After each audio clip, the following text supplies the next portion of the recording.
and it was his assistant calling. "Honey, bad news, Director Feng has withdrawn from the filming," came the assistant's voice. Xiao Han's face froze slightly. "Why?" It seems. "Speak," Xiao Han said coldly. "It seems that Director Feng didn't think highly of you, so he withdrew from this shoot." I heard. "What did you hear?" Xiao Han asked in a ferocious tone. "I heard that Director Feng went to Qin's Pictures because of Chu Ji," the assistant said cautiously. Chu Ji.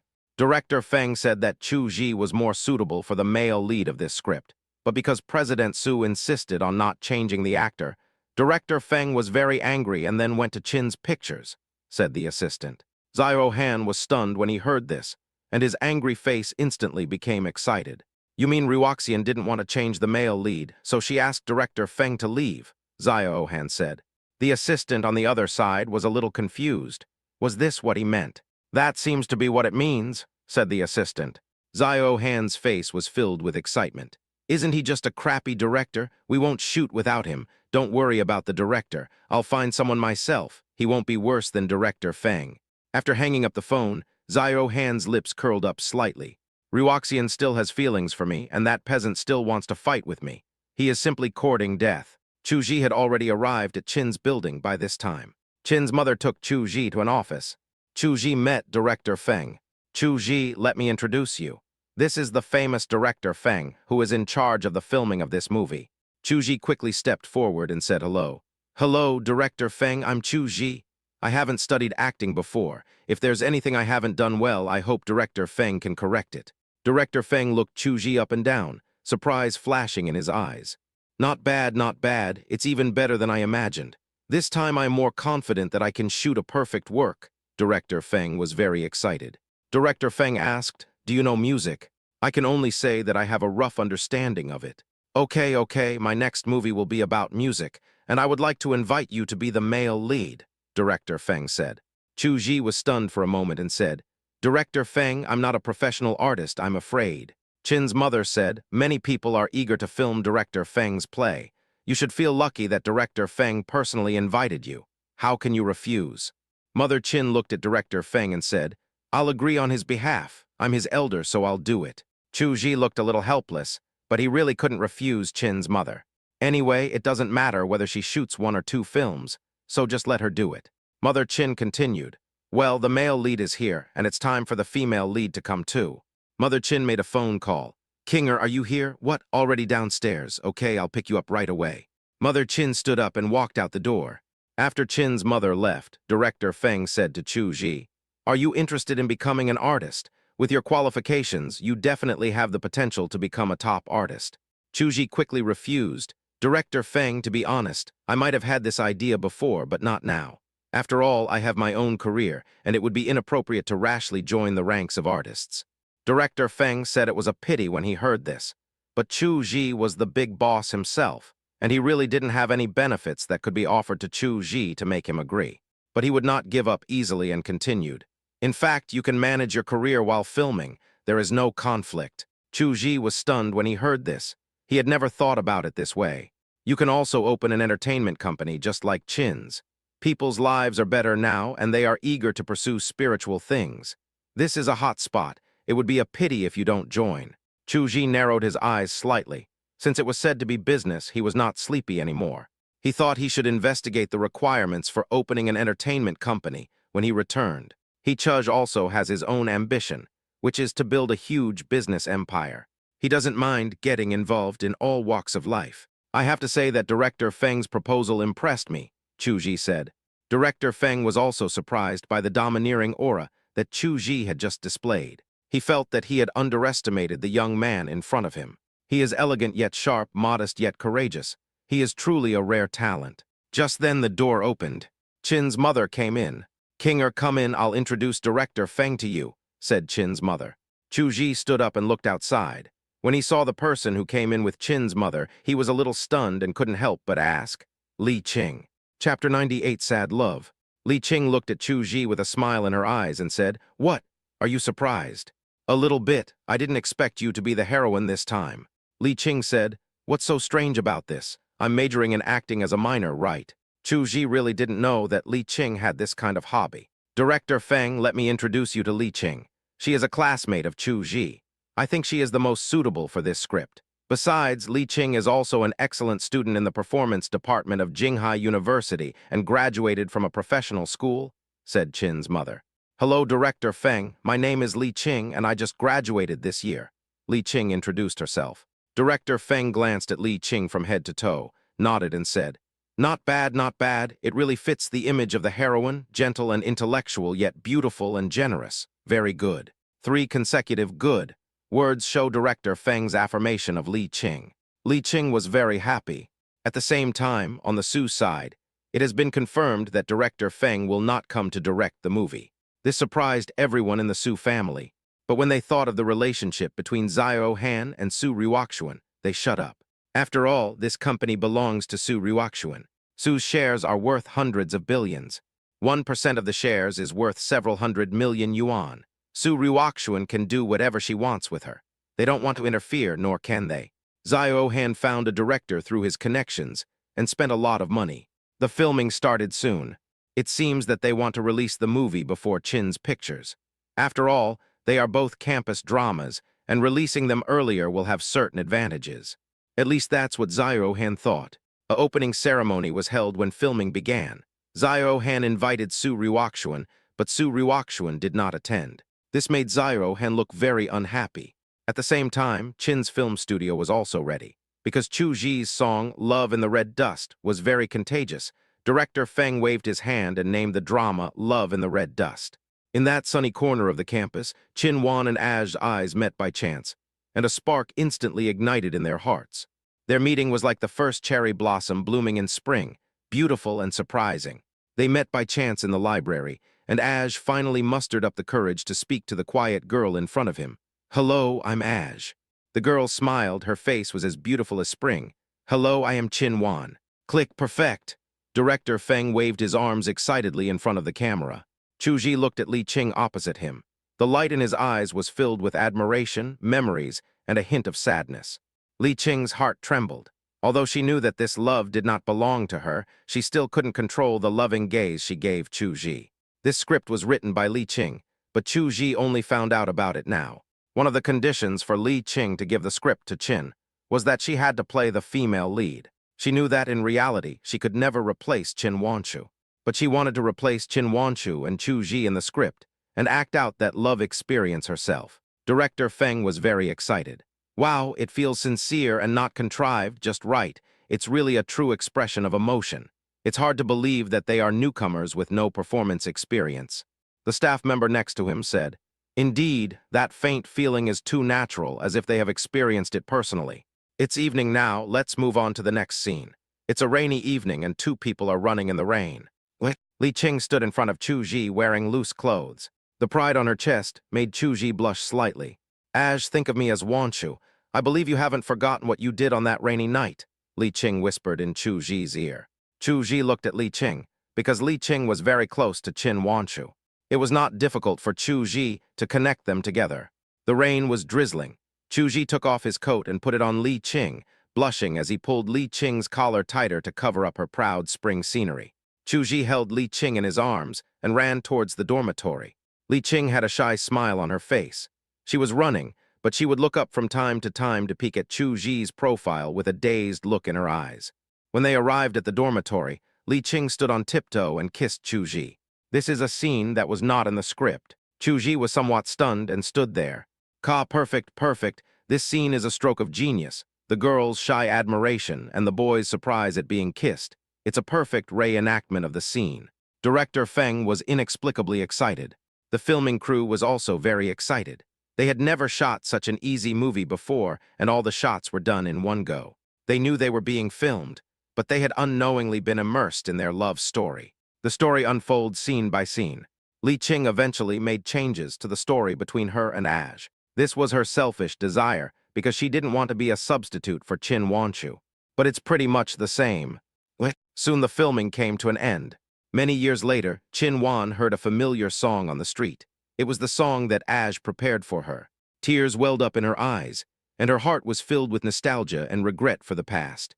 At this time, Aji was in another corner of the city, playing the guitar that he had played for Qin Wan, reminiscing about that beautiful campus love. A gentle and melodious song sounded. I don't know why. Let me meet you. In that sunny spring. I don't know why. Let me fall in love with you. In this wrong time world. I actually have a lot to tell you. But I'm sorry I can't be too clear. Can you feel it too? My heartbroken feeling. Have you ever dreamed of me? Crying in the cold, dark night. Can't tell the difference between tears and raindrops. Slowly I got wet for you. Every poem written. Thinking of you silently in my heart.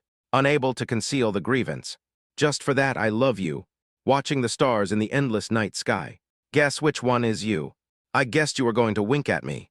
I want to hold you in my arms. You become a shooting star. Disappeared in this vast sky. Chuji's clear, gentle, and lonely voice is very contagious. The softly strummed guitar music tells his sad story. The staff who were filming nearby all had red eyes. Not far away outside the venue, Suwon grabbed her skirt tightly to prevent herself from losing her composure. It turns out that his unrequited love is so painful. I won't do that again, I won't do that again. I will love you well and will not let you suffer any grievances, Suwon murmured. Unlike Suwon, Nanshu and Chuzu were already crying. Chuzu never knew that her brother had such a sad love story. My brother is proud, but also has low self-esteem. His background means he doesn't have the courage to say, I love you to that girl loudly. It's not that he doesn't dare, but he is afraid. He is afraid that the girl will suffer and be under pressure if she follows him, and will not be blessed by her family. It was because he loved the other person so much that he didn't dare to hold on. But love is selfish, which is why after he knew Chin Wanshu's life experience, he still paralyzed himself and wanted to give it a try. That was the greatest courage he could muster. Pity. Chapter 99, Ziohan became a pile of shit. No one knew that at this moment, at the outermost edge of the venue, Su Ryukshuan was looking at Chu Ji quietly, with an inexplicable light in her eyes. At the same time on Ziohan's side, it went just as smoothly because he felt his acting was impeccable. In order to highlight his own strengths, he even changed the script and added a song full of noisy electronic sounds into the script, because electronic sounds would cover up his unremarkable voice and singing skills. He never imagined that this song would completely destroy the warm, unforgettable atmosphere of the campus drama, which required quiet recollection. Both the Chin and Su companies were filming a low-budget movie. It took about a month to complete. During this period, Chuji also found time to defend his thesis, which means he has graduated completely. Chin chose to stage the film on the 7th day of the 7th lunar month. After Ziohan got the news, he also chose to release the film on this day. Haha, what qualifications does a peasant have to compete with me? Ziohan said with disdain. This is a bar. Ziohan hugged the woman next to him and spoke disdainfully. The man with a mustache said, That's right, if we just talk about fame, they lose. That's right, a group of unknown new artists who gave them the courage to compete with the boss. Someone flattered Ziohan. In the corner, two female artists watched the scene quietly. One of them looked at Ziohan with some disgust. At first she thought Ziohan was a nice guy, but she didn't expect that Ziohan would take the opportunity to touch her during the filming, which was simply disgusting. I'm considering terminating the contract, the female artist said. Have you thought it through? Well, it's too dangerous to cooperate with such a person. In the end, not only will your fame not increase, but you will also get yourself into trouble. That's good. Fortunately, there is a probation period in the contract that President Su gave us. Otherwise, it would be difficult for us to leave. If it weren't for President Su, would I have come? It's because we still have a little fame. If not, believe it or not, we would have been eaten up by that shameless guy. The female artist looked at Ziohan with disdain as he was touching the woman next to him. Similarly, here at the Chin family, they were also celebrating the completion of the filming. Mother Chin said, Come on, wish our movie a big hit. Director Feng laughed. Boss Chin is indeed a businessman. He talks about money all the time. Mother Chin was not annoyed and said, I am different from you. You are artists, but I am an out-and-out businessman. Director Feng laughed out loud. He had a good impression of the outspoken Chin's mother. At least she was an upright person who said whatever she wanted to say. Although every word she said was about money, it made people feel comfortable. The atmosphere in the venue was very lively. Li Qing sat next to Chu Ji. She raised her glass and looked at Chu Ji and said, Would you like to have a drink with me? Chu Ji looked at Li Qing with a slightly complicated look. He raised his glass and said, Of course, although he is not very good at drinking. At this time, a girl next to them looked over and said, Isn't it right for you to drink like this? Li Qing was slightly stunned and asked, Why? You should drink the wedding wine together, so that we can feel better. That's right, we were tortured so badly in the end of the movie. There has to be some compensation, right? Someone else started to make a fuss. Mother Qin and director Feng looked at them with smiles and did not stop them. After all, they were young, and it was better to have some fun. She just sighed slightly in her heart, thinking how great it would be if Chu Ji and her daughter really got together. But unfortunately, there is no if. Li Qing, on the other hand, although she also came from a good family, was a good match for Chu Ji. Chu Ji might not be able to see anything, but as someone who has been through this, how could she not see Li Qing's feelings for Chu Ji? Chu Ji said, No, I'm a man and it doesn't matter, but if this gets out, Li Qing won't look good. Chu Ji refused decisively. Although Li Qing was smiling, it was a forced smile. The wine he drank tasted even more bitter than before. Mother Qin sighed when she saw this. It seemed that her daughter had hurt someone badly. He had sealed his heart and given up all love. Even an outstanding woman like Li Qing could not enter his heart. Time passed day by day, and soon it was the day for the movie to be released. In terms of attendance on the first day, Zhao Han's movie, those stories about school beauty and school prince, far exceeded that of Love in Red Dust. Zhao Han was very proud when he got the news and opened a bottle of champagne to celebrate. When someone from the company came to congratulate him, Zhao Han said modestly, Oh, it's just so, not bad. Haha, more than that, our movie attendance is way ahead of that one. Don't you realize your own level and actually compare yourself with you? Someone complimented. Alas, the attendance rate doesn't mean anything. The praise rate is the indicator. We shouldn't be proud, Zhao Han said casually. Boss Zhao is the one who has a bigger vision. I'm afraid Chu Ji doesn't think so. He's probably crying in the corner right now. Zhao Han's lips curled up slightly, but he still said righteously, Well, we don't talk about others in private. After all, he is a new actor. It's a big improvement that the movie can be filmed and released. The people below burst into laughter, and their laughter was full of sarcasm towards Chu Ji. A cinema in Jinghai. A couple walked out of the cinema. They were watching the movie School Beauty and School Prince. How was the movie, man? Someone asked. Well, have you ever eaten shit? What do you mean? You want to fight, right? No, man, I'm just telling you how it felt to watch the movie. If you've ever eaten shit, you'll know what this movie is like. Fuck, your description is so vivid, I can smell it, said someone next to him. What? Soon, a person who had watched Love in the Red Dust came out. Everyone who came out had red eyes. So touching. Darling, will you sing a song for me too? A woman looked at her partner. Okay, I'll start learning guitar now, said the boy. The boss of the guitar shop was stunned. Normally, he couldn't sell a single guitar in 10 days or half a month, but now the guitars were out of stock in just one day. There are still many orders to come. The next day, the situation was reversed. Every screening of Love in Red Dust was sold out. Some people with a curious mind posted some of the plot online, and for a while, Love in the World became a hot search term. Among them, the video of Chu Ji playing the guitar was once again pushed to the hot search list. The previous version did not have any sound system, and the guitar was not very good, so it was considered a simple version. However, Chu Ji's singing and playing in the play fully demonstrated his true level, and his influence was instantly maximized. Chu Ji became a traffic star in just a few days. Some people even compared Chu Ji's singing and playing with Zhao Han's. One speaks in a leisurely manner as if telling a story, while the other's voice is so chaotic and deafening that it makes people feel sick. The sharp contrast completely separated the two people's levels. Then Zhao Han became a piece of shit. Chapter 100, Nanchu's Family Affairs. I used to dislike Zhao Han, but now my feeling is correct. Zhao Han has gained some fame by relying on the capital behind him, but he is actually nothing. That makes sense. Why no one would hire him to act in a movie? His facial expression is so stiff. It looks like he's had plastic surgery. Not only that, he even posed for photos on purpose to maintain his handsomeness. It was so distracting. Su Ryuakshuan was also watching Love in the World at this time, watching it over and over again. She tried to understand the real Chu Ji through the movie. Suzy beside him shook his head slightly. Ryuakshian, your investment in Zhao Han this time can be said to have lost all your money. They are both campus dramas, so why is Zhao Han spending 3 times more than Chin's? Others can do it with just a guitar, but he hired a band and sang like this. He still feels good about himself. How did he get to where he is now? How much support and resources did you give him? Suzy didn't think there was anything wrong before, but now that he had seen Zhao Han's performance with his own eyes, He was shocked by how much Su Ryukshuan supported Zio Han. How much would it cost to bring such a person to the level of a second-rate artist? If this money was used on other people, it would probably be enough to make more than a dozen artists famous, or even a few top artists famous. But Su Ryukshuan wasted these resources on Zio Han.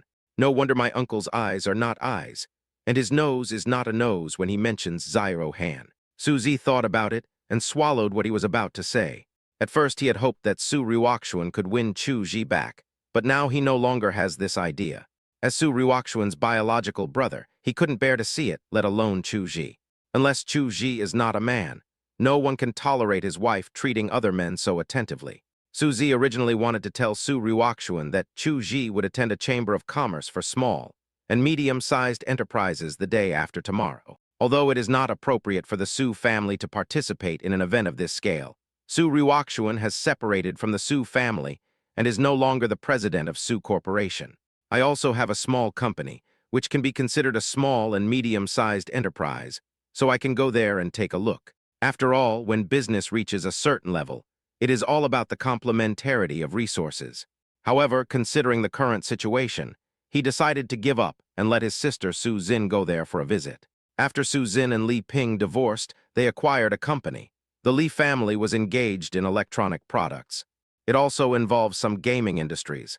After Su Xin and Li Ping divorced, she got a gaming company. However, a small company is somewhat dispensable to the Su family, and since it is related to games, the Su family does not have any talent in this area. Of course, it is also possible to hire an outsider to manage it, but his father thinks it is unnecessary and does not want to waste energy on it. So the company has always been under Su Xin's name. The core members were taken away by Li Ping, and the company's operations have been in the red. Su Xin originally wanted to sell the company, but for some reason he suddenly changed his mind. If we let him attend this exchange meeting this time, maybe we can find talents in this area. After making the decision, he didn't stay here for long. After leaving Su Ryukshuan's office, he called Su Xin. Su Xin didn't want to go, but her brother said, "I wanted Ryukshuan to go and see. After all, Chuj will also participate." She didn't listen to what was said next. The corners of her mouth curled up into a smile, which was captivating for a moment. "Okay, I'll go and participate, I understand." Su Xin hung up the phone. She got up and went to the room where she kept her clothes and chose carefully. Soon a black dress appeared in front of her. What? Chu Ji didn't care about the movie at all. Even though the box office has now exceeded 100 million, he doesn't feel much. He participated in that movie with the intention of helping out. He doesn't make a living from that, so naturally he cares less. He is now preparing for the exchange meeting the day after tomorrow. The purpose of attending an exchange meeting is to become familiar with those big and small bosses. We can complement each other in resources and obtain some cutting-edge information. If you are interested, you can also invest yourself. It's just information sharing anyway. Chu Ji doesn't want to be alone. Going it alone is far less fast and more stable than cooperating. In fact, he was somewhat reluctant to attend this exchange meeting. Although he already had more than 100 chain stores, in the eyes of slightly larger entrepreneurs, they were just that. But Chu Ji will not give up.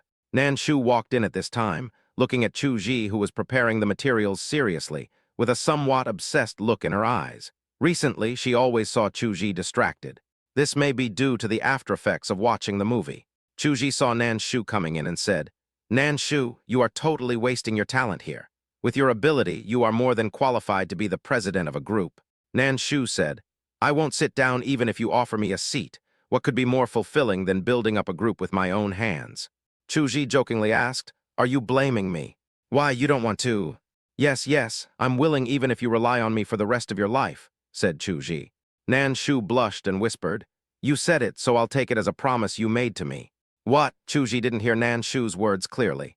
"Nothing, you want to take me. Of course, you are my president and you are so beautiful. Wouldn't it be so proud for me to take you out?" Chu Ji said. Nan Shu raised her eyes and looked at Chu Ji with hazy eyes. At this time, the phone rang, waking Nan Shu up. She looked at her cell phone and saw the number on it. A hint of disgust appeared between Nan Shu's brows. She hung up the phone, but just as she hung up, it rang again. Nan Shu's hand holding the phone turned pale. She turned around and left Chu Ji's office, went to a remote place and answered the phone. "Okay, now you've grown so powerful that you dare to hang up on me." A sarcastic female voice came from the phone. Tell me what's the matter, Nan Shu said impatiently. What's the matter? Do you want me to tell you?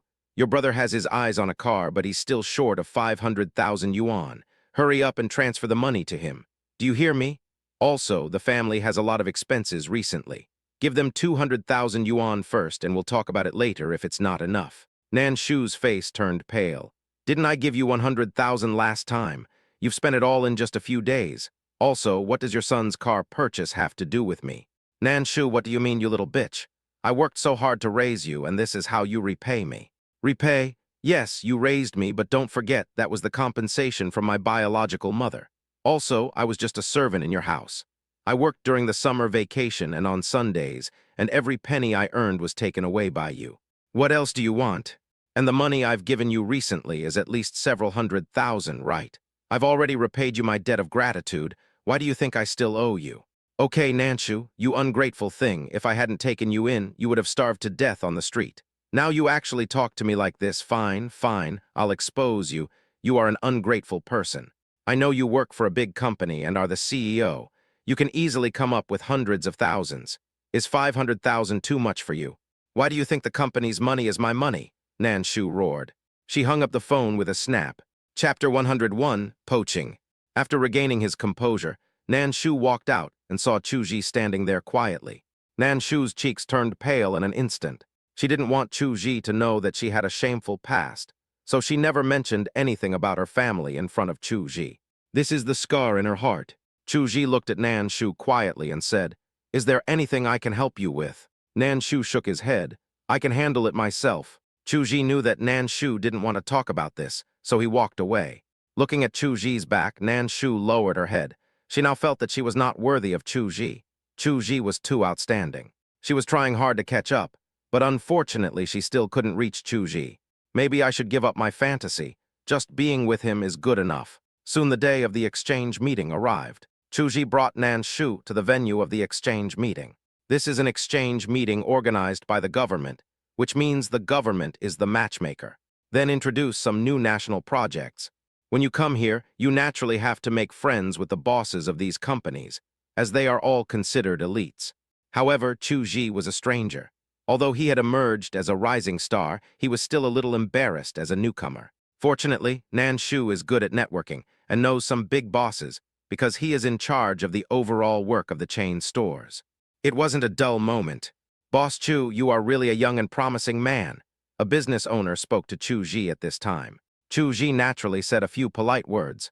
The boss looked at Nanshu next to him and said, "Boss Chu, I really envy you for having such a capable subordinate like President Nan. How about this, you ask President Nan to come to my place, and I will give you 3 stores." Well, I met someone who was directly trying to poach my employees. Chuji said, "Boss Yang, how can this be possible? Our President Nan is my priceless treasure, and it cannot be measured by money." Chuji refused decisively. Boss Yang was not angry and just laughed. When Nanshu, who was standing next to him, heard Chuji's words, her cheeks flushed slightly and her eyes were tearful when she looked at Chuji. Boss Yang is a big boss with a net worth of several 100 million, and he has many industries under his name. He is in the business of building materials. Real estate is booming these days, and most of these bosses are very wealthy. Speak without restraint. Boss Yang seemed unwilling to give up. He looked at Nanshu and said, "Boss Nan, have you ever thought about coming over to my place? Don't worry, as long as you come, the position of vice president will be yours." Nanshu said, "Thank you, Boss Yang, for your appreciation, but I have no plans to move now. Unless my boss fires me, I will stay with him forever." Boss Yang looked at Nanshu and then at Chuji and seemed to understand something. At this moment, a sarcastic voice sounded nearby. "Who do I think he is? Isn't this Chuji?" The level of this exchange meeting is really getting lower and lower. Anyone can participate. Chuji frowned and turned his head to look to the side. When he saw the man, he was a little confused. He had never seen the other person before, but the other person seemed to have a lot of dissatisfaction with him. "Who is this boss?" Chuji asked puzzledly. Boss Yang next to him looked at Chuji, then looked at the newcomer and said, "Boss Nai, I haven't seen you for a while. Come, let me introduce you. This young man is called Chuji. He is the boss of Sanwei Yatang. He also owns a factory with assets worth tens of millions. He is not a small boss." Boss Yang was telling Boss Nai not to be so harsh in his words. With just tens of millions, isn't he still a small boss? Boss Nai sneered, then looked at Boss Yang and said, "It's an insult to your identity, Boss Yang, to communicate with such a person." Boss Yang looked a little unhappy. "Although I am a rough guy, I am not as arrogant as the other party." He always felt that Boss Nai was deliberately targeting Chu Ji. At this time, Boss Nai saw Nan Shu's gaze looking at him, and he deliberately straightened his chest. "Old Yang, if you don't have assets worth hundreds of millions, how can you be qualified to participate in this kind of exchange? A boss with tens of millions is just a small workshop. How can he be compared with us? In our place, a manager's position is much higher than these small bosses." Boss Yang didn't say anything. He felt that Boss Nai was a little abnormal today. Boss Nai glanced at Chu Ji, then looked at Nan Shu. But Nan Shu ignored him, which made his face darken. Didn't he say so much just to attract Nan Shu's attention? Let Nan Shu realize his strength, and then secretly invite Nan Shu, believing that the other party will definitely abandon Chu Ji and throw himself into his arms. Women all admire strong men, and he believes that Nan Shu is no exception. But he didn't expect Nan Shu to not even look at him. Is it because of modesty? Boss Nai thought he was right. He will find a chance to test it again later. He doesn't believe that he can't get this beautiful girl today. Boss Nai felt a little excited as he imagined Nan Shu looking at him lovingly. At this moment, there was a sudden silence in the room. There was a sound of high heels hitting the ground. Everyone looked over there with expressions of amazement. Chu Ji also subconsciously turned his head to look and was slightly surprised when he saw the person coming. The person who came was Su Zin. The black dress not only highlights her graceful figure, but also adds a touch of charm. The handsome and delicate face with a faint smile can captivate everyone. "Who is this?" someone asked puzzledly. "You don't even know her. She's the eldest daughter of the second son of the Su family, named Su Zin, and she was Li Ping's ex-wife." "It's her. Why is she here to attend such a small exchange meeting?" The Su family is a behemoth. It can be said that the assets of all the people here added together may not be as much as those of the Su family. Not even 1/10 of the Su families. How could such a big shot come to participate in this kind of exchange meeting? Someone hurried forward to greet them, saying that as long as they could get close to the Su family would just raise their hands and their property would double. Soon Su Zin was surrounded by people. Su Zin dealt with them one by one. Boss Yang said, "She is such a beautiful woman, let's go and say hello to her." Boss Yang said to Chu Ji, "Is he qualified?" Boss Nai sneered and looked at Chu Ji with contempt. Chapter 102, Su Zin's Proposal. Boss Nai then said, "Boss Yang, let's go. It's not worth wasting our time on useless people. After all, we charge hundreds of thousands per minute. Can he afford it?" Chu Ji looked a little depressed. He really couldn't remember where he had seen this Boss Nai. "But the other party is very hostile to me. Why is that?" He thought about the people he had offended. Zyro Han is one of them, but it's not that he looks down on Zyro Han. Although Zyro Han has some fame, he is just that in the eyes of these bosses. People won't go against themselves because of him. If it's not Zyro Han, then it's the Zhang family or the Li family. The Zhang family is more likely. After all, the Zhang family is also qualified to compete for the title of wealthy family, but it always lacks a little foundation. I heard that he wanted to buy a piece of land last time, but was unsuccessful. Even the Su family failed to grab that piece of land, let alone the Zhang family. But this did not prevent some of the Zhang family's connections from targeting him. The other one is the Li family. The time he saved Su Zin, he directly offended Li Ping. Li Ping was beaten so hard that his head was covered in blood, and he ran away in panic. Even though he didn't do it, there was no guarantee that the other party wouldn't hold a grudge against him. If you think in that way, it makes sense. However, Chu Ji was not angry with such people. It didn't matter if they looked down on him. "Sooner or later, I will make them look up to me." Nan Shu was so angry that he gritted his teeth. But if he really started a quarrel in such an occasion, it would be a laughing stock. Perhaps he noticed Nan Shu's thoughts. Chu Ji reached out and squeezed Nan Shu's hand slightly. Nan Shu was stunned, and then the unhappiness in his heart disappeared instantly. She glanced at Chu Ji shyly. This made Boss Nai, who was always paying attention to the place, very angry. Just then Su Zin walked out of the crowd and walked towards this direction. Boss Nai's eyes lit up, and he became even more proud. "Look, even the daughter of the Su family values me, and would come over to say hello." Boss Nai looked at Su Zin's enchanting figure as she walked over with fiery eyes, and greed deep in his eyes. He immediately went up to her and said, "I didn't expect Miss Su to come to participate in this level of exchange meeting. It really makes this place shine. But Su Jin didn't even look at him and went straight to Chu Ji. Su Jin looked at Chu Ji with her beautiful eyes and said, "We meet again." Chu Ji said, "Looks like I have to call you boss, Su." "Call me Su Jin." Su Jin looked at Chu Ji with a cold expression. "Su Jin," Chu Ji spoke helplessly. The people around were a little dazed watching this scene. Especially just now, the tone in which Su Jin spoke to Chu Ji was somewhat like a coquettish act. They never thought that Chu Ji actually knew Su Jin. Boss Nai's face turned red and white at this moment. He had just criticized Chu Ji for being useless, but was slapped in the face as soon as he turned around. Chu Ji, who is valued by the Su family, even if he is only valued by Su Jin, is not comparable to him as the boss. With Su Jin's appreciation, Chu Ji is qualified to participate in not only such exchange meetings, but also high society banquets. Boss Nai now wants to slap himself in the face. Let's not talk about what Boss Nai is thinking. Su Jin looked at the helplessness on Chu Ji's face, and the corners of her mouth curled up slightly. "How about it, did I make you proud?" Chu Ji nodded. "It has grown." Su Jin covered her mouth and chuckled. The people around were a little dumbfounded. Who was this Chu Ji? He could be admired by such a beauty, and a rich beauty at that. The symposium will begin soon. According to the unwritten rule, Chu Ji's seat should be in the last row. But he didn't expect that as soon as he sat down, Su Jin next to him also sat next to him. This made Boss Nai, who had reserved a seat for Su Jin in the first row, look unhappy. Boss Yang next to him looked at Boss Nai's expression and couldn't help but chuckle. Chu Ji felt that he had gained a lot from this symposium. At least he clarified the government's future development direction and learned about some support policies. These can help you avoid many detours. After the symposium, Su Jin did not leave immediately but said to Chu Ji, "I have a company here and I want you to manage it." Chu Ji was stunned and looked at Su Jin with some confusion. Su Jin said, "This is not the place to talk to each other. Let's find a place to talk in detail." Chu Ji nodded in agreement. Arriving at a relatively quiet restaurant, Chu Ji and Nan Shu sat together, and Su Jin also sat down opposite them. She glanced at Nan Shu beside her and narrowed her eyes. Nan Shu pretended not to see Su Jin's gaze and sat there without moving. Su Jin looked away from Nan Shu and fixed her eyes on Chu Ji, saying, "I have a company, but I don't know how to run it. I plan to hand it over to you." Su Jin took out a file bag and placed it in front of Chu Ji.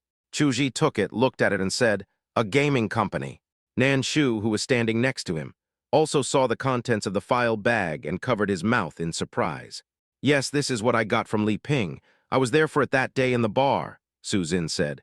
Chu Ji thought of the scene when he fought with others to save Su Jin. It turns out that Su Jin appeared there to ask Li Ping for compensation. "I didn't expect that. I almost got myself involved." Chu Ji said, "This company is quite large, you." "What, you don't want to take over?" Chu Ji said, "It is indeed a bit difficult."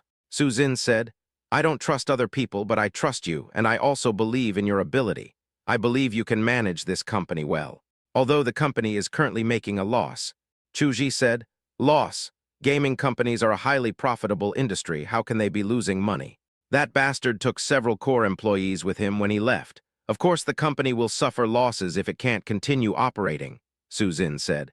Chu Ji tapped the table with his finger, interest showing in his eyes. "Really, let me manage it." This sentence also shows Chu Ji's attitude. He is really not interested in profitable companies, but it is different for loss-making ones. He likes challenges. "I told you I believe you, but I can also tell you the truth. Even if it fails, I will not let you be responsible." Chu Ji raised his eyebrows and looked at Su Jin with some displeasure. "Do you think I, Chu Ji, am the kind of person who doesn't take responsibility?" Chu Ji put the file bag on the table. If Su Jin had this idea, he would not have accepted it. Su Jin was a little flustered when she saw this, and she quickly said, "That's not what I meant. I just said you should just go for it." Nan Shu, who was standing next to him, also quietly pulled Chu Ji's sleeve. "The gaming industry is very profitable, so you can give it a try," said Nan Shu. As the president of Chuj, she has the right to ensure that her boss obtains the greatest benefits. Chu Ji looked at Su Jin and said, "Okay, I'll manage it for you." Su Jin glanced at Nan Shu. She didn't expect Nan Shu to have such a great influence on Chu Ji. Chapter 103, It's great to have someone to back you up. Su Jin felt that she could not underestimate this person named Nan Shu. This person must be very important to Chu Ji, since he can influence his decision. Su Jin smiled at this time, then handed Chu Ji a contract and said, "Since you agreed, sign it." Chu Ji looked at the contract in confusion, a little surprised. You plan to transfer 40% of the shares of this company to me. Good. Do you dare to ask for it? Su Zin asked. Chu Ji looked through the contract and said, Okay, I want the shares. I will raise the money as soon as possible. Nan Shu took a look at the contract. The money asked was not much. It was a bargain price. It was worth a try. Although their chain store does not have much capital, they can still pool together the money. Su Zin said, Although I don't care about the company's profits and losses, only if you take the shares will I believe that you will go all out to manage it. You know the Li family is a big shot in this regard. They treated me like this in the beginning, but I won't let it go. So I hope you can develop the company and defeat the Li family. Otherwise, I will not be able to swallow that breath. Chu Ji raised his eyebrows slightly, and a hint of excitement flashed in his eyes. This was indeed a big challenge. Okay, I agree, Chu Ji said. Su Zin was stunned for a moment. She just complained, but she didn't expect Chu Ji to really agree. When I got home, Su Wan came out to greet me. You're back so soon. If I didn't have something to do, I would have accompanied you, Su Wan said. Guess who I met there? Chu Ji looked at Su Wan. Who is it? Su Wan was puzzled. Nan Shu said, It's your sister, Su Zin. Su Wan asked in confusion. Chu Ji said, Your sister asked me to manage a company. What company? Nan Shu asked. It's a gaming company of a decent size. She said she doesn't know how to run it, so she wants to hand it over to me, Chu Ji said. Su Wan said at this time, Did you agree? Chu Ji nodded. I agree. I plan to go to the company tomorrow to have a look. I heard that the company used to belong to the Li family. I don't know what the company's current profit and loss is like. What company is it, and what's its name? Chu Ji took out the contract, looked at it and said, 7 questions. 7 questions? It turned out to be that company. I knew Li Ping wasn't that kind. Chu Ji said, Is there something wrong with that company? Yes, the company is of decent size, but it has been losing money in recent years. It was originally spun off from the parent company by Li Ping. I wanted to make some achievements to show my family, but I didn't expect that I couldn't even make a profit. I made several large online games and invested a lot, but I made almost no profit. Chu Ji looked calm. His fingers tapped lightly on the table. Aren't you angry? Angry? Why are you angry? I would only be worried if there was no problem with this company. Now I am relieved, Chu Ji said. Su Wan looked at Chu Ji's calm face and said, I really don't know what you are thinking. Chu Ji laughed and said, Don't forget what we studied. Isn't the sense of accomplishment of rescuing a company on the verge of bankruptcy fascinating? Su Wan looked at Chu Ji, who was full of vigor and vitality and was a little absent-minded. Chu Ji looked at Nan Shu and said, How much more money can we mobilize besides the money for buying shares? What do you want to do? You're not going to invest all your money in the gaming company, are you? Nan Shu was a little nervous. Don't be impulsive. Our chain stores have just made some profit. Apart from the money for buying shares, there really isn't much left. Do you want to invest this as well? Aren't you going to keep some for buying a house? Chu Ji said, It doesn't take much. Who says only large-scale games can make money? Chu Ji's mouth curled up slightly. Li Ping took the wrong path from the beginning. It's strange that he can make money. Don't worry, this money will definitely not be lost.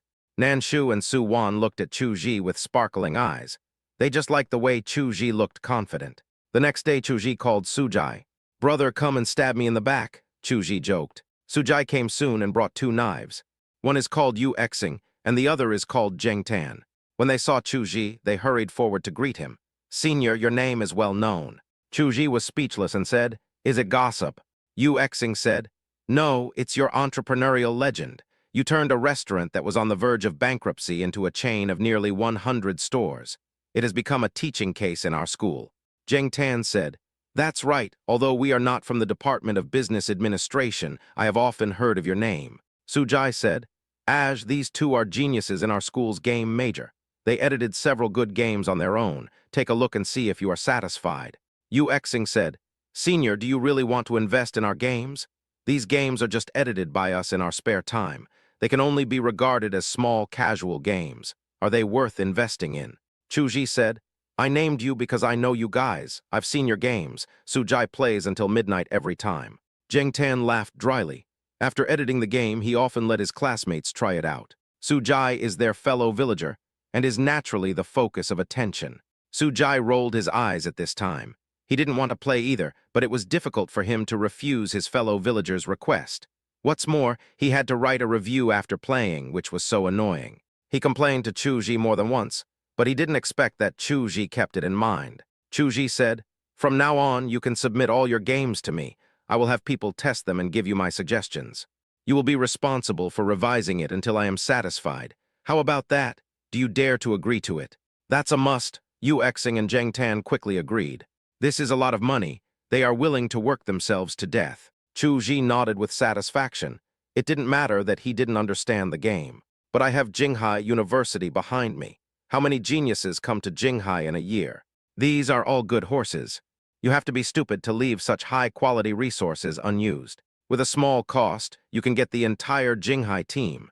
Who else in Jinghai dares to compete with you for talent?" Chu Ji feels extremely proud now, and this is the confidence given to him by the entire Jinghai University. At this time, Yu Xing walked up to Chu Ji and said, "Senior, since you want to invest in the game industry, then you shouldn't give up the good game resources, right?" Chu Ji looked at Yu Xing and saw that he seemed to be hesitant to speak. "What do you want to say?" Yu Xing glanced at Zheng Tan. Zheng Tan hesitated for a moment and said, "Actually, we are very optimistic about a shooting game."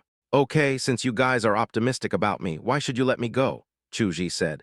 "Well, the other party's asking price is very high." Chu Ji frowned. "How high?" 2 million buyout, Yu Xing said. Chapter 104, I like him now. Chu Ji frowned. He really didn't have 2 million in his hands right now. Sujai next to him said, 2 million? Who is it? Isn't this asking too much? Doesn't he know how much 2 million is? In fact, he was also our classmate. His family was in financial difficulty. His father suddenly became ill, and his mother also fell ill out of anxiety. He also had 2 younger sisters to take care of. That's why he was in a hurry to cash in on the game he had.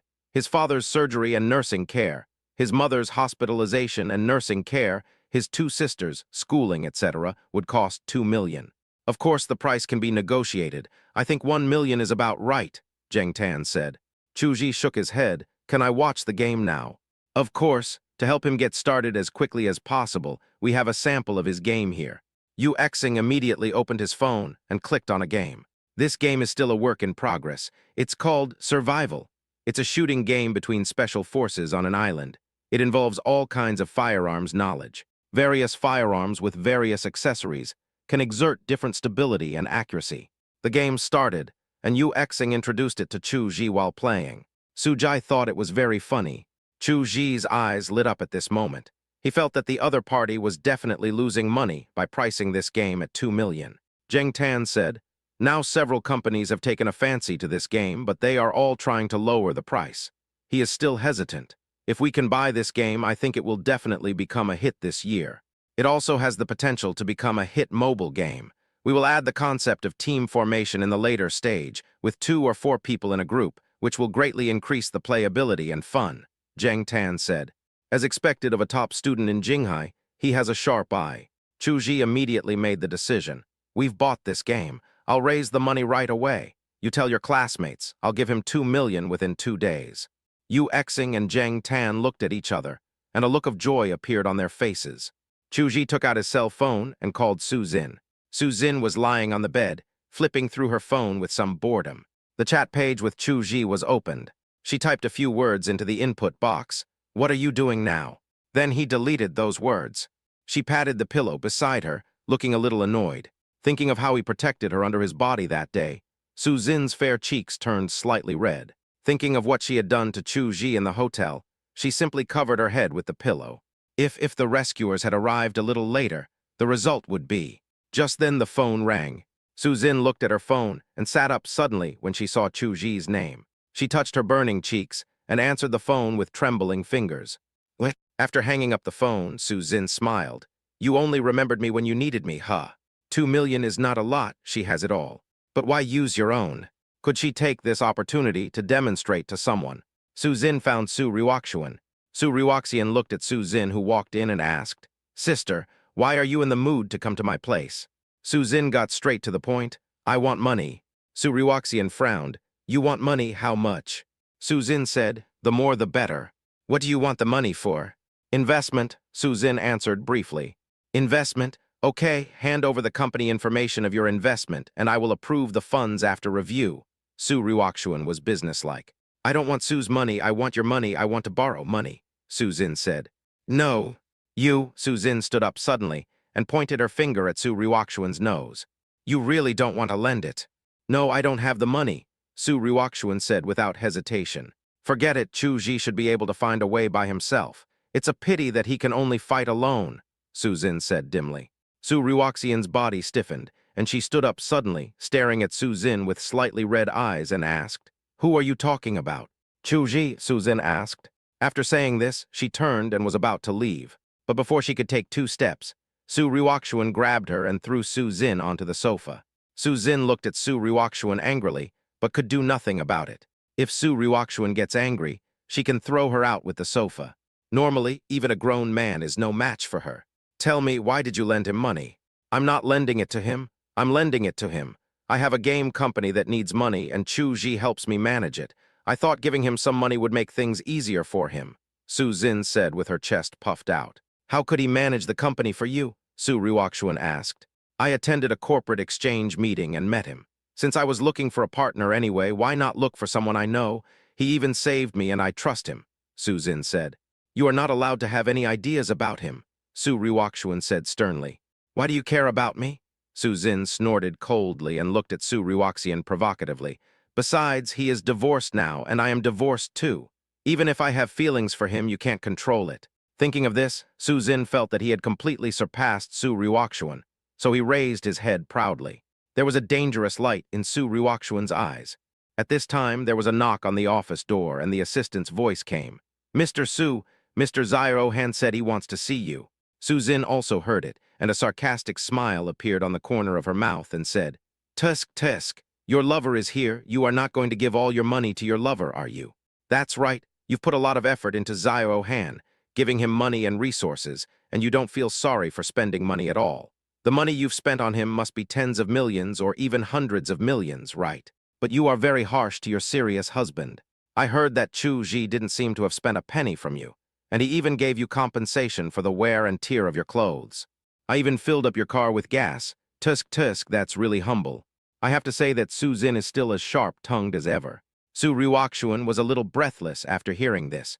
Thinking of Chu Ji's serious words to her that he didn't want a penny from her, he did what he said. But is that what you want? I want him to spend money, live in my own house, drive my own car, and even ask him for money. But no, he had clearly drawn the boundaries with himself from the very beginning, which was completely different from Zairohan, or even from all the men he knew. Su Ryukshuan covered her chest and endured the severe pain in her heart. You said you want money to invest in Chu Ji. No, I said it was an investment in my company, but Chu Ji also has shares, so you are right, Suzin said. Su Ryukshuan asked, Didn't you look down on Chu Ji before? You even called him a peasant. Why are you suddenly so interested in him now? Suzin showed a trace of panic in her eyes, and she stretched out her slender white neck and said, I am willing. I like him now. What's the matter? Chapter 105, officially taking over.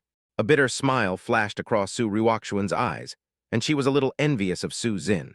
I envy Suzin's courage to love and hate, and I envy her courage to say she likes someone without any pretense. Compared to her, she felt like a fool. Not knowing what she was thinking of, Su Ryukshuan said, Okay, I can give you the money, but you have to tell me the current operating status of his company. I want to check it out myself. Suzin was a little hesitant when she heard this. Forget it. If you don't want to give it to me, then don't give it to me. I'll go ask Suzy for it. If that doesn't work, I'll ask my uncle for it. Suzin got up and left. Su Ryukshuan quickly stopped Suzin and said, Okay, I'll give you the money. No reason, because Chu Ji needed it. For Chu Ji's sake, she was willing to lend money to Suzin, even though she didn't hand it to him personally. As long as he uses it, I will be very happy. Seeing that Su Ryukshuan was willing to give in, Suzin said, I don't want much either, just lend me 5 million first. Su Ryukshuan said, Money is not a problem, but I am not lending you this money. I am investing it. What do you think? Investment? Then you will be the boss too? No, Suzin refused flatly. Why do you want to refuse? Su Ryukshuan asked. No reason. This company can just have 2 bosses, him and me. I don't want any more. Suzin tilted his neck and looked at Su Ryukshuan. Su Ryukshuan's eyes dimmed slightly. HMPH, don't think I don't know your little plan. What? Want to rekindle our old love? Suzin looked at Su Ryukshuan sarcastically. Su Ryukshuan didn't say anything, which was considered as her consent. Suzin said, How about this? I won't lend you money for no reason. I can just mortgage my villa. In this way, this money will have nothing to do with Su Ryukshuan. It is money she gets from mortgaging her property, and she can use it more securely. Su Ryukshian clenched her fingers around the pen in her hand when she heard this. Su Zin would rather mortgage her property than let Su Ryukshuan invest in Chu Ji. She didn't believe that Su Zin had no feelings for Chu Ji. She felt a little suffocated when she thought that Chu Ji might be snatched away by Su Zin. Su Zin said quietly, "If you agree, we can sign the contract. If you don't agree, forget it. I'll just sell you one of my houses. It will just take a little longer." Su Ryukshuan finally gave in. "Okay, I'll lend it to you, no collateral required." Several million was just the price of a few of her clothes and bags, and she really didn't take it seriously. Hearing Su Ryukshuan's agreement, Su Zin smiled. "You can't let Chu Ji know that you lent me this money." Su Zin was still a little worried and emphasized it again. "This is simply murderous and perfect." Su Ryukshuan looked lonely. The person she didn't know how to cherish was treasured like a rare treasure by the other person. Su Ryukshuan's body was shaking with regret.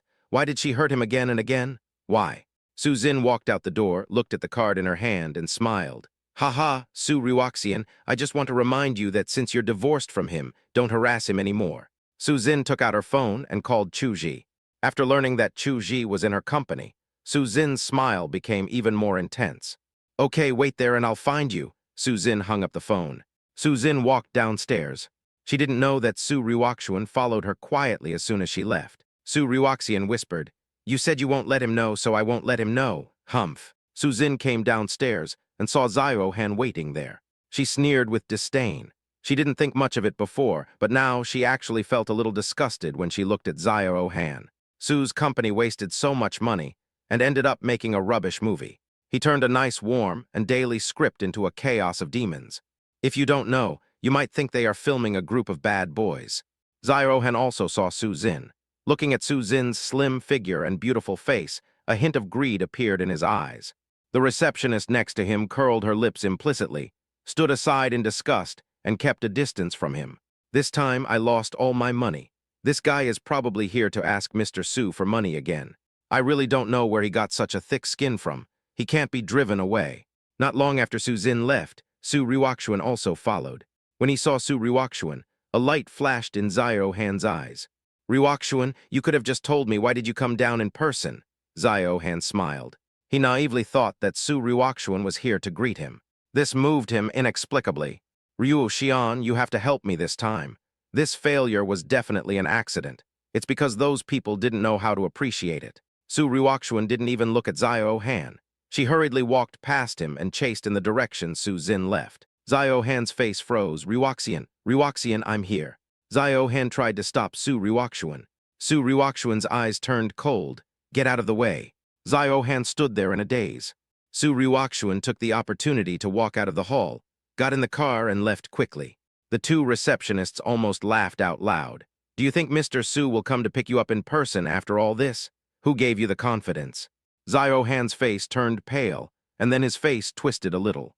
The face looked very uncoordinated at this moment. He stood up and walked out, driving in the direction Su Ryukshian left. He wanted to see what had happened that made Su Ryukshuan treat him like this. "At this time, I was in Su Zin's game company. Chu Ji has already learned about this game company. He found that the staff here were somewhat fickle. Chuj called a meeting. All the company's employees gathered in the conference room, which was packed with people. Chu Ji sat in the main seat and casually flipped through the documents.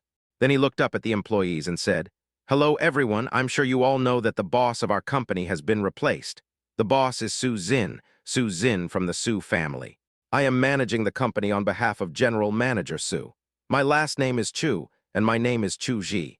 There were some whispers among the people below, and Su Zin and the others knew that that was the ex-wife of the former boss Li Ping. Chu Ji and the others also knew that he was the husband of Su Ryukshuan from the Su family, and they had read a lot of gossip about him. After all, Zio Han is involved, and Zio Han is more or less a public figure.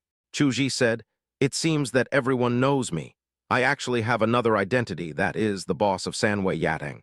The employees below were in an uproar. They had all eaten at Sanwei Yatang to some extent, but they did not expect that the boss would be the person in front of them. Chu Ji continued, "Some people might think that it's nonsense for a person who works in the catering industry to work in the gaming industry. I don't deny that. I know nothing about games. Seeing the people below talking to each other, Chuji did not stop them.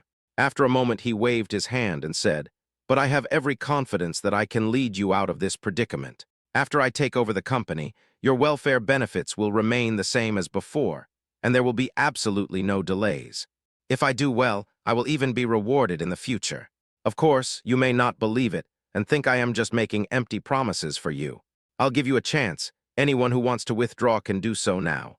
After saying this, Chuji lowered his head to look at the company's previous information. He realized that the reason why the company was losing money was the same as he had expected. It took too big a step and wanted to eat a big bite at a time, so it only made large-scale online games. However, the games that Li Ping chose were too interchangeable, and the playing procedures were cumbersome. The more important point is that it is not interesting enough, which is simply fatal. Fun is the foundation of a game. Without it, everything is in vain. Chuji felt that the company had survived until now, probably because the Li family had provided a lot of subsidies. After waiting for a while, Chuji raised his head and looked at everyone and asked, "No one is quitting." Chuji found this strange because according to what he had just learned, several people were planning to change jobs. How come no one brought it up during the meeting? Chapter 106, Personality Charm. How could he know that there is such a thing as personal charm? Chuji has a free and easy and calm temperament.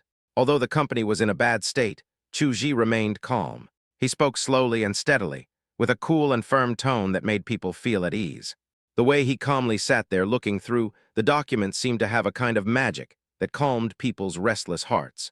Those employees who wanted to change jobs actually thought that following Chuji might be a good choice. Chuji looked at the personnel information. That Li Ping was also quite ruthless. When he left, he took away several big shots and all the people in key positions. But it's not bad either. At least the remaining people are all those who work for the salary, which is good. After sending everyone away, Chuji came to the office. Sujai, Yu Xing, and others are still waiting here. Chuji said, "Sujai, are you interested in helping me?" He now manages not only a chain of stores, but also a factory. Together with this company, he is really too busy to handle everything on his own. He needed someone he could trust to help him, and Sujai was a good choice. Sujai hesitated for a moment and said, "Okay, I brought Yu Xing and Zheng Tan here, so I have to be responsible for them." Chuji smiled. "Okay, you will be the general manager of this company from now on. Yu Xing, Zheng Tan, test the casual games you have as soon as possible. I think the greedy little train and the jumping frog are especially good. Please fix the loopholes as soon as possible." Yu Xing and Zheng Tan were so excited that they went out and started working immediately. Of course, this allows you to combine work and study. At this time, there was a knock on the door, and Su Zin walked in. Sujai was slightly stunned when he saw Su Zin. Then he looked at Chuji again. Chuji said, "What are you looking at? She is the big boss." Sujai quickly stood up and greeted him. After a brief polite exchange, Sujai left. He also realized that the big boss came to find Chuji. "I plan to let Sujai be the manager here to help me manage the company," Chuji said to Su Zin. Su Zin sat opposite Chuji and said, "I've said before, the company is under your control. You can hire whoever you want. I won't interfere." Chuji raised his eyebrows. Su Zin looked at him with a fiery gaze today, which he was a little uncomfortable with. "That's fine. I've also recruited a few technical experts, and there are 2 more projects. Fortunately, these 2 are small casual games, which are manageable for our company with insufficient funds." Su Zin took out a card and pushed it in front of Chuji, saying, "There are 5 million in it. 2 million will be used to buy the copyright of the game you mentioned, and the rest you can use for operation and promotion." Chuji raised his eyebrows and said, "Very good, with these 5 million, I am more confident." Looking at Chuji, who was full of confidence and a little domineering, Su Zin was a little dazed. In her impression, Chuji has always been timid when it comes to relationships. For example, with the one from the Qin family and with Su Ruoxuan. He has been in a state of escape. Facing Xiao Han's aggressiveness, Chuji also appeared extremely calm, so calm that it made people feel cowardly. But I never thought that he also had a domineering side. It turned out that he was not without confidence, but too rational, and did not want to waste energy on things that were impossible. Su Zin thought about this and said, Su Ruoxian, it seems that you have never given him a sense of security, so he has never been sincere about you from beginning to end." Su Zin asked, "I've seen the movie you made this time. It's very good and the emotions are very sincere. I heard that some of the scenes in it are based on your actual experiences. I wonder if that's true. Chu Ji's confidence gradually disappeared when he heard this, and his smile became forced. Some of the scenes are indeed my real experiences. Su Jin was silent for a moment when she saw Chu Ji forcing a smile. You and Ryuxian are now divorced. What are your plans for the future? Chu Ji said this. Su Jin said, just chat. If you don't want to talk, then forget it. I don't have any plans. I don't want to consider my personal emotional issues for the time being. Let nature take its course. After all, I'm a divorced person, and I don't have too high requirements for my significant other. Su Jin suddenly said, I've been divorced too, how about we give it a try? Chu Ji was a little stunned. It was just a joke, look how scared you are, Su Jin said indifferently. But there was still a hint of disappointment in his eyes. Chu Ji said at this time, I told you, Boss Su is a rich and powerful woman. How could she be interested in a peasant like me? Su Jin added, what if I like her? Chu Ji felt his scalp tingling. Tesk, you are really boring. Su Jin rolled her eyes. Just then, a man walked in from the company's gate. Su Jai was a little dumbfounded when he saw the person coming. Boss Su.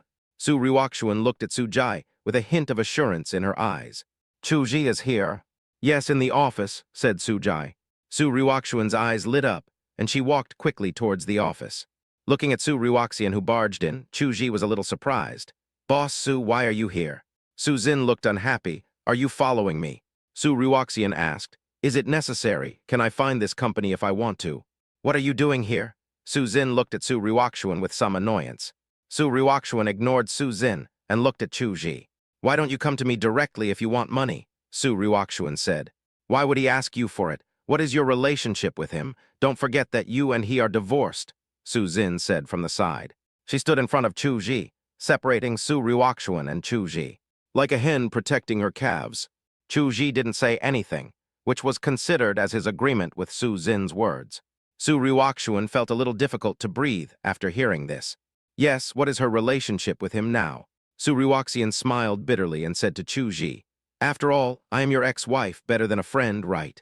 Chu Ji said, Boss Su, I'm actually not short of money. Even if I don't have the 5 million, I still have a way. After all, I have already mobilized some funds. It's not much, but it's enough to support 2 small game tests. He looked at Su Jin. He didn't expect that Su Jin's money was borrowed from Su Ryuxian.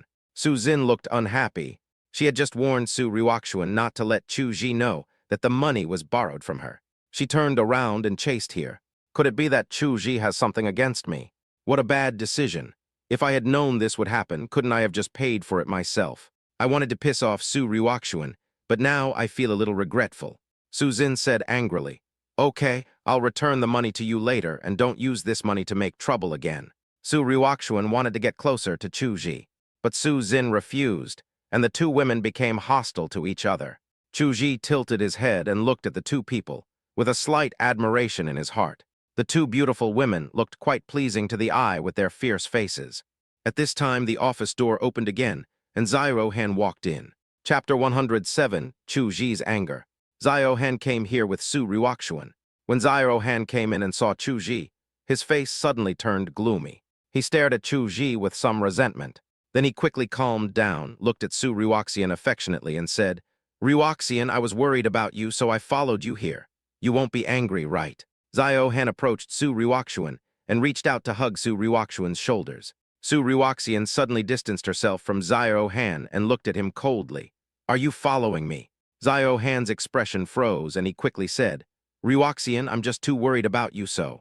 Su Jin sneered at this time and said, it sounds nice, but who knows what you are thinking. She didn't like Zio Han, and the look in his eyes made her feel very uncomfortable. She noticed Zio Han's obscene look when she was at the Su building, but she was too lazy to pay attention to him. She didn't expect that he would follow her here. It would be fine if he followed Su Ryuxian, but what if it was him who was following? This kind of person is simply suffocating. At this time, Su Jin said to the outside of the door, Su Jai. Su Jai hurried in, Boss Su. No outsiders are allowed to enter our company from now on, especially Zio Han. Su Jin did not give Zio Han any face at all. Su Jai originally wanted to stop him, but he came in almost at the same time as Su Ryuxian, so he thought Zio Han came with Su Ryuxian. After a slight hesitation, Zio Han had already entered the office. In addition, the company is in a bit of chaos right now, and there is no security, So this kind of thing happened. Sujai said, Boss Su, I will immediately arrange security personnel, and this kind of thing will never happen again. Su Zin nodded. Zio Han's face looked very ugly at this time. This was simply a slap in the face in public. But he could do nothing about it. Su Zin was famous for her sharp tongue. If he dared to be rude to Su Zin would scold him for a whole year. Zio Han once again looked at Chu Ji behind Su Zin with resentful eyes. He thought all this was caused by Chu Ji. You two have already divorced. Why are you still haunting me? Zio Han looked at Chu Ji with gritted teeth. This was the first time he lost his composure in front of Su Ryuakshuan. Chu Ji was a little dumbfounded and said, It seems like you came here on your own initiative, right? Su Zin smiled coldly at this time and said, Some people never think they are wrong, and even if they are wrong, they will blame it on others. What is shameless? You Zio Han are shameless. Zio Han looked at Su Zin suddenly. Su Zin was startled and stepped back. He stumbled and fell backwards. Chu Ji was startled, took 2 steps forward and hugged Su Zin. Are you okay? Chu Ji asked with concern.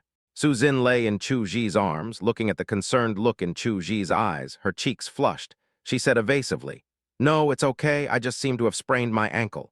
Upon hearing this, Chu Ji quickly picked up Su Zin and carried her horizontally. Then he gently placed him on the stool. Su Zin stared at Chu Ji blankly, the tips of her ears turning red. After Chu Ji put Su Zin down, he turned and looked at Zio Han, his face becoming unhappy. Mr. Zio, you are not welcome here, please leave. At this time, Sujai came over with 2 people and said, Mr. Zio, please leave, otherwise we will call the police. Zio Han's face turned pale, and he looked at Chu Ji deeply. Chu Ji was not afraid at all at this time, and he had never been afraid of Zio Han.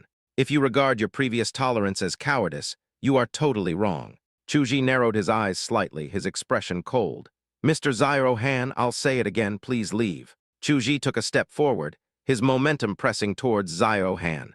Su Zin behind him stared at him blankly, and unexpectedly felt a sense of security she had never felt before. It turns out that being cared for and protected by others feels so good, Su Zin murmured. Zio Han's expression changed slightly when he saw Chu Ji walking towards him with a livid face. He realized that if he didn't leave, Chu Ji would really dare to attack him. Zio Han snorted coldly. No need for you to remind me, I will leave. Zio Han didn't dare to look Chu Ji in the eye again. He turned to look at Su Ryuakshian next to him, and immediately put on a smile and said, Ryuakshian, let's go. It's a disgrace to our status to be with such a person. Su Ryuakshian raised her eyebrows. What is your identity? Zio Han was slightly stunned. Go away, I still have something to say to Chu Ji, Su Ryuakshuan said. Ryuakshuan? Zio Han was a little bit unbelievable. Zio Han, don't force me to swear. Su Ryuakshuan looked at Zio Han coldly. Zio Han was furious, but he pretended to be pitiful and said, Okay, I'll go. Ryuakshian, don't be angry. Zio Han turned around and left the office. Chu Ji saw Zio Han leave, turned around, squatted down, grabbed Su Zin's feet and said, Su Zin, I'll give you a massage, just hold on. Su Zin nodded. The moment Chu Ji grabbed her feet, she bit her lips. Su Ryuakshuan, who was standing next to her, clenched her hands suddenly. Chu Ji had been so gentle to her in the past, but it was a pity that this gentleness might never belong to her again. How does it feel? Chu Ji asked Su Zin after giving her a massage. Su Zin shook her ankle and said, It's really much better. Chu Ji said, Restore it for a few days and don't walk too far. Su Zin nodded and agreed, not showing any trace of her previous stubborn look. Su Ryuakshian looked at Chu Ji and said, Can we talk? Chu Ji frowned. He didn't want to talk to Su Ryuakshuan anymore. It was over between them.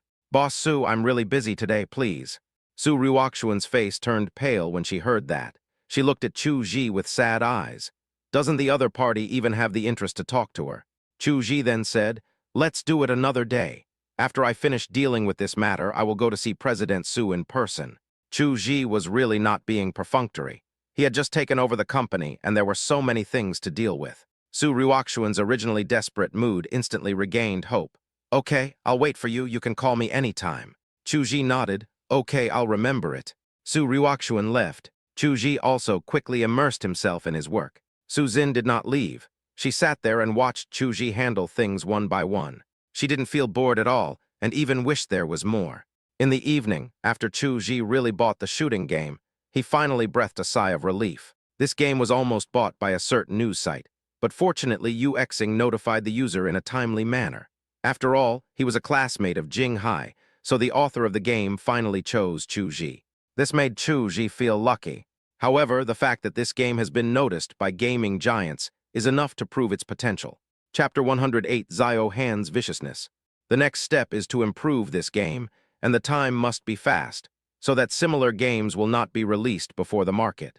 Fortunately, this game is a semi-finished product, and the concept of team building has not yet been added. Even if someone on the market imitates it, it will not be produced in a short time. Everyone cheer up. We have to work overtime today and probably in the future. Chu Ji waved the contract in his hand.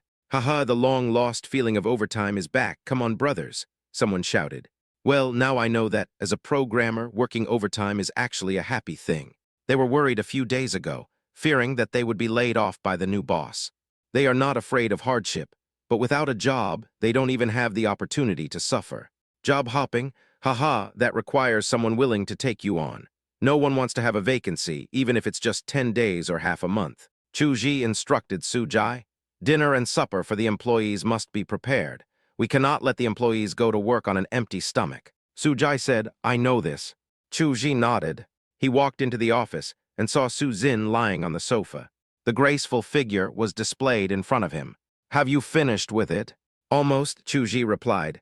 Okay, come with me, let's go eat, Su Zin invited. No, I have to go back. My sister is still waiting for me at home. Okay, I won't waste your time. I'll go back with you, Su Zin said.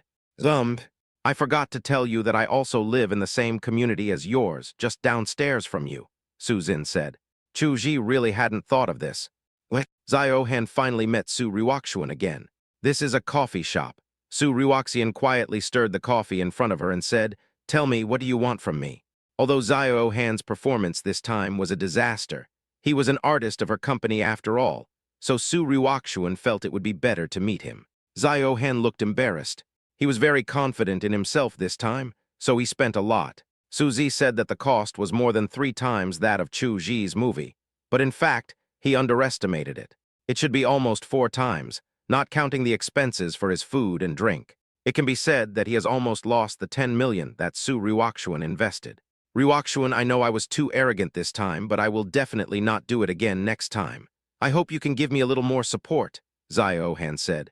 Su Ruoxian stopped stirring her coffee and said, Zio Han, did you know that the 2 artists I signed with great difficulty also asked me to terminate their contracts? Zio Han's face froze for a moment. Su Ruoxuan looked at Zio Han with disappointment in her eyes. Although the 2 female artists did not say it explicitly, they still hinted that they left because of Zio Han. The entertainment industry is a murky place, but she thought that this kind of problem would not occur in her company. But it still happened, and it was a problem with the person she least wanted to see. Zio Han's expression changed. I really don't know, maybe they have found a better place to go. Su Ruoxuan looked at Zio Han quietly, becoming more and more disappointed. Zio Han, I think I've given you enough support. I've been investing since we met, and it's almost 100 million, right? Zio Han's face stiffened. Zio Han, give up. You are really not suitable to be an artist. Su Ruoxuan gave her advice. Zio Han's face suddenly changed. What else can he do besides being an artist? Although he also graduated from a prestigious university, he knew how much contribution his family and Su Ruoxuan made. He just managed to get through college, and although he was an art student, he only had a general understanding of guitar or other things. He has no special skills and has nothing but his face. If he is not allowed to be an artist now, he really doesn't know what else he can do. He doesn't even know the roads to Jinghai, even though he's driving a Diddy. Ruoxian, please give me another chance for the sake of our past friendship. Have you forgotten that evening after school? Su Ruoxuan couldn't help but think of that scene, the scene where Zio Han protected her behind him. Her eyes softened involuntarily. How do you want me to help you? Su Ruoxuan said. Zio Han showed a look of surprise and quickly stated his ultimate goal. I heard that director Feng is going to shoot a movie next, which is about music. This subject is very good, and I want to participate. As for asking for money, we can talk about it later. As long as his fame is restored, he will naturally get financial support from Su Ruoxuan. Su Ruoxuan frowned, thought about it, and then called Director Feng. Hello, Director Feng, Su Ruoxuan said respectfully.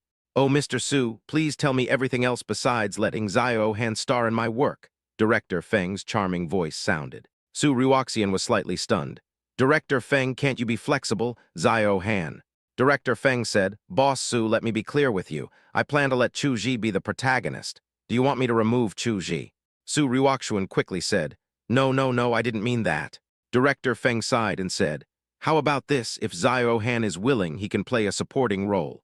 Xiao Han on the opposite side also heard what Director Feng said, and his face turned ashen. He roared in his heart, Chu Ji, it's Chu Ji again. Su Ruoxian hung up the phone, looked at Xiao Han on the other side, and said, I can't do anything about it. Director Feng has his own ideas. Xiao Han showed a smile that was uglier than crying and said, Forget it, if it doesn't work, it doesn't matter. Su Ruoxuan sighed slightly, but he would definitely not make Chu Ji angry again for Xiao Han this time. Su Ruoxuan was happy to think that Chu Ji was noticed by Director Feng. As expected of the man I married, he is really outstanding. At this time the phone lit up and a message came in. Su Ruoxuan checked the message and found it was sent by Director Feng. You can be the hostess if you want. Su Ruoxuan sat up straight suddenly, feeling inexplicably surprised. She stood up suddenly and walked out the door in a hurry. Xiao Han, I have something else to do, so I'll go back first. Xiao Han watched Su Ruoxuan walk away quickly, and his face instantly became distorted. Chu Ji, you are looking for death. He took out his cell phone and made a call. Soon he came to a bar.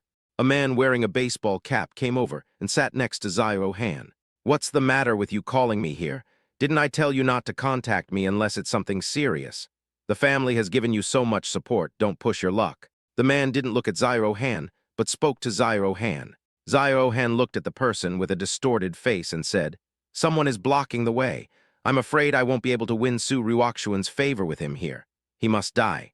Chapter 109, Never Kissed. The man looked at Xiao Han sarcastically. For this goal, how much preparation have we made for you? But you still haven't succeeded. Even until now, apart from holding hands, you haven't even kissed her on the mouth. How could our family have a loser like you? Xiao Han's face turned pale. Watch your wording, I'm a direct descendant after all. The man sneered. Is an illegitimate child also considered a legitimate child? Xiao Han said angrily, You. The man snorted coldly and said, Okay, I get it, but this is no small matter. If I fail, you know the consequences. The corners of Xiao Han's mouth twitched, and his whole face looked extremely unnatural. He took out a pill and swallowed it. The man next to him looked at him with disdain. Xiao Han's so-called handsome face was maintained by taking medicine. Otherwise, those parts of his face would probably have a rejection reaction. This is the last time I will help you. If you still can't do it, then find someone else as soon as possible. The man sneered and left. Xiao Han clenched his fists and said with a ferocious expression, No one can stop me, no one can. Su family. Father Su looked at Su Ruoxuan, who was standing opposite him, and said, Ruoxuan, this movie has been declared a complete failure. The rating is 2.3 points, which is the lowest rating I have ever seen. Does this count as breaking the Guinness World Record? Su Pin beside him interrupted for no reason. This time the three families sat together, not only as a family gathering, but also to talk about other things. Su Ruoxuan didn't say anything. He was the one who found the person, and she was the one who bought the script. She is also responsible for the final result. Suzy looked at Su Pin from the side and said, Weren't you very optimistic about Xiao Han at the beginning?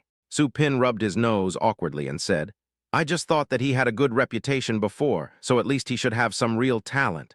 Who would have thought that his acting skills are like shit, and it feels like his face is fake? Suzy was stunned for a moment. He really hadn't thought about this aspect. Did Xiao Han have plastic surgery?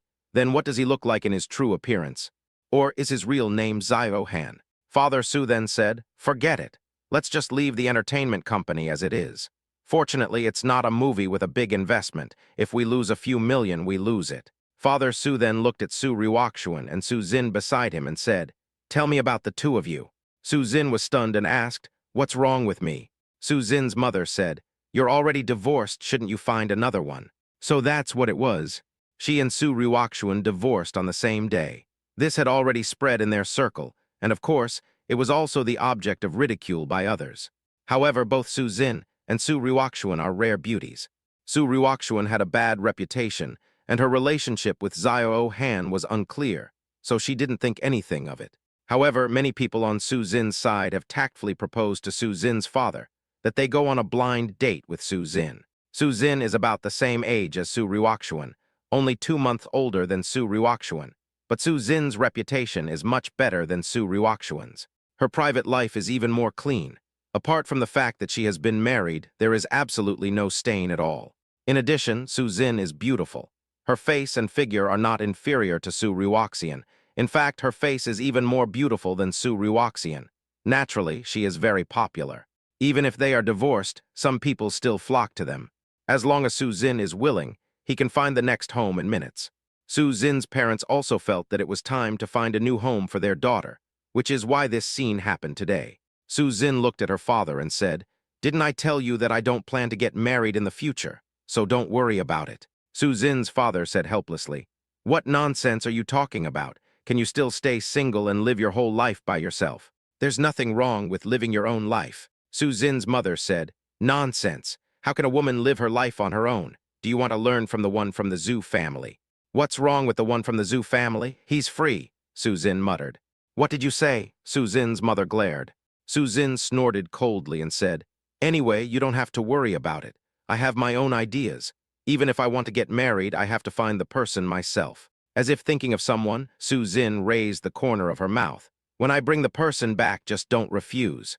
Su Xin's mother said, "Okay, as long as it's not missing any limbs, we have no objection." Father Su looked at Su Ruoxian and asked, "Ruoxian, what do you think?" Su Ruoxuan looked at her father and said, "I won't be alone until I grow old, so don't worry about me." Father Su was slightly stunned when he heard this and said, "So you have a goal?" Su Ruoxian said, "Of course." "Who is it?" Su Pin next to him asked, "Could it be Zyro Han?" He used to like Zyro Han, but after Zyro Han's movie came out, Su Pin was really disgusted. It was like being force-fed shit. The story is really a good one, so after the filming, Zyro Han seems even more terrible. Zyro Han is unique in being able to film such an excellent script into this way. Su Ruoxian said, "I, Su Ruoxian, have never been the kind of person who changes my mind every day. I can only have one husband. He was my husband in the past, and he will still be my husband in the future." Father Su was stunned. "Are you talking about Chu Ji?" Su Xin beside her was anxious. She stood up suddenly and looked at Su Ruoxian angrily and said, "Su Ruoxian, do you still have any shame? It was you who didn't want Chu Ji in the first place. It was you who was ambiguous with Zyro Han. Now everyone knows about you and Zyro Han. Why do you have to put a hat on Chu Ji?" Su Xin's father was a little confused. What was going on? Why did he react so strongly when Chu Ji mentioned his daughter? A bad feeling came over him. "Zinner, why are you defending Chu Ji so much?" Su Pin said, "Sister, you don't like Chu Ji too, do you?" Su Xin's eyes were slightly flustered, and then she said, "Chu Ji saved me, I'm just feeling sorry for him, is that not okay?" Su Pin nodded, "It seems to make sense." Su Xin said, "That's right, you all know Ruoxian's character. My benefactor finally jumped out of the fire pit. How can I watch him jump back in?" Su Ruoxian sneered and said, "Don't think I don't know what you're thinking. I won't give you a chance as long as I'm here." Su Xin looked at Su Ruoxuan angrily. The others also looked at Su Xin in confusion. If they said Su Xin liked Chu Ji, they wouldn't believe it. But they knew very well how much Su Xin looked down on Chu Ji in the past. Even if it changes, it can't be this drastic, right? Did something happen between them? Thinking of a possibility, Su Xin's father's face showed some tension. "But then I thought that the ambulance arrived in time, so they shouldn't have time to do anything else, right?" Chapter 110, Sister Wonking's Support. Let's not mention the family meeting at the Su family. Chu Ji came to Zhu Wonking's community with ease, carrying the vegetables, fruits, and other things he bought. When I came downstairs, I saw Zhu Yunmo playing with a group of half-grown children in the square. "Momo," Chu Ji shouted. Zhu Yunmo turned his head to look at Chu Ji with a look of surprise on his face. "Dad." Chu Ji froze when he heard that. There was a hint of cunning in Zhu Yunmo's eyes. Then she turned her head to look at the other friends, raised her head and said, "See, this is my dad. So you really have a father, but why haven't we seen him pick you up from school before? My dad used to be abroad and he just returned to China. He also opened a company and is very busy every day. How can he have time to pick me up from school?" Zhu Yunmo said. Oh, several half-grown children believed it and said, "Yunmo, your dad is so handsome and still looks so young." "That's right, my dad is the most handsome." After Zhu Yunmo finished speaking, he ran towards Chu Ji and jumped on Chu Ji. Chu Ji opened his mouth and wanted to say something, but for some reason he said nothing. "Yunmo, let's go home. I bought chicken wings this time. Let's make cola chicken wings." Okay. Yunmo excitedly pulled Chu Ji towards home. Someone nearby looked at Chu Ji's back in disbelief. Some young people felt as if they had lost their parents. When they first met Zhu Wongking by chance, they were stunned by her beauty. Naturally, they had some thoughts about Zhu Wongking. They had been observing the situation at Zhu Wongking's home. They became even more concerned when they discovered that the male owner had never been seen in Zhu Wongking's home. They would squat here almost every day hoping to have a chance encounter with Zhu Wongking. Now they suddenly realize that she has a husband, and only they themselves know the loss in their hearts. Zhu Yunmo took Chu Ji back home. "Mom, Dad is back," Zhu Yunmo shouted. Chu Ji was a little panicked and wanted to explain. "That mean no, I didn't." Zhu Wongking came out with a red face and interrupted Chu Ji's words. "Nothing." She stepped forward and took the thing from Chu's hand. She didn't even have any intention of refutation towards Yunmo's way of addressing her. Chu Ji didn't even say a word of explanation. Both Chu Ji and Zhu Wongking tacitly agreed not to change the way Zhu Yunmo addressed them. Zhu Yunmo's eyes sparkled. She came to her aunt and raised her eyebrows. Mo Yue gave Zhu Yunmo a thumbs up. Zhu Wongking and Chu Ji's progress was too slow, so she, as their younger sister, had to give them a push, and now it seems the effect is surprisingly good. In the kitchen, Zhu Wongking helped Chu Ji. Seeing Zhu Wongking bending over Chu Ji's waist to tie an apron for him, Zhu Moyu let out a sigh of relief. She seemed to smell the sour smell of love. At the dining table, Zhu Yunmo said, "Dad, can you come every day?" Chu Ji was stunned again. He had no resistance to Yun Mo's call of Dad. Zhu Wongking said, "Yunmo, please stop making trouble. He has a lot of work to do. How can he have time to come back every day?" Although she was scolding Yun Mo, her beautiful eyes were fixed on Chu Ji, with a hint of expectation in them. Chu Ji was a little embarrassed because he was not Sister Wongking's real husband. If I were to take advantage of Yun Mo's words, Sister Wongking would probably be unhappy. Sister Wongking's words just now were both a way out for me and a warning to me. But I wonder what Zhu Wongking would feel if she knew what Chu Ji was thinking at this moment. Seeing that Chu Ji did not agree, Zhu Wongking showed a trace of disappointment. Zhu Moyu next to her looked a little anxious, and then she winked at Yun Mo. Yun Mo said, "How about this, Dad? Can you come back every Friday?" Chu Ji looked at Zhu Wongking. Zhu Wongking said, "Why are you looking at me? If you want to come back, just come back. Am I stopping you?" Zhu Wongking used the word "come back," which seems to explain a lot of problems. Chu Ji met Zhu Wongking's eyes and nodded unconsciously. Okay. Unlike Su Ryuakshuan or anyone else, he could never bring himself to object to Zhu Wongking's words. Zhu Wongking blushed. "I heard that you took over a game company." She changed the subject at this point. "Yes, Sister Wongking, how did you know?" "Ryuakshuan and I have a good relationship," Zhu Wongking explained. Chu Ji suddenly realized.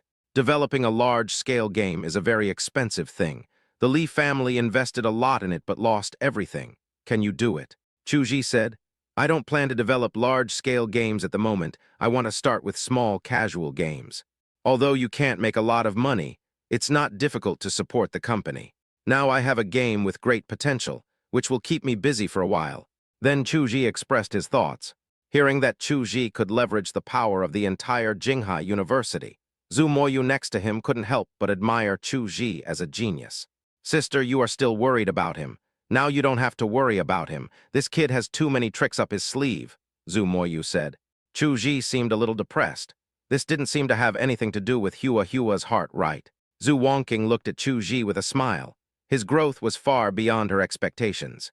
She stood up, took out a file bag from the briefcase next to her, and handed it to Chu Ji. "This is the copyright of a game I bought. It's already very mature, and the early stage operation and promotion are almost done. I'll hand it over to you." Chu Ji was shocked and said, "Sister Wongking, this is too expensive. You should know that the early stage operation of a large-scale game may cost billions." Zhu Wongking said, "Do you need to be polite to me? Besides, the investment in this game is not as much as you think." Chu Ji took the file, which had the words Ace Honor written on it in large letters. After looking at the information in detail, Chu Ji said, "Sister Wongking, I'll accept it." Zhu Wongking had a smile in her eyes. She has taken an important step. Grow up quickly. Only by growing up quickly can you face the future storms. Zhu Wongking looked at Chu Ji lovingly and said softly in her heart. In the next few days, Chu Ji tried his best to test the Ace Honor. It will be available on the shelves on August 15th. Of course, we also spent a lot of money on advertising and promotion in the early stage. Boss, today's installation volume is 100,000 times. An employee said in surprise. 100,000, too little. Boss, this is just the beginning. Game downloads will have a burst period. A few more days passed.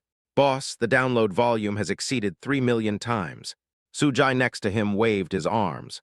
This has already reached the standard. It can be considered a successful game. Chuji shook his head and said, "It's still too little. I think this game still has a lot of room for improvement." An experienced programmer nearby said cautiously, "Boss, the initial performance of this game is already more popular than Zun's first game." Cough, cough, cough, Chuji coughed. "It's embarrassing. I really don't know much about games." Sujai smiled secretly, then immediately changed the subject and said, "This one is really good. Our casual games are also doing well. The number of users of our two games has exceeded 5 million. Chapter 111, The Li Family's Anger. Not to mention that Chu Ji is still not satisfied with his results. At this moment, in a magnificently decorated office, Li Ping angrily smashed the teacup on the table. He had worked hard to develop that ace honor, but it was not successful and was sold at a low price. When Zhu Wongking said it didn't cost much, she really didn't spend much. Unexpectedly, this game came to life in Chu Ji's hands, but the other party made slight modifications. But he won't admit that it was these changes that made the game a hit. Of course, he would not admit that the slight modifications he mentioned were too big to be true. Damn bitch, she actually transferred the company to that peasant and was still devoted to him. It's disgusting. Li Ping's eyes were full of resentment. Go and find out what that bitch is doing now, Li Ping roared. Of course he was talking about Su Zin. Su Zin was celebrating at this time. It was already a great achievement for a game to become a hit. I didn't expect all three games to be hits at the same time, especially the Ace Honor, which was like a dark horse rushing straight into the top 10 of the game rankings. This is not a small game, but a medium to large game. Because of the popularity of this game, the value of her company has also been rising rapidly. Now the market value of her gaming company has exceeded 100 million. It's simply hot. 100 million is nothing to the Su family. But this company's profits are terrifying. This is a highly profitable industry. Such a big commotion naturally attracted the attention of the Su family. What 40% of the shares are in Chu Ji's hands? Su Zin's father asked in surprise. Not bad, Su Zin said. No, the shares must be taken back, said Su Zin's father. Su Zin's brows suddenly frowned, and his eyes became displeased. Why, I gave it to you before, but you thought it was not profitable, and you were even too lazy to invest. Now Chu Ji has turned a profit in less than 2 months, and now you are interested in his shares. That was originally the property of my Su family. Su Zin snorted coldly. Dad, can you please have some shame? Do you know that those games were brought back by Chu Ji? Do you think the company is more valuable, or the game is more valuable? If he takes the value of the game into account, my current shareholding is less than 20% at most. Do you still think the company belongs to me? Su Zin's father's face froze slightly. But you can't calculate it that way. Without the company, he is nothing. Su Zin stood up and said, Dad, then tell me without Chu Ji, what is my company? Su Zin's father stopped talking. What is it? It's a money-losing product. Su Zin snorted coldly and left. She came to the company and went straight into Chu Ji's office. Chu Ji was processing documents. When he saw Su Zin coming over, he smiled and said, Su Zin, I have good news for you. The survival game will be available soon. Su Zin sat next to Chu Ji, where there was a seat specially prepared for her, for which she had customized a desk. She looked at Chu Ji and said, Congratulations. Why are you congratulating me? You are the big boss, Chu Ji said. Su Zin said, I want to adjust your shares. You get 60% and I get 40%. Chu Ji looked up at Su Zin and asked, Why? Because I'm afraid you will run away, Su Zin said jokingly. This worry is unnecessary, said Chu Ji. No, it's not redundant at all. I've brought the contract. Please sign it.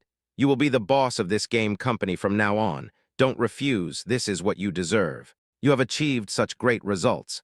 If I don't express my appreciation, I would be immature. You won't let me be an immature person, right? In fact, I'm already getting a great bargain with 40% of the shares. The value of these games is far from what they should be. Chu Ji said, but that's not what we said at the beginning. The purpose of my taking over this company is. Su Zin approached Chu Ji and asked, Is it for me? Su Zin's breath was as fragrant as orchid, and the faint fragrance wafted from her body, making Chu Ji a little at a loss. Sign it, then I can sit here with peace of mind. Su Zin looked at Chu Ji closely. Okay, Chu Ji finally nodded. because the game copyright that Sister Wonking gave him is really valuable. Although he still doesn't know what Sister Wonking does, he feels that he should give part of his shares to Sister Wonking. Chu Ji signed the contract. Seeing this, Su Zin curled up the corner of her mouth into a smile. She waved the contract and said, "It is written in the contract that this company can only have 2 bosses in the future, and that's you and me. No one else can be boss." Chu Ji was a little speechless, but it was not a big deal. You can own the shares yourself, but the money you get can be given to Sister Wonking, the same thing. Before he finished the work at hand, Chu Ji's phone rang. Chu Ji turned his head and took a look, somewhat surprised. He answered the phone and asked, "Director Feng, why did you think of calling me?" "As you won't forget what you promised me, right?" Director Feng asked.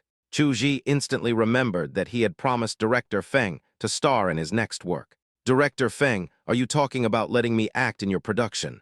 "Haha, it seems you still remember. Don't say you don't have time. I am always paying attention to you. I now know that your company is on the right track. The rest is just some routine work. Just let your subordinates do it."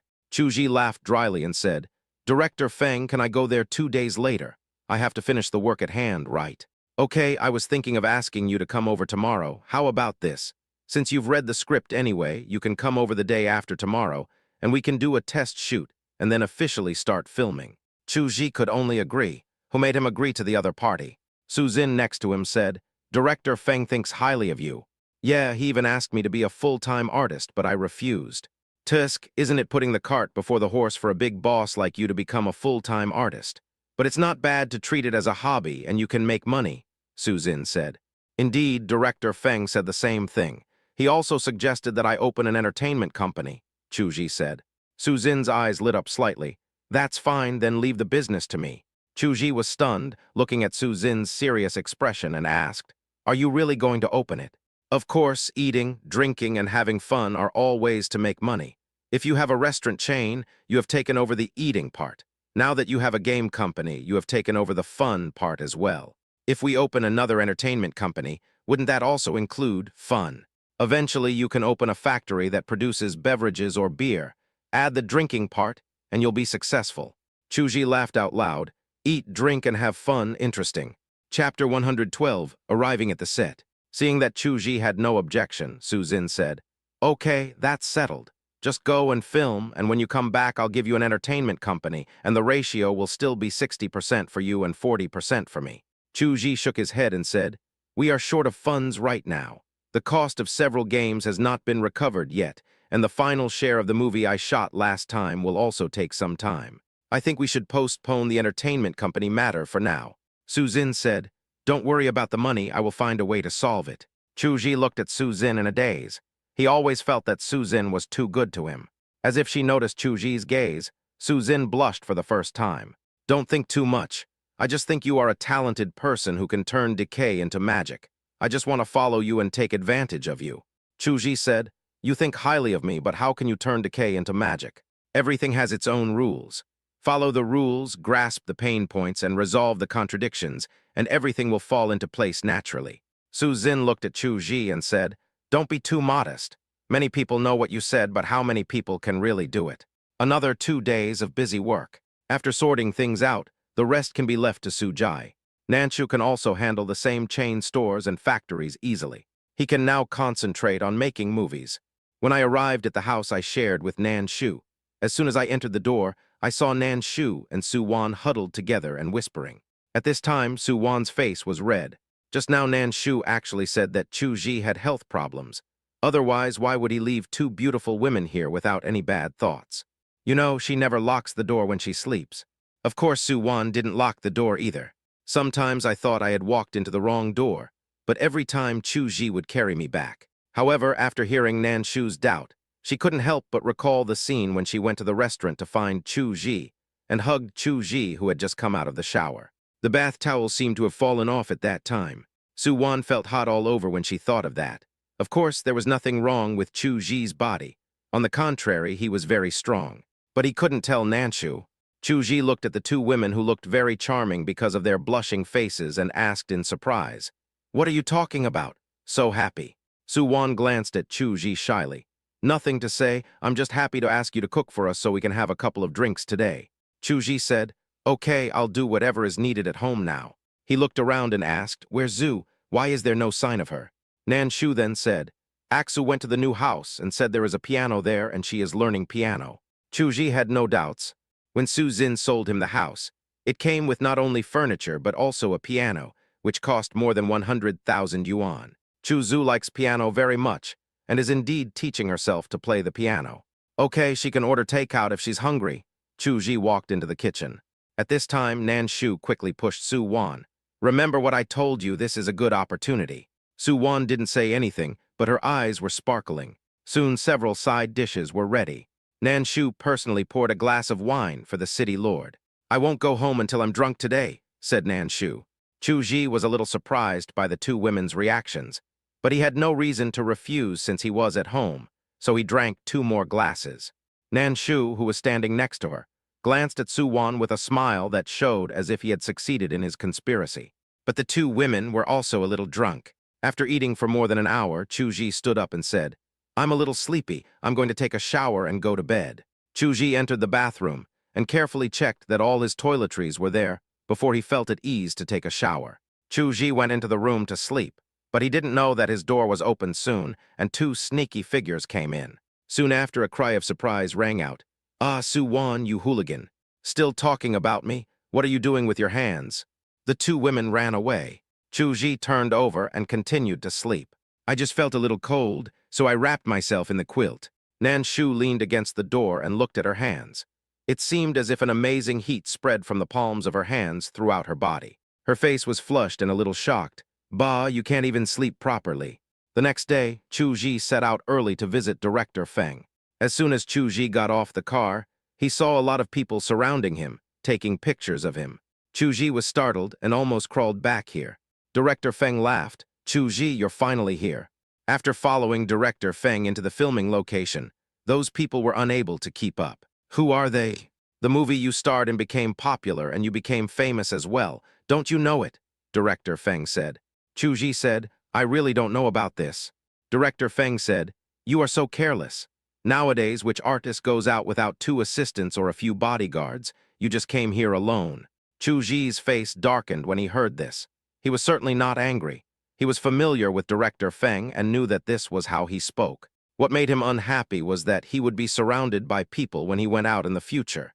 It was scary to think about it. Tusk, after Director Feng said that, "I feel like I shouldn't have agreed to Director Feng's request to come and film," Chu Ji said. "Haha, no, don't say that. You don't know how popular you are now. It can be said that if this movie is good, you will be a well-deserved star," Director Feng said quickly. Chu Ji is not interested in being a star. He is now a boss worth tens of millions, and his worth may very well reach hundreds of millions after the Chinese New Year. He would be crazy to become a star. He felt horrified at the thought that everyone would be watching him eat, sleep, get married, and have children. Arriving at the set, Chu Ji asked, "Director Feng, when do we start?" "Don't worry, everyone isn't here yet. Please wait a moment and familiarize yourself with the script first." Director Feng looked at Chu Ji and revealed a meaningful smile. Chu Ji didn't think much about it. He sat on the chair brought by the staff next to him and opened the script. He has a good memory and can remember all the contents just by reading it once. However, you can't just memorize the script. You also have to immerse yourself in the scenes and find the right tone and expression. When Su Ruoxuan came over, she saw Chu Ji reading the script. She instantly thought of the scene when she first met Chu Ji. For a moment, a myriad of tenderness rose in his eyes. This scene was seen by Zhao Han, who followed along, and his eyes became full of resentment. Chu Ji closed the script at this time, raised his head and looked to the side, and immediately met Zhao Han's resentful gaze. Chu Ji narrowed his eyes slightly. He thought, "I didn't provoke him, so why was he looking at me like that?" Then she saw Su Ruoxuan beside her, and he suddenly realized that he had found the reason. Chapter 113, Su Ruoxian's First Kiss. "Boss Su, Mr. Zhao, are you here together?" Chu Ji stood up and greeted him. Su Ruoxuan looked at Chu Ji, who was still as calm and composed as ever. Seeing that she and Zhao Han didn't look overly surprised, Director Feng came over and said to Chu Ji, "Chu Ji, the heroine this time is Ms. Su. It is a great honor for us to have Ms. Su here. It is not uncommon for some big bosses to want to try their hand at making a movie or even take on a role on their own initiative. Some even treat it as a hobby, providing the venue and equipment just to play an insignificant role. They don't do it for fame, they just do it for fun. After all, they are already very rich. So when Chu Ji heard director Feng say this, he was not too surprised. I just feel a little uncomfortable filming with Su Ryukshuan. Fortunately, there weren't any overly ambiguous scenes between the character he played and the heroine in this drama, so he could still accept it. It was just that there was a scene at the end where they hugged and kissed each other, and Chu Ji felt a little troubled. But Mr. Su is a great man. He will definitely use a substitute when the time comes.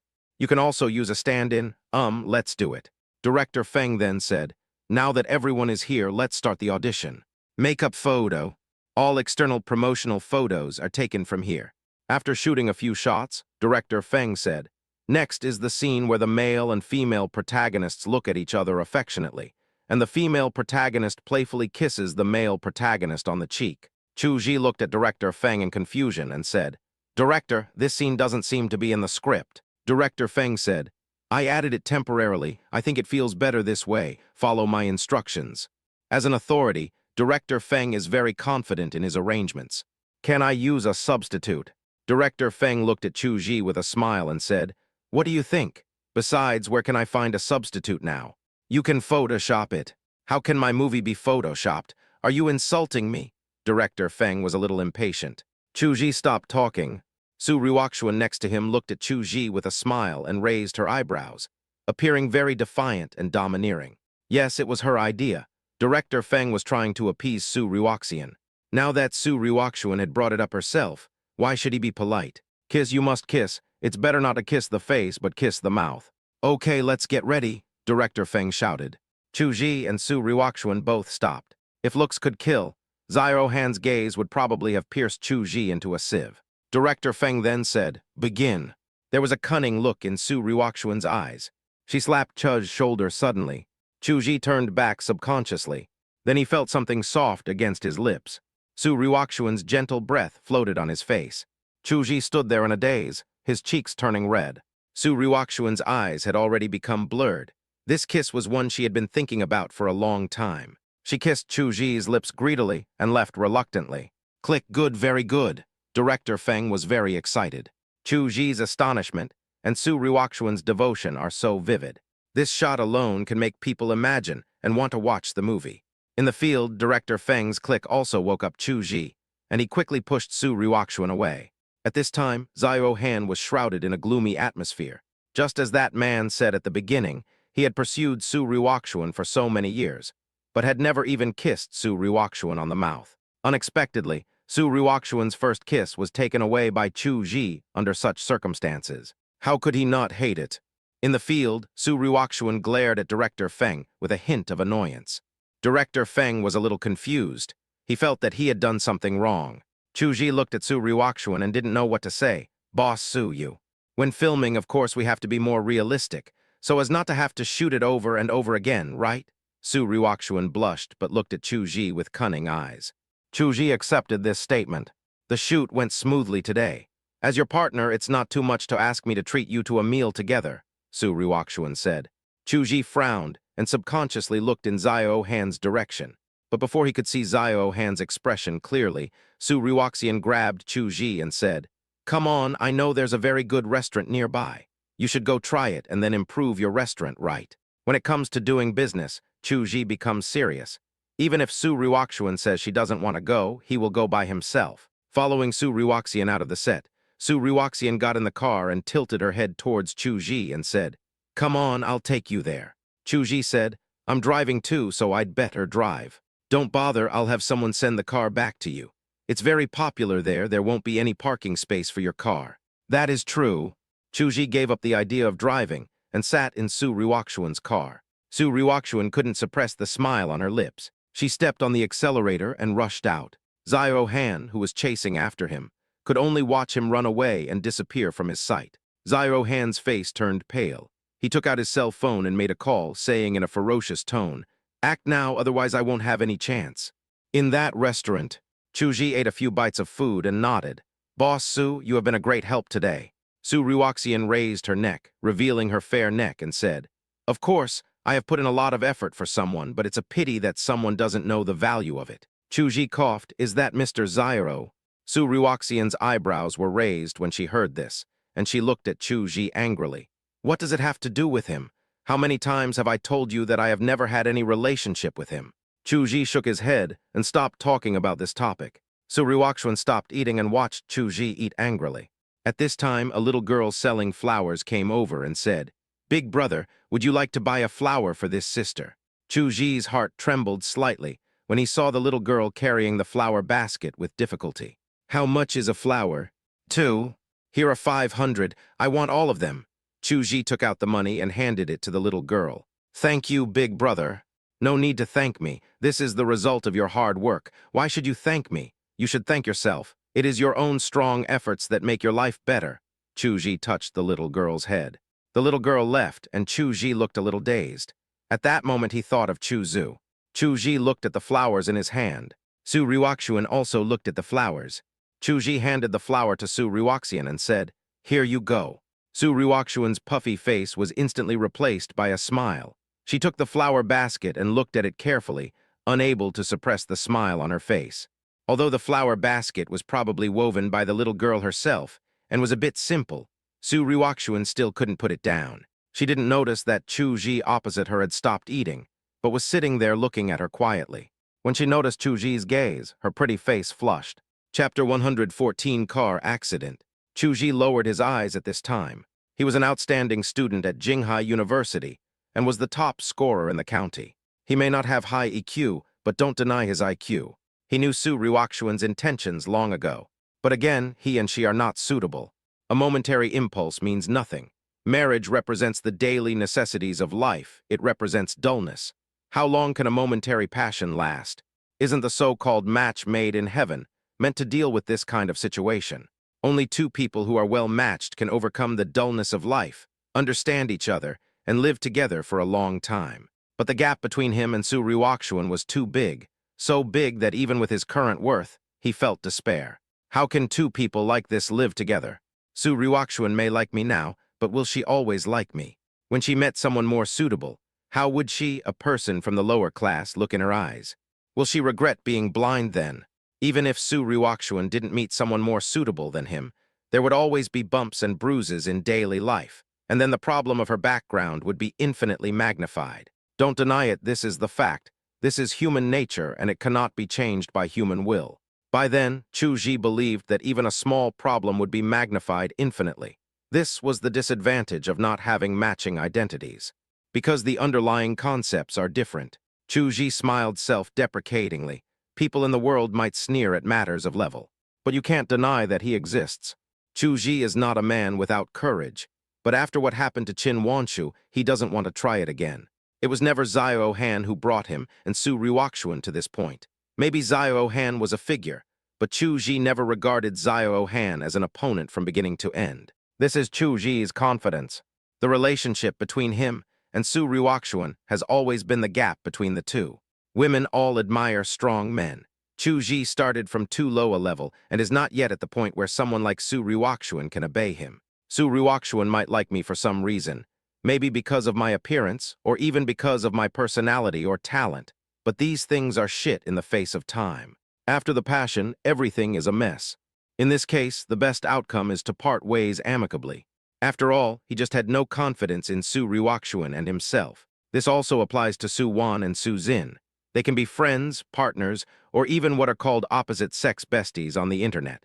But they can't be husband and wife. The saying that marriage is the grave of love is not undeserved. "Mr. Su, I've finished eating. I didn't see you eat much. How about you eat a little more?" Chu Ji said. Su Ryukshuan glanced at Chu Ji and said, "I'm so angry at someone, how can I eat anything?" Chu Ji smiled awkwardly.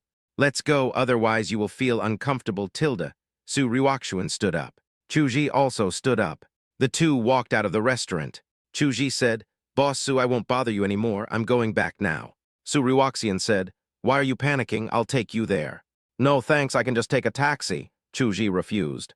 Su Ryukshuan's good mood was gone again. Chu Ji pretended not to see it. He went to the side of the road, hailed a taxi, waved to Su Ryukshuan and got in the car.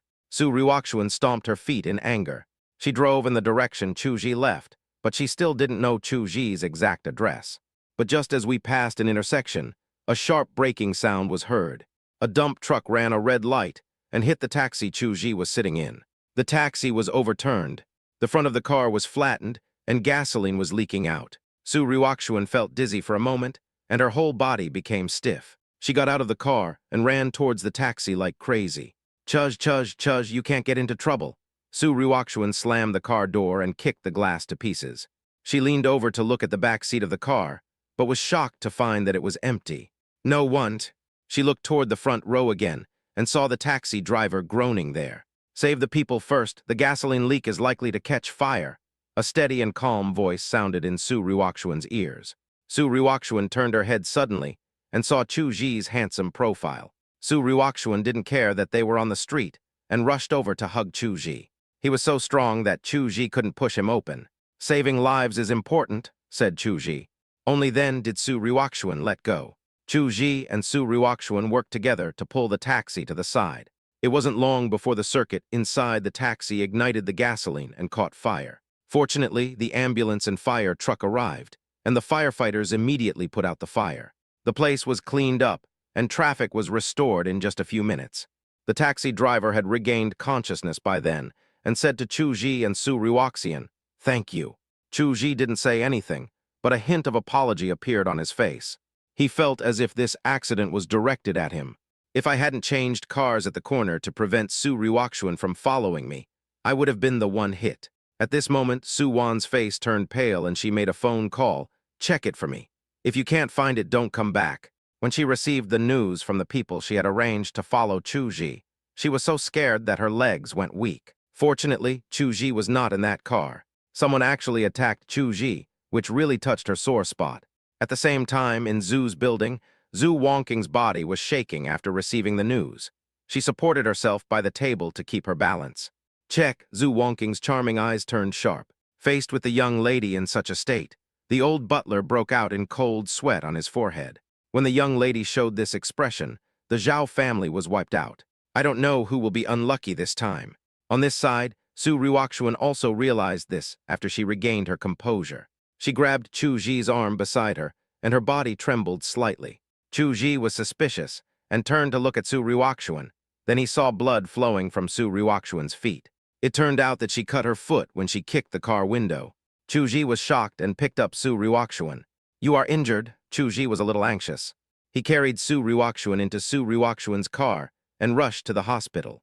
Arriving at the hospital, Chu Ji carried Su Ryukshuan into the hall and went to the emergency room. Looking at the deep cuts on Su Ryukshuan's body, Chu Ji seemed a little impatient. "The wound is very deep and needs stitches," said the doctor.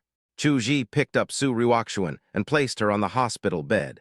Thinking of the other person shouting his name and banging on the car window frantically, Chu Ji looked at Su Ryukshuan with complicated eyes. Su Ryukshuan looked at Chu Ji, who had a panic-stricken expression, and a smile appeared on the corner of her mouth. "Finished stitches." Chu Ji was still guarding Su Ryukshuan's bed. Su Ryukshuan fell asleep perhaps due to excessive blood loss. Chu Ji sat next to Su Ryukshuan and had no intention of leaving. He reached out to touch Su Ryukshuan's cheek, but when he stretched out his hand halfway, the phone suddenly rang. Chapter 115, I can't figure it out. It's Su Ryukshuan's cell phone. Chu Ji looked over and saw Ning Rongrong's name. Chu Ji thought about it and answered the call. Before Chu Ji could speak, Ning Rongrong's voice rang out from the phone. "Ryukshuan, how is it going? Is it going well? Did you successfully take him down using my method?" Chu Ji was slightly stunned. He didn't know who the he Ning Rongrong was talking about was. Chu Ji suddenly thought of the car accident. It seemed that only Su Ryukshuan knew about the car he was riding in. Su Ryukshuan happened to be present when the car accident happened, but the location of her home should not be in the same direction as mine. Could it be that? Thinking of this, the throbbing in Chu Ji's eyes gradually calmed down when he looked at Su Ryukshuan. The call was hung up. Ning Rongrong looked at the phone in surprise. Why did he hang up? Didn't they kiss? When Su Ryukshuan woke up, she saw Chu Ji sitting next to her. "How do you feel?" Chu Ji asked expressionlessly. "It's nothing serious. My foot just hurts a little." Su Ryukshuan looked at Chu Ji with tenderness in her eyes. She recalled the scene when Chu Ji sent her to the hospital. He seemed very anxious. The fear in his eyes couldn't be faked. It turns out he is still worried about himself. Su Ryukshuan thought happily in her heart. Chu Ji frowned and said, "You almost hurt your hamstring, did you know that? Don't be so reckless next time." Su Ryukshuan asked, Are you concerned about me? Chuji frowned and said, I'm just giving you my advice. Seeing Chuji's cold face, Su Ryukshuan was a little stunned. She didn't know why Chuji suddenly became so cold towards her. Su Ryukshuan was full of doubts. Just then the door opened, and Su Zin walked over quickly. What happened? Why are you injured? Chuji briefly explained what happened and then said to Su Zin, You take care of her. I have things to do. I don't have time to stay here. Su Zin quickly said, Okay, leave this to me. You go and do your own thing. Seeing Chuji was leaving, Su Zin seemed somewhat happy, as if she was afraid that Chuji would stay here. Chuji ignored Su Ryukshuan's trying to keep him and walked out of the room. Su Ryukshuan looked at Chuji, who walked out of the ward without hesitation, and the light in her eyes dimmed. She seemed to see disgust on Chuji's face, but why? Unfortunately, no one gave her an answer. At this time, in a hidden corner, Zio-Han looked at the person opposite him with a sullen face. What happened? How could you get the wrong person? The man was somewhat speechless and said, Who would have thought that the guy would change cars in the blind spot where we were monitoring? What now? What should we do? We have already alerted the enemy. We have to withdraw. Otherwise, if the Su family or others find out, we will be finished. You can handle the rest on your own. The family can't help you. At this moment, the man's phone suddenly rang. The man's face suddenly turned ugly. He answered the phone, and his face turned pale as he listened to what was said on the phone. What's wrong? Zio-Han asked. Bang, the man slapped Zio-Han in the face. Damn it, it's all because of you, an idiot. We were targeted by the Zhu family. Why didn't you tell me that he was related to the Zhu family? The man's eyes were red. Zio-Han had a dazed look on his face, and he shuddered all over as he thought of something. The man ran out the door in a hurry. Zio-Han was stunned for a moment. He returned to his residence in a daze. The Zhu family, the Zhu family. How could he be connected to the Zhu family? Who are the Zhu family? Why would they care so much about a peasant like him? Zio-Han couldn't figure it out. If he knew that Chu-ji was so important to the Zhu family, how could he dare to have any feelings for Chu-ji? Even if he wanted to move Chu-ji, he would not be in such a hurry. He had to make sure that everything was foolproof. I don't know how long it was before the door opened, and the assistant walked in. Today was really hellish. I saw several car accidents along the way. I heard there was a car accident on the viaduct. A minibus with more than a dozen people on board failed to dodge and crashed through the guardrail and fell into the river. Zio-Han's face turned pale when he heard this. He hurriedly turned on the TV. Sure enough, I saw the news on TV. When he saw the car accident scene and the man in the baseball cap, he collapsed on the sofa. Honey, what's wrong with you? Zio-Han's assistant asked with concern. Zio-Han murmured, It's over, it's all over. At this time on the highway bridge, a man walked up to the man in the baseball cap, snorted coldly as he watched him twitching in the car. Then the man looked at the phone that was left beside him. He picked up the phone and saw the first number, just minutes ago.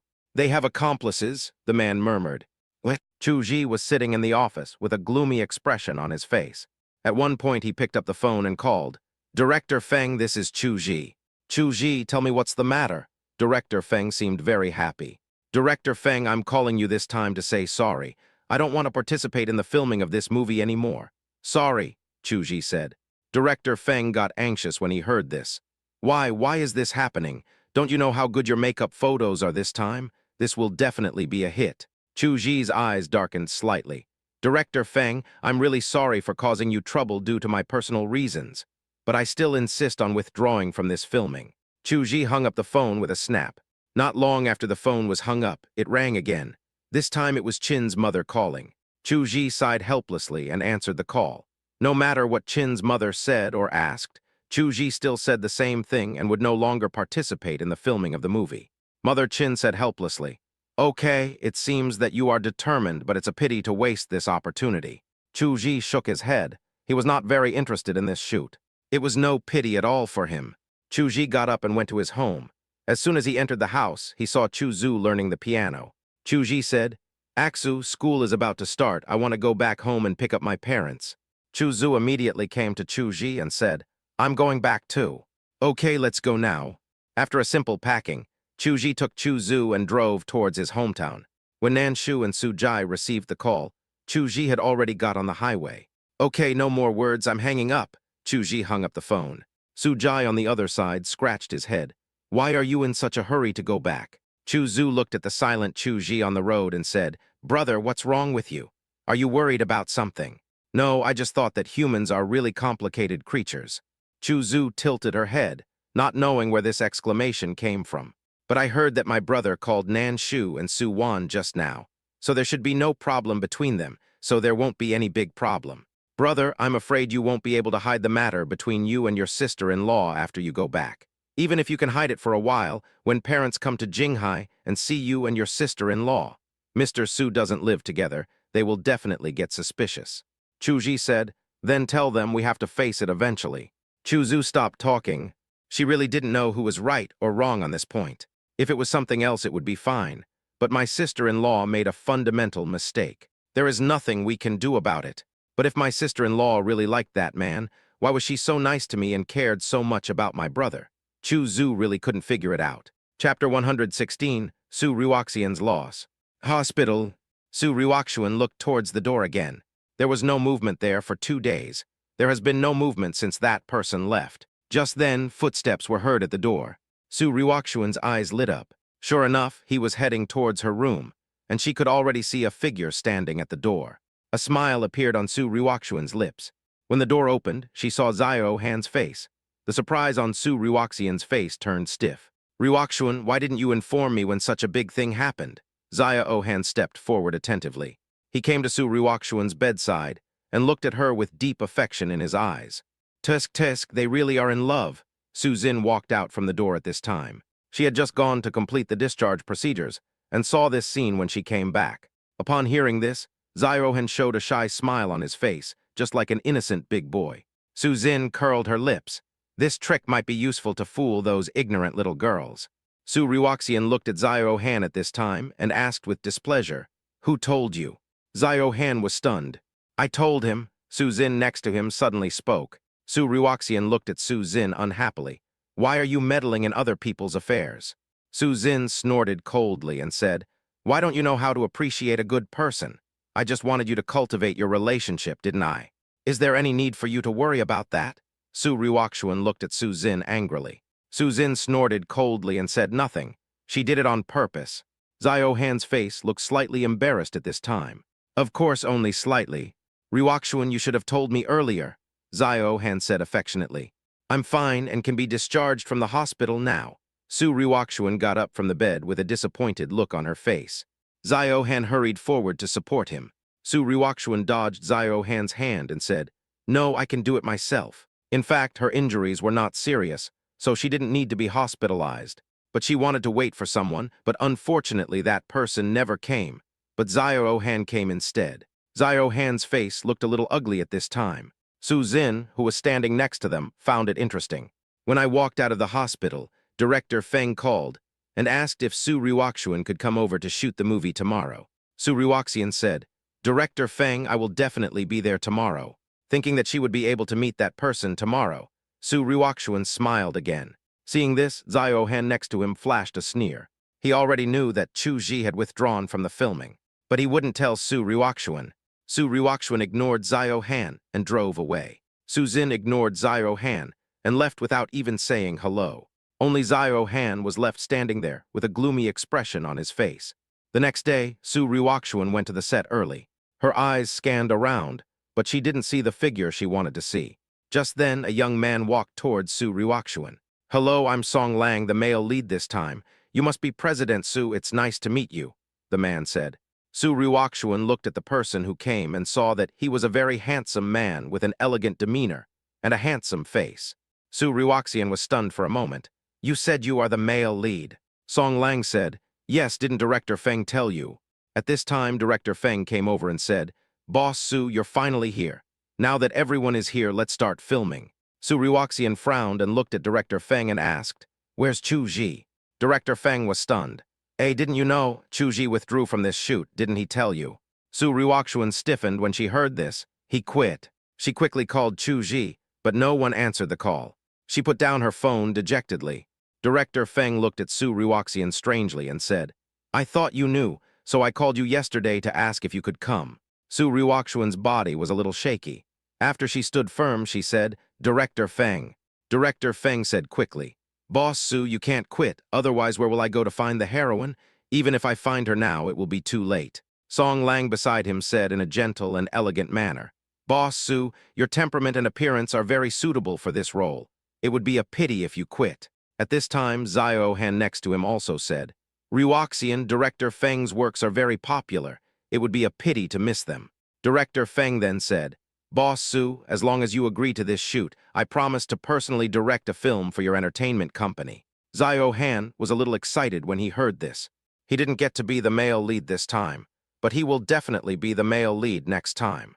Ruoxian Director Feng has agreed personally. "This is a rare opportunity," Zio Han said. Song Lang, who was standing next to her, looked at the graceful Su Ruoxian, and a hint of heat flashed in his eyes. "Mr. Su, if we have a pleasant cooperation this time, I will also consider joining your entertainment company," Song Lang said. "Oh, Song Lang is a rare and outstanding artist. With him joining, I believe that your company, Mr. Su, will be able to reach a higher level," Director Feng said enviously. Finally, Su Ruoxian nodded. "Okay." Song Lang smiled slightly when he heard this. The filming went on as usual, but Director Feng could no longer find the same filming feeling he had when Chu Ji was there. "Song Lang has good appearance, but he doesn't seem to know anything about music," someone nearby said. "It's not about music. I always feel that he lacks a little bit of temperament. I can't say what kind of temperament it is, but Chu Ji is very suitable," someone else spoke up. "That's enough. He's much better than Zio Han. Song Lang is definitely one of the top artists." During rest time, Su Ruoxian sat beside them in a daze. Song Lang came over with a cup of coffee. "Boss Su, have a cup of coffee." Su Ruoxian said, "Thank you." Song Lang smiled, making his handsome face look even more approachable. "Boss Su, your temperament is the best among all the people I have ever met. I believe that if you were an artist, you would definitely be one of the top ones." Su Ruoxian said, "I have no plans to be an artist." Song Lang said, "Me too, I actually have my own career too. I am just helping Director Feng with this shoot." Oh, Su Ruoxian became interested in Song Lang. Chapter 117. Su Zin's last name is also Su. Through the conversation, Su Ruoxian found out that Song Lang was actually from the Song family in Lingcheng. The Song family is considered a wealthy family, and Song Lang is undoubtedly the most outstanding heir. He personally owns 3 companies worth billions. Of course, this was all revealed by Song Lang intentionally or unintentionally. Unlike Zio Han, Song Lang and Su Ruoxian, who also came from noble families, had a lot to talk about. In the distance, Zio Han looked at Su Ruoxian and Song Lang chatting and laughing with gloomy eyes. It's not that he doesn't want to go to Su Ruoxian's place, but he finds that Su Ruoxian is somewhat dislikeful of him now, and going now will only make him bored. "Damn it," Zio Han clenched his fists. "I thought Chu Ji wouldn't come, and the male lead would be his. But I didn't expect Director Feng would find someone else and not let him be the male lead. He now even hates Director Feng." Zio Han suppressed the hatred in his heart, picked up a cup of tea, and walked towards Su Ruoxian. Chuj stayed at home for a few days. During this time, he naturally also talked about things with Su Ruoxian. "I thought I would face a mixed doubles match, but the parents' reaction was strange. They seemed very calm, and the mother said nothing except a sigh.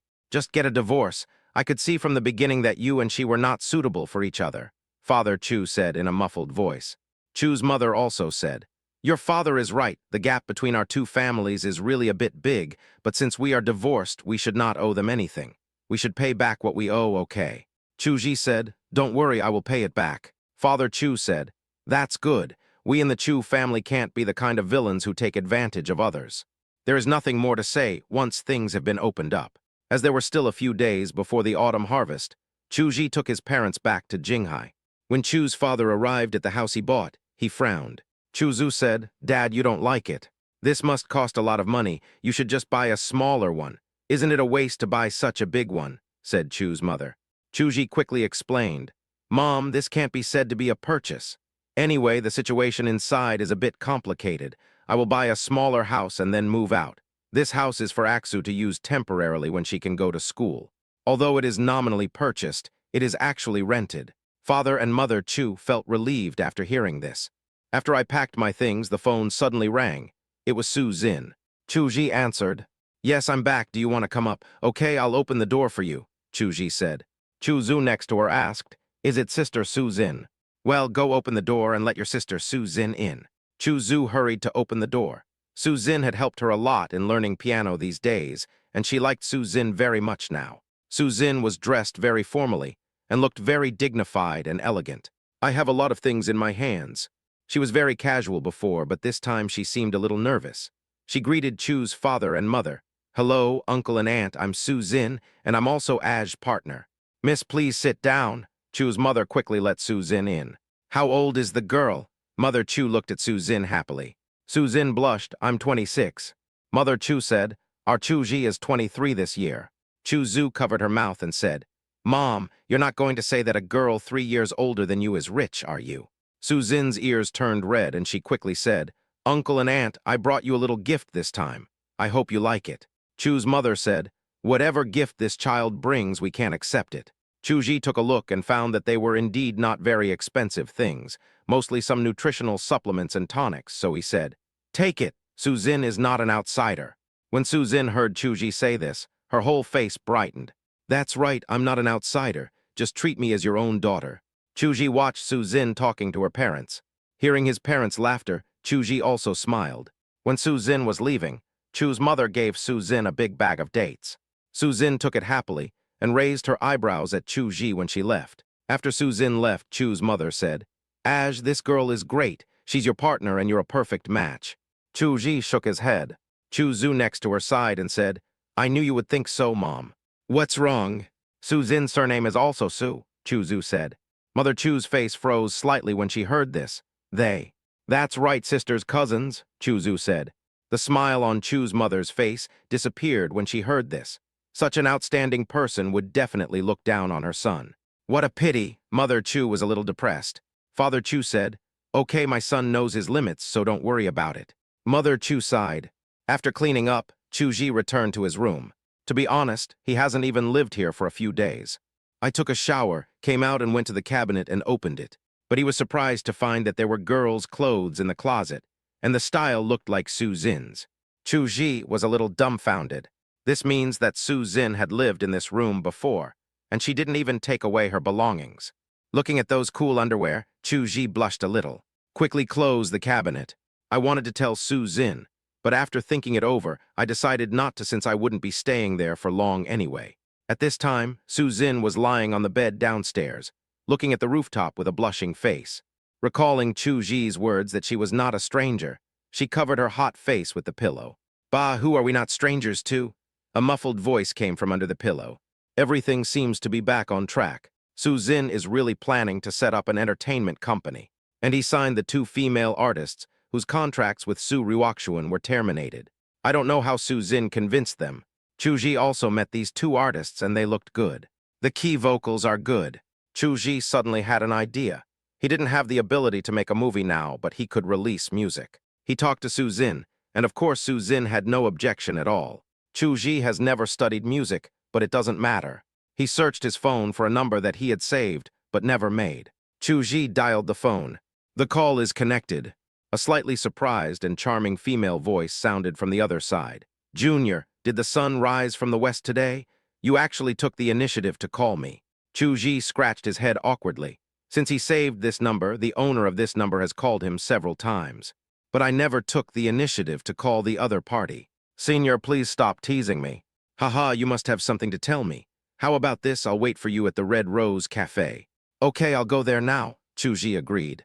When he arrived at the Red Rose Cafe, he immediately saw an intellectual beauty sitting next to the window. The other person was wearing glasses and leaning lazily on the back of the chair, attracting the attention of most people around him. She was the senior who invited him to join the music club.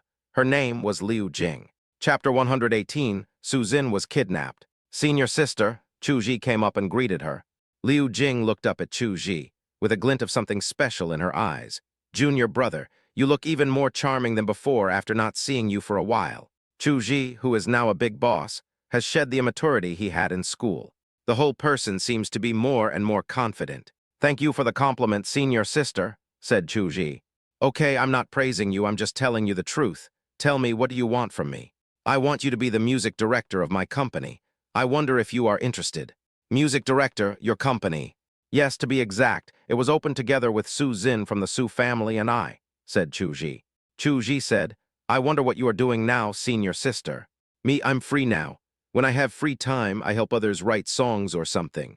Chu Ji said, then can you come over and help me? I'll give you 10% of the shares. Liu Jing was slightly stunned when she heard this.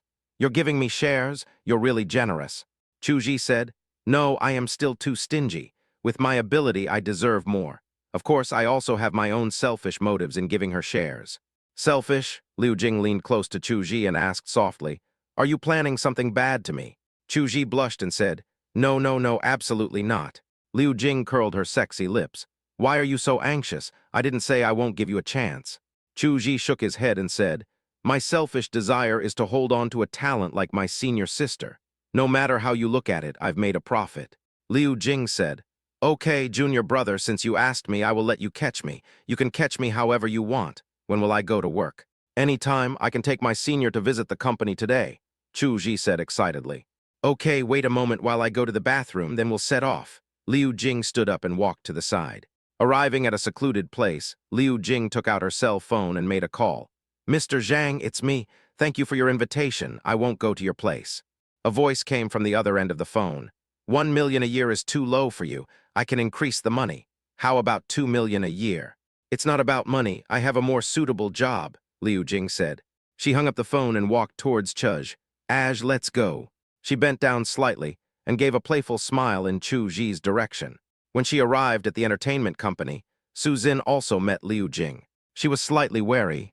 Liu Jing looked at Su Zin meaningfully. After the greetings, Su Zin gave a detailed introduction to their company. It is a media and film company. The registered capital is 5 million. When she arrived at the recording studio, Liu Jing saw 2 artists recording songs. One of the songs was the ending song of the movie Shot by Chu Ji. When sung by an artist named Alan, the song sounds particularly beautiful. Liu Jing looked at Chu Ji and said, Junior, do you know? It's really a pity that you didn't join the music club. Chu Ji said, I know my own worth. I am nothing in front of my senior sister. Liu Jing covered her mouth and chuckled, looking very charming. January passed quickly. The entertainment company quickly got on the right track under Liu Jing's leadership. Several new songs were released one after another. For a time, Yang Lan and Chen Lu became popular female singers. Yang Lan and Chen Lu never imagined that Chu Ji could judge their musical potential after just meeting them once. Now they are completely convinced of Chu Ji. It was different from how Xiao Han touched them. Chu Ji seemed much more distant from them. Now that Chu Ji could say a few more words to them, they felt it was a luxury. In addition to music, gaming is also progressing smoothly. The response to the release of Escape Plan was good, and it and Ace of Honor became the top 5 games on the game rankings for a time.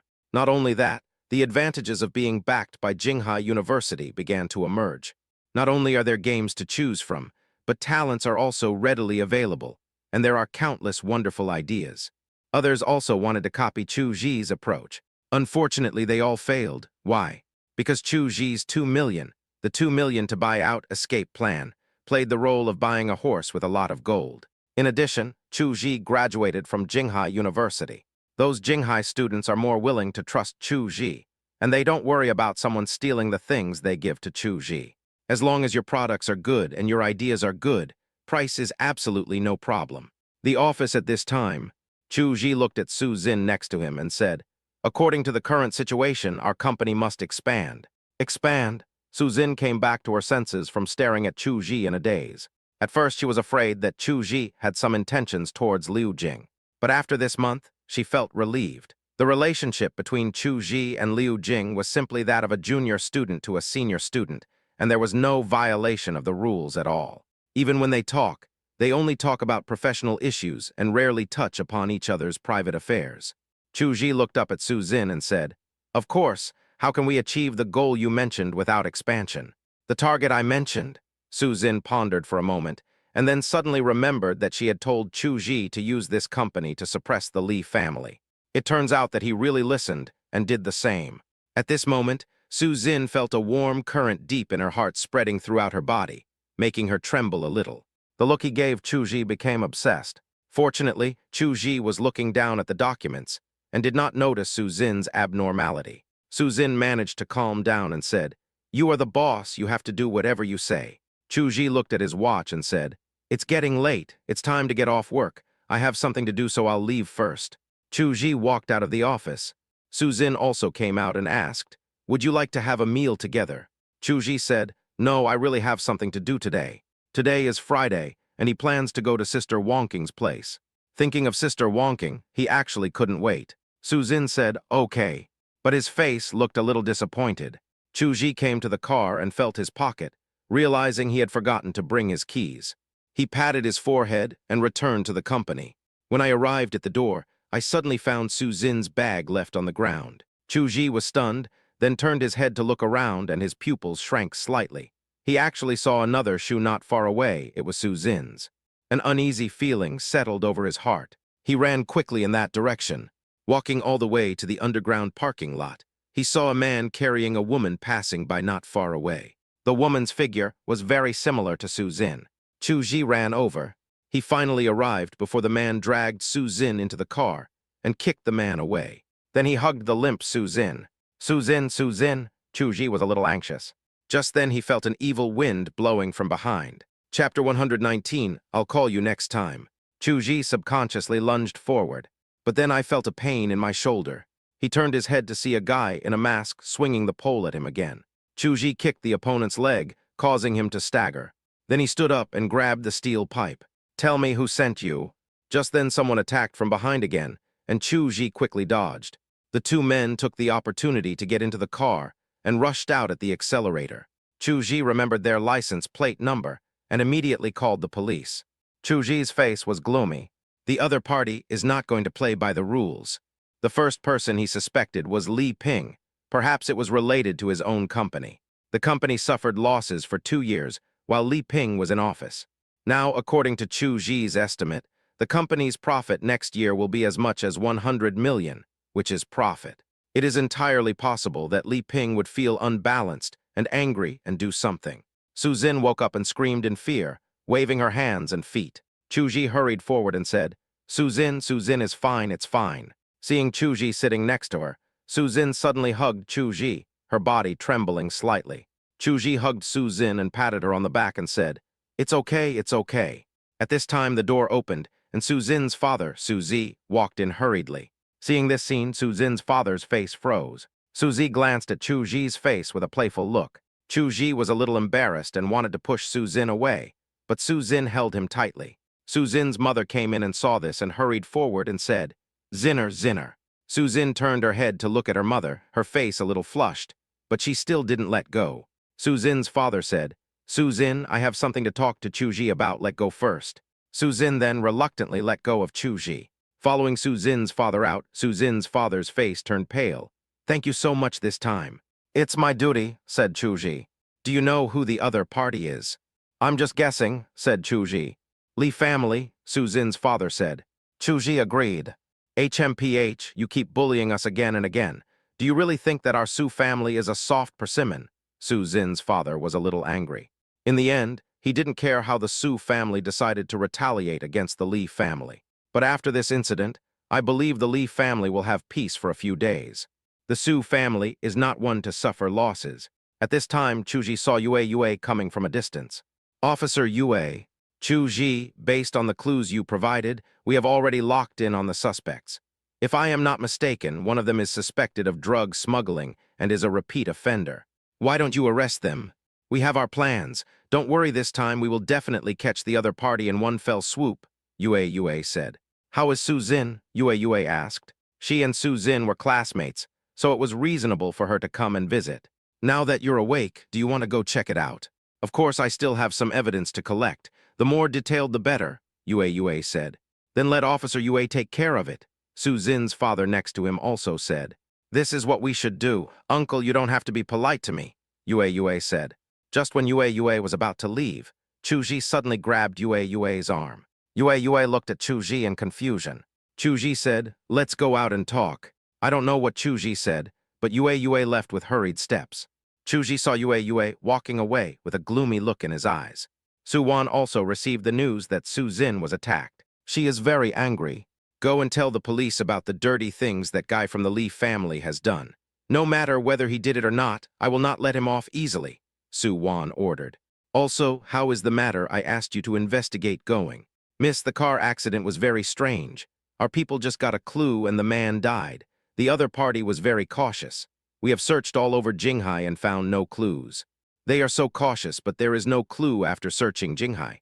That means they have withdrawn from Jinghai. Humph nails Zio-Han to death. Yes, the man retreated respectfully. Su-wan returned to the cottage she and Chu-ji rented. When she entered the room and found Chu-ji back, a look of surprise appeared on her face. "You're back." Su-wan rushed to Chu-ji and hugged his arm. Chu-ji seemed to be accustomed to Su-wan's style and didn't think there was anything wrong with it. "I'm a little tired and want to come back and have a good sleep," said Chu-ji. Today was extremely thrilling, and he was exhausted. "I was also hit by a stick. I didn't feel anything at the time, but now I feel some pain." "Okay, you take a rest. I'll cook for you and call you when it's ready," Su-wan said. Chu-ji went into the bathroom to take a shower. But soon an embarrassing thing happened. He found that he could not lift his arms. After a quick shower, Chu-ji really couldn't put on his shirt. He walked out shirtless. Su-wan blushed when she saw this, but she soon noticed the wound on Chu-ji's arm. She exclaimed, "Are you hurt?" Chu-ji said, "It's a small matter, just take a rest. I'll apply medicine for you. Sit down. No, lie down and I'll rub you," Su-wan said. Seeing Su-wan's worried look, Chu-ji said, "Okay, rub it for me." Chu-ji lay on the sofa. Su-wan took out the medicine box and applied medicine to Chu-ji. Then he rubbed his hands and started to massage Chu-ji.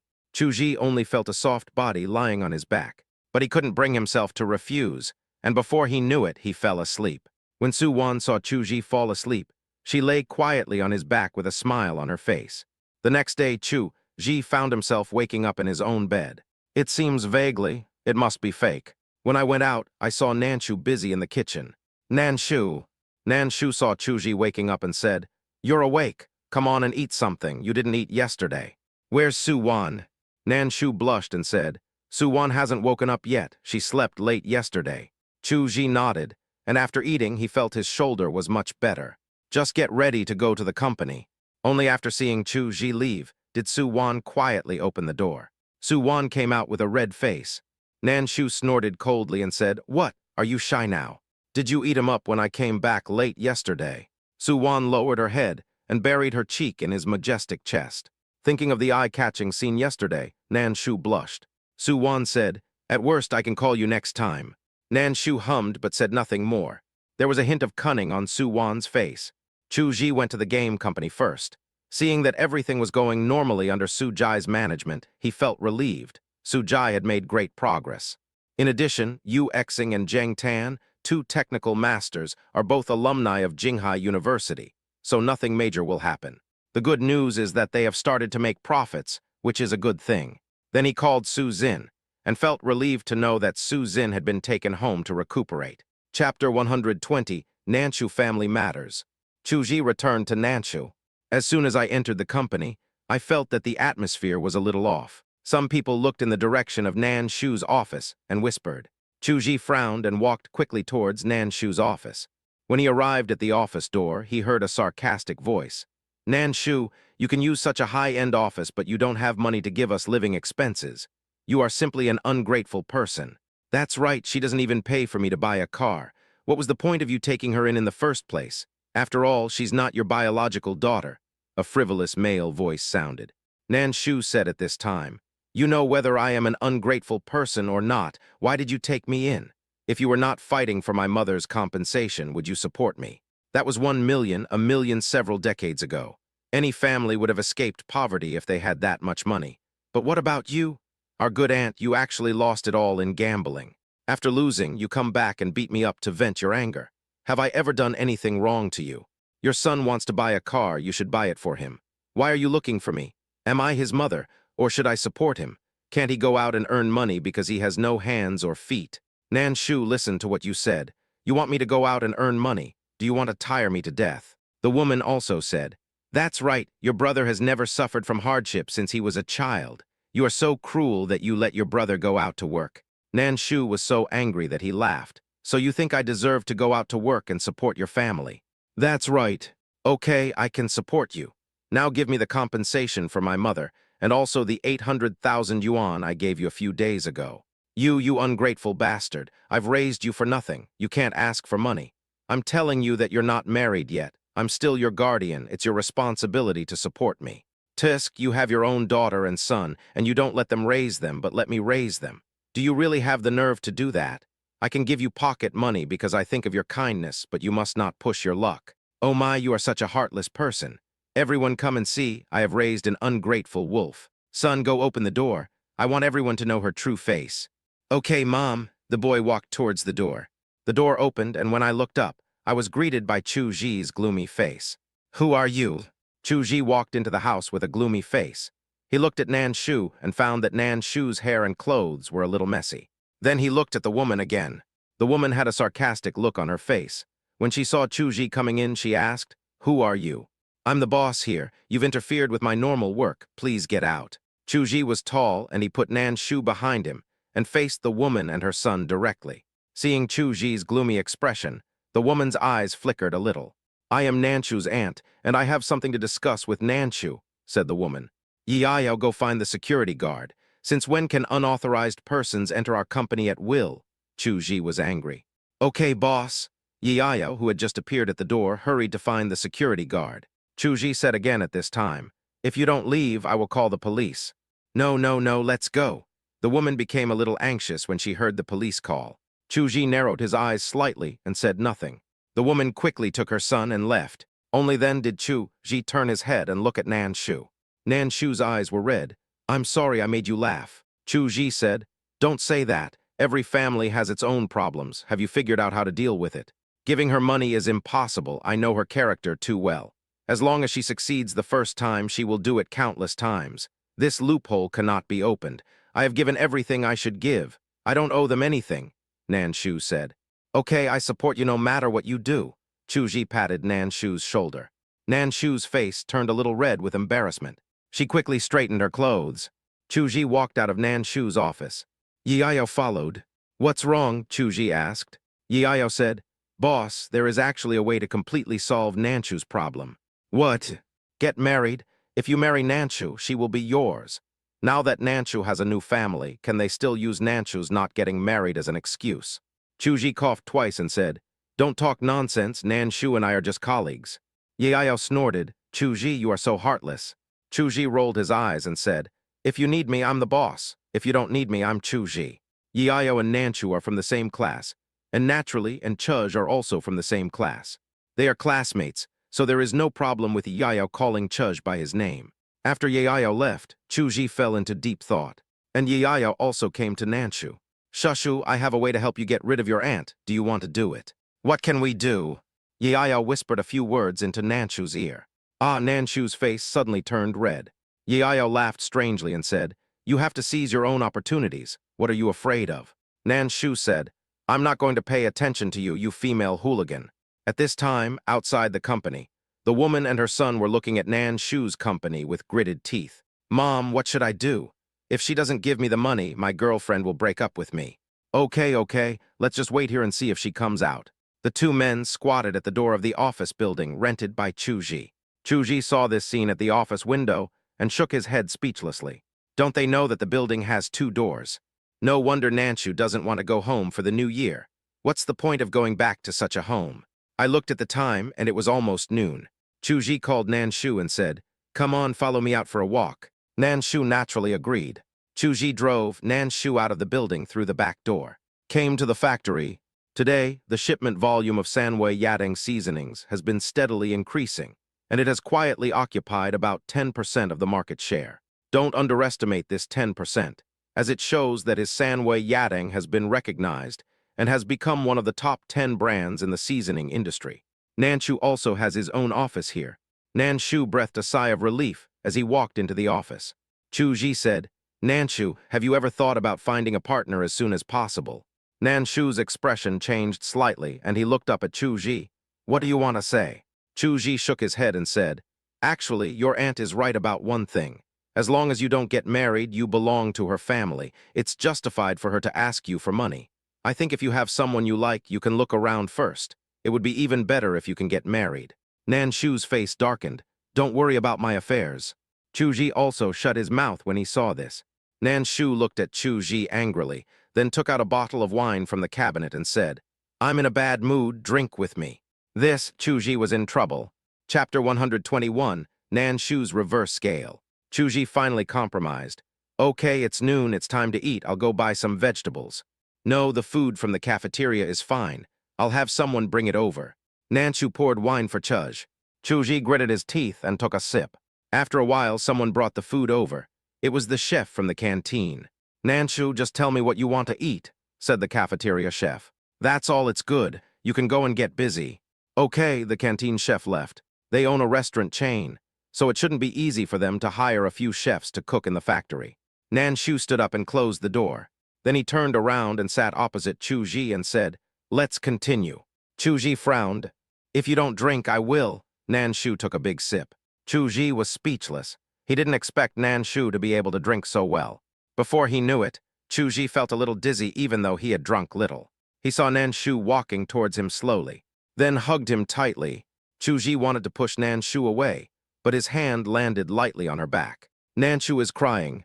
Chuji just held her like he was coaxing a child. Finally, he simply held her horizontally in his arms. He didn't put Nanshu on the small bed next to him until Nanshu fell asleep. He sighed helplessly. He never expected that Nanshu, who was always strong and aggressive, could be so fragile at times. Chuji tilted his head back and drank the wine in the glass, feeling a little tipsy. Then he lay down on the sofa and fell asleep.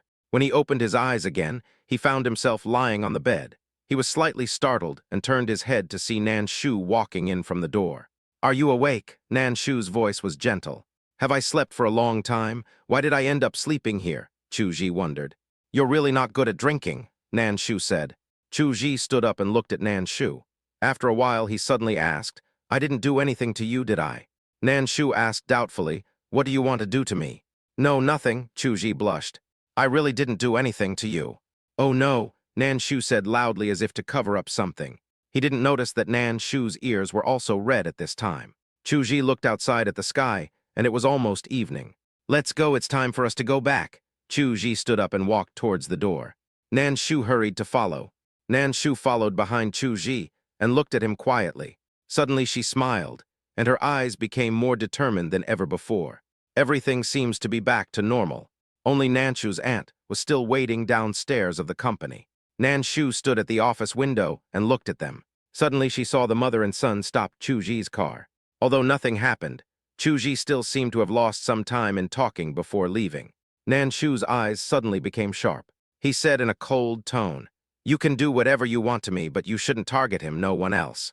She hurried downstairs and came to them. Seeing Nanshu coming out, the woman's eyes lit up. "Nanshu, you ungrateful bastard, you still know how to come out. Let me tell you, if you don't give us the money, we will sue you." Nanshu suddenly smiled, took out her cell phone and made a call. "Hello, I want to call the police." The woman panicked when she heard this. "What do you want to do?" Nanshu said playfully, "Don't you know what I want to do?" The woman's eyes flickered. "Who knows what tricks you'll come up with next? Let me tell you, I'm not afraid even if you call the police." "Really? Then you can tell the police later. You don't really think I didn't do anything just because I didn't show up for 2 days?" "What do you mean?" "Haha, what do you mean? Auntie, you really don't know what you did, right? You cheated someone out of 30,000 yuan. Do you want me to explain this to you in detail?" The woman's face suddenly turned ugly. "Aunt, 2,000 is enough to file a case, and 30,000 is enough to prosecute." The woman turned pale. The young man behind the woman said, "Are you talking nonsense?" "Haha, nonsense? Okay, then we'll wait for the police to come," Nanshu sneered. "Nanshu, you are such an ungrateful person. I worked so hard to raise you and you treat me like this." The woman looked at Nanshu viciously. "You know very well how you treat me. What do I eat and live in when I go to your house? Do you support me? I think you just support a child laborer for free. I am not even as good as a dog in your house. You took the money that my mother risked her life for, and this is how you treat me. Why are you pretending to be a good person in front of me?" Nanshu roared. People had already gathered around, and when they heard Nanshu's words, they took a deep breath. "Is this woman so cruel? You are talking nonsense. You are making a false accusation." The woman's son suddenly picked up a brick from the flower bed next to him and pointed it at Nanshu, saying, "I'm asking you, will you give me the money?" "I won't give it to you." "What? You still want to hit me? If you have the guts, come and hit me here." Nanshu was determined to fight to the death today. The young man actually took action. Nanshu looked at the bricks thrown at him without moving at all. With a bang, Nanshu fell down. Just then the police car sirens sounded. The woman was so frightened that she grabbed her son and ran away. But someone nearby saw this scene. and would not let them get away. This is intentional injury. Judging from Nan Shu's appearance, he might be dead. He attempted murder. Yayo ran out and pointed at the young man, shouting loudly. Yayo never expected this to happen. Now he was so angry. I will sue you, just wait for the court. When Chuji got the news, he rushed into the hospital like crazy. Seeing Nan Shu lying on the hospital bed, he hugged her in his arms. Nan Shu, how are you? Yayo next to him said, Be gentle, Nan Shu has a slight concussion. At this time, Nan Shu also opened her eyes. Looking at the pale Chuji, she smiled and said, I'm fine. How come he's fine? He attempted murder, Yayo said in annoyance. If only I had gotten out earlier. Chuji looked gloomy. He called Su Wan and said, I need a lawyer, I want them to go to jail. Su Wan's voice came. We have followed up, don't worry, but how do you know they have committed a crime? Chuji said, because they feel guilty. When I told her to call the police, the woman showed panic in her eyes. Isn't this a sign of guilt? Tusk, they really shouldn't have messed with you, Su Wan said. Chuji put down the phone. The reason he didn't move was because he was concerned about Nan Shu. Now they are actually attacking Nan Shu, which means there is no mercy at all. In this case, why should I be polite to them? Chuji leaned over and touched Nan Shu's face, his fingers trembling slightly. As if sensing Chuji's panic, Nan Shu reached out and grabbed Chuji's hand and said, Don't worry, I'm not that stupid. I did it on purpose. I know my limits. Chuji said in a deep voice, What a sense of propriety. Nan Shu was scolded, but a smile appeared on her face, and she rubbed Chuji's hand on her cheek. Chapter 122, Who is she waiting for? Yayo, who was standing next to him, immediately covered her eyes and stood up to leave. Oh, it's too shameful to watch. Chuji pulled his hand back, slightly embarrassed. Nan Shu said to Yayo at this time, Yayo, you should go back first. The company cannot be left without someone to watch over it. Yayo said, Okay, I won't disturb you too. Chuji frowned but did not refute. After Yayo left, he sat in front of the bed. Consider your own safety when you do things in the future. What you did today was really dangerous, Chuji warned again. Nan Shu said, Seeing that you are so worried about me, I feel that getting hurt is worth it. Nan Shu extended his hand to Chuji. Chuji subconsciously grabbed her hand softly. Chuji said, What nonsense are you talking about? Let alone you, I would be worried if it was anyone around me. Don't say anything. Get well soon. The company still has a lot of things waiting for you to deal with. Nan Shu was stunned when he heard this. Then he snorted and turned his head away without looking at him. But he didn't pull his hand away. Chuji shook his head and said nothing when he saw this. But he subconsciously played with Nan Shu's hand, making Nan Shu's face redder and redder. After taking care of Nan Shu for a few days, Nan Shu was basically recovered and was able to be discharged from the hospital. Chuji insisted on staying in Nan Shu for a few more days. He has also been paying attention to the mother and son's affairs these days. When Su Wan came to the hospital, she told him that the young man had attempted murder and the circumstances were serious, so he was sentenced to life imprisonment. Of course, the Su family must have contributed to this. The situation of that woman was not much better. Not only did she cheat people out of 30,000 yuan, she also trafficked children in her previous years. Also went in. Chuji felt relieved after hearing this. There's no need to be polite when dealing with scum like this. It's best to let them spend their retirement in prison. On the day Nan Shu was discharged from the hospital, Chuji received a call from Director Feng. Director Feng, why did you think of calling me? Director Feng said, Chuji, I have a banquet here and I want to invite you to attend. Chuji frowned and said, Director Feng, I'm not participating in this shoot, so I won't go, right? Director Feng said, This is not the same as whether you participated in the filming or not. After all, you have worked with me before. I have invited everyone who has worked with me this time. If you don't come, it will be a dissatisfaction with me. Chuji smacked his lips and said, Okay, I'll join in. Haha, Chuji, it's such a pity that you didn't participate in this filming. The movie received good reviews, but if you were the male lead, I believe the results would be even better. What a pity. As a veteran director, he can certainly judge the quality of a work. Although Song Lang is good, I always feel like something is missing, and his cooperation with Su Ruoxuan is not as natural as that with Chu Ji. Even the final kissing scene was deleted at Su Ruoxuan's request. It just changed to looking at each other. This makes the show less appealing. It's a pity that Director Feng was criticized more than once. After hanging up the phone, Nan Shu next to him said, It seems that Director Feng is planning to let you participate in the filming of other movies. Chu Ji shook his head speechlessly. Come with me. Okay, Nan Shu said. Soon the day of the banquet arrived. Chu Ji brought Su Wan and Nan Shu to the venue. As soon as I arrived at the door, I saw a familiar figure, Su Ruoxuan. He seemed to be waiting for someone. From a distance, I could see her craning her neck to look around. Chu Ji didn't feel that he was waiting for him. He walked over with Nan Shu and Su Wan. Mr. Su, are you waiting for someone? Chu Ji stepped forward and greeted him. Seeing Chu Ji, Su Ruoxuan's eyes flashed with light. You're here. Director Feng invited me, so I have no choice but to come. Chu Ji seemed a little helpless. Su Wan then asked, Sister, who are you waiting for here? Zio Han. Su Ruoxian said, Why am I waiting for him? I'm just waiting for you. Chu Ji was stunned for a moment, but he didn't believe it. He doesn't think he is that important. Su Wan also said at this time, Wait for us? Sister likes to joke. It's not certain whether we will come or not. Why would you want to wait for us? Just then a cheerful male voice sounded. Ruoxian, I'm sorry to have kept you waiting for so long. There was a traffic jam when I arrived. Chu Ji turned his head, and a hint of realization flashed in his eyes. This person is Song Lang, the male lead who replaces himself in this movie. In the drama, there are many scenes where he and Su Ruoxuan look at each other affectionately. It seems that the person Su Ruoxuan is really waiting for is Song Lang. There are many cases of falling in love while filming a drama. I heard that Song Lang's family is also very nice, and he is young and handsome, so it is not impossible for Su Ruoxuan to fall in love with him.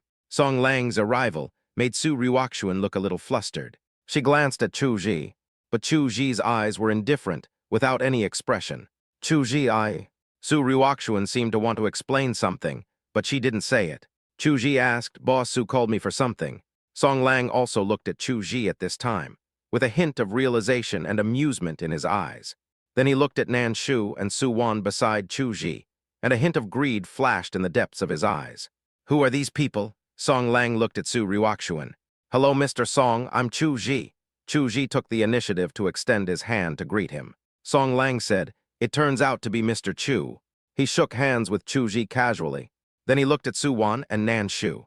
But Su Wan and Nan Shu had no intention of coming forward to introduce themselves. Song Lang smiled and didn't care. He looked at Su Ruoxian and said in a slightly intimate tone, Ruoxian, let's go. Su Ruoxuan's expression changed. Nan Shu next to him muttered, How long have you known each other, and you're already calling each other so intimately? Nan Shu glanced at Chu Ji again. Even until Chu Ji divorced Su Ruoxuan, he still called her President Su. What went wrong? At this moment, Director Feng came out and said, So you are all here, come in quickly. Chu Ji greeted Director Feng. As it's great that you can come, I have a script here. Are you interested in coming? Director Feng said with ease. The corner of Chu Ji's mouth twitched. Director Feng, you really think highly of me. Director Feng said, Aj, you are really the most talented artist I have ever seen. No, you are not an artist, it's such a pity. At this time, Su Wan next to him said, You can let our President Chu come to perform. Anyway, we have our own entertainment company, if Director Feng is willing to direct a movie. Really? Then I'll just take this script with me and it'll belong to your entertainment company, Director Feng said quickly. Nan Shu's eyes lit up, and he pulled Chu Ji's sleeve and said, Promise him. Chu Ji said speechlessly, Okay. Director Feng laughed heartily, very happy. It's settled. He is a director. As long as he directs the film himself, he doesn't really care which company the film is registered under. What he pursues is to make his works more perfect. Besides, he trusts Chu Ji very much, and Chu Ji will never let him suffer any loss. Chapter 123, Gratitude is Not Love. Song Lang next to him had an unhappy look on his face. Director Feng is very optimistic about Chu Ji. Is this a disguised way of saying that he is not as good as Chu Ji? This makes him very unhappy. He looked at Su Ruoxuan, but he found that Su Ruoxuan, like Nan Shu, had a look of surprise on her face. Is she happy for that Chu Ji? Song Lang narrowed his eyes slightly and looked at Chu Ji. He felt that he should reevaluate the threat posed by Chu Ji. At this time, Director Feng looked at Su Ruoxian and said, Ruoxian, do you want to be the heroine? Su Ruoxuan's eyes flashed with surprise when she heard that. Director Feng, someone suddenly shouted from the side. Chu Ji and Director Feng turned their heads and saw that Su Zin had walked up to them without them noticing. Director Feng, what do you think of me being the female lead? Su Zin said. Director Feng's eyes lit up. Su Zin's appearance was impeccable. She and Su Ruoxuan can be said to have their own strengths. just like the spring orchid and autumn chrysanthem. Okay, then you all participate, Director Feng said happily. Seeing Su Zin's doubts, Director Feng said, this movie is a costume drama, and there is more than one woman who is having an affair with the male lead. Su Zin and Su Ruoxuan looked at each other and snorted coldly. Su Wan showed envy in her eyes, but her identity destined her not to be able to step into the spotlight. Director Feng asked, we are still short of a child bride. Does your company have anyone available? Su Wan asked, so what do you think of her? Su Wan pointed at Nan Shu. Director Feng's eyes lit up again, and then he looked at Chu Ji and said, Aj, you are so lucky to be surrounded by such beautiful women. President Nan's temperament is really suitable for your child bride. Chu Ji's face turned dark. What did he mean by his own child bride? It should be that character's child bride, right? Song Lang's expression next to him became increasingly ugly. Zio Han came over at this time. Ruoxian, so you are here. Seeing Zio Han, Director Feng's expression immediately turned indifferent, and he said to Chu Ji, you guys are welcome to do whatever you want. I still have some guests to meet. Chu Ji said, Director Feng, please do as you please. Director Feng patted Chu Ji on the shoulder and said, don't break your promise this time. Chu Ji said, don't worry, this is my company's first work. Director Feng chuckled and walked to the side. Chu Ji looked at Zio Han, but he had no intention of going up to say hello. He walked to the side on his own. Nan Shu and Su Wan naturally followed closely. Su Zin looked at Zio Han walking towards Su Ruoxuan, sneered, and walked towards Chu Ji. Su Ruoxian frowned and looked at Zio Han and asked, do you have something to talk to me about? Ruoxuan, you have been very cold to me recently. Zio Han's face showed a hint of grievance. Song Lang next to him suddenly asked, Mr. Zio, have you had plastic surgery? The expression Zio Han had adjusted with great difficulty collapsed in an instant. He suddenly looked up at Song Lang, a cold light flashing in his eyes. Song Lang said, oh, it seems that I was too nosy. I just felt that Mr. Zio's face was a little stiff in the movie he shot, so I asked this question. Blame me for being too nosy. Zio Han stared at Song Lang intently. Song Lang looked at Zio Han leisurely, with an amused expression. Okay, Su Ruoxuan seemed a little impatient. She said to Zio Han, come with me. Su Ruoxuan walked to the side. When Zio Han passed by Song Lang, a hint of resentment appeared in his eyes. Song Lang didn't care at all. He looked at Zio Han's back with a hint of disdain on his face. Song Lang looked around when Su Ruoxuan and Zio Han walked to the side, looked in the direction of Chu Ji. But he didn't see Chu Ji, but saw the three women around Chu Ji talking about something. Song Lang straightened his clothes, put a smile on his face, and walked towards them. Hello, beautiful ladies. Let me introduce myself. I am Song Lang from the Song family in Lingcheng. I am 26 years old and unmarried. What are your names, beautiful ladies? Su Wan looked at Song Lang with a hint of disdain in her eyes.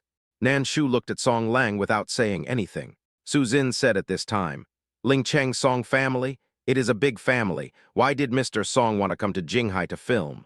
Song Lang said, it's just a hobby. Su Zin said, I think Mr. Song's performance is very professional, not amateurish. Song Lang smiled and said, thank you for the compliment. What is your name, ma'am? Song Lang looked at Su Zin. I am Su Ruoxuan's sister, Su Zin said. Song Lang's face froze for a moment. Su Wan, who was standing next to her, sneered. How could she not know what he was planning? What does he want to do by revealing his identity as a member of the Song family in Lingcheng right from the start? The Song family of Lingcheng may be a prominent figure in Lingcheng, but in Jinghai, the Song family is at the same level as the Zhang family, or even worse than the Zhang family. What qualifications do they have to show off in front of the Su family? At this time, Chu Ji came over from the side. There was surprise in Su Zin's eyes, and without waiting for Song Lang to speak, she walked towards Chu Ji. Then he stuffed a pastry in his hand into Chu Ji's mouth. Chu Ji ate the pastry that Su Zin stuffed into his mouth with a bit of helplessness. But the look he gave Su Zin was a little doting. Song Lang's mouth twitched when he saw this. He looked at Su Wan and Nan Shu again. He wondered how the two women would react to this scene. The two women walked towards Chu Ji, and each of them stuffed a piece of cake into Chu Ji's hand. Song Lang gritted his teeth as he watched. What is going on? What are you doing? Chu Ji also asked at this time. Nan Shu said, I'm angry at Song Lang. It's obvious that guy is not a good person. Su Wan said, just cooperate obediently, be good, open your mouth, and I will peel the grapes. Not to mention Su Wan. How could she have a simple mind when she is in charge of the secret power of the Su family? Similarly, as the president of a company with assets worth hundreds of millions, what kind of people has Nan Shu not seen? Although Song Lang concealed it very well, she was still keenly aware of that desire. She disdains to associate with such people. Song Lang's hand holding the wine glass turned a little pale. Looking at Chu Ji, who was being fed, he snorted coldly. He's just a mud-legged peasant, what right does he have? The other side. Su Ruoxian looked at Zio Han and asked, "What do you want to say?" Zio Han asked, "Ruoxian, I don't know why you have been so cold to me recently. Can you tell me the reason?" Su Ruoxian said, "Zio Han, I have always been grateful to you, but it was not until recently that I realized that gratitude and love are two different things.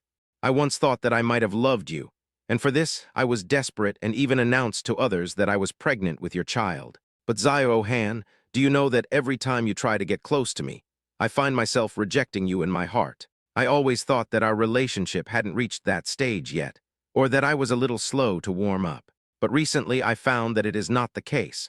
My feelings for you have always been based on gratitude rather than anything else. All the support I have given you is my repayment and compensation. Zio Han, I am grateful to you, but I don't love you. Because of you, there were all kinds of misunderstandings between Chu Ji and me. I think we should keep a necessary distance between us, and I am deeply sorry for the misconception I gave you." Chapter 124, Cooperation. Zio Han stood there in a daze, looking at Su Ruoxian in disbelief. He has always had absolute confidence in himself. I didn't think it was a big deal that Su Ruoxian became cold towards me this time. As long as I coax her as usual and mention the time I saved her, she will forgive me as usual.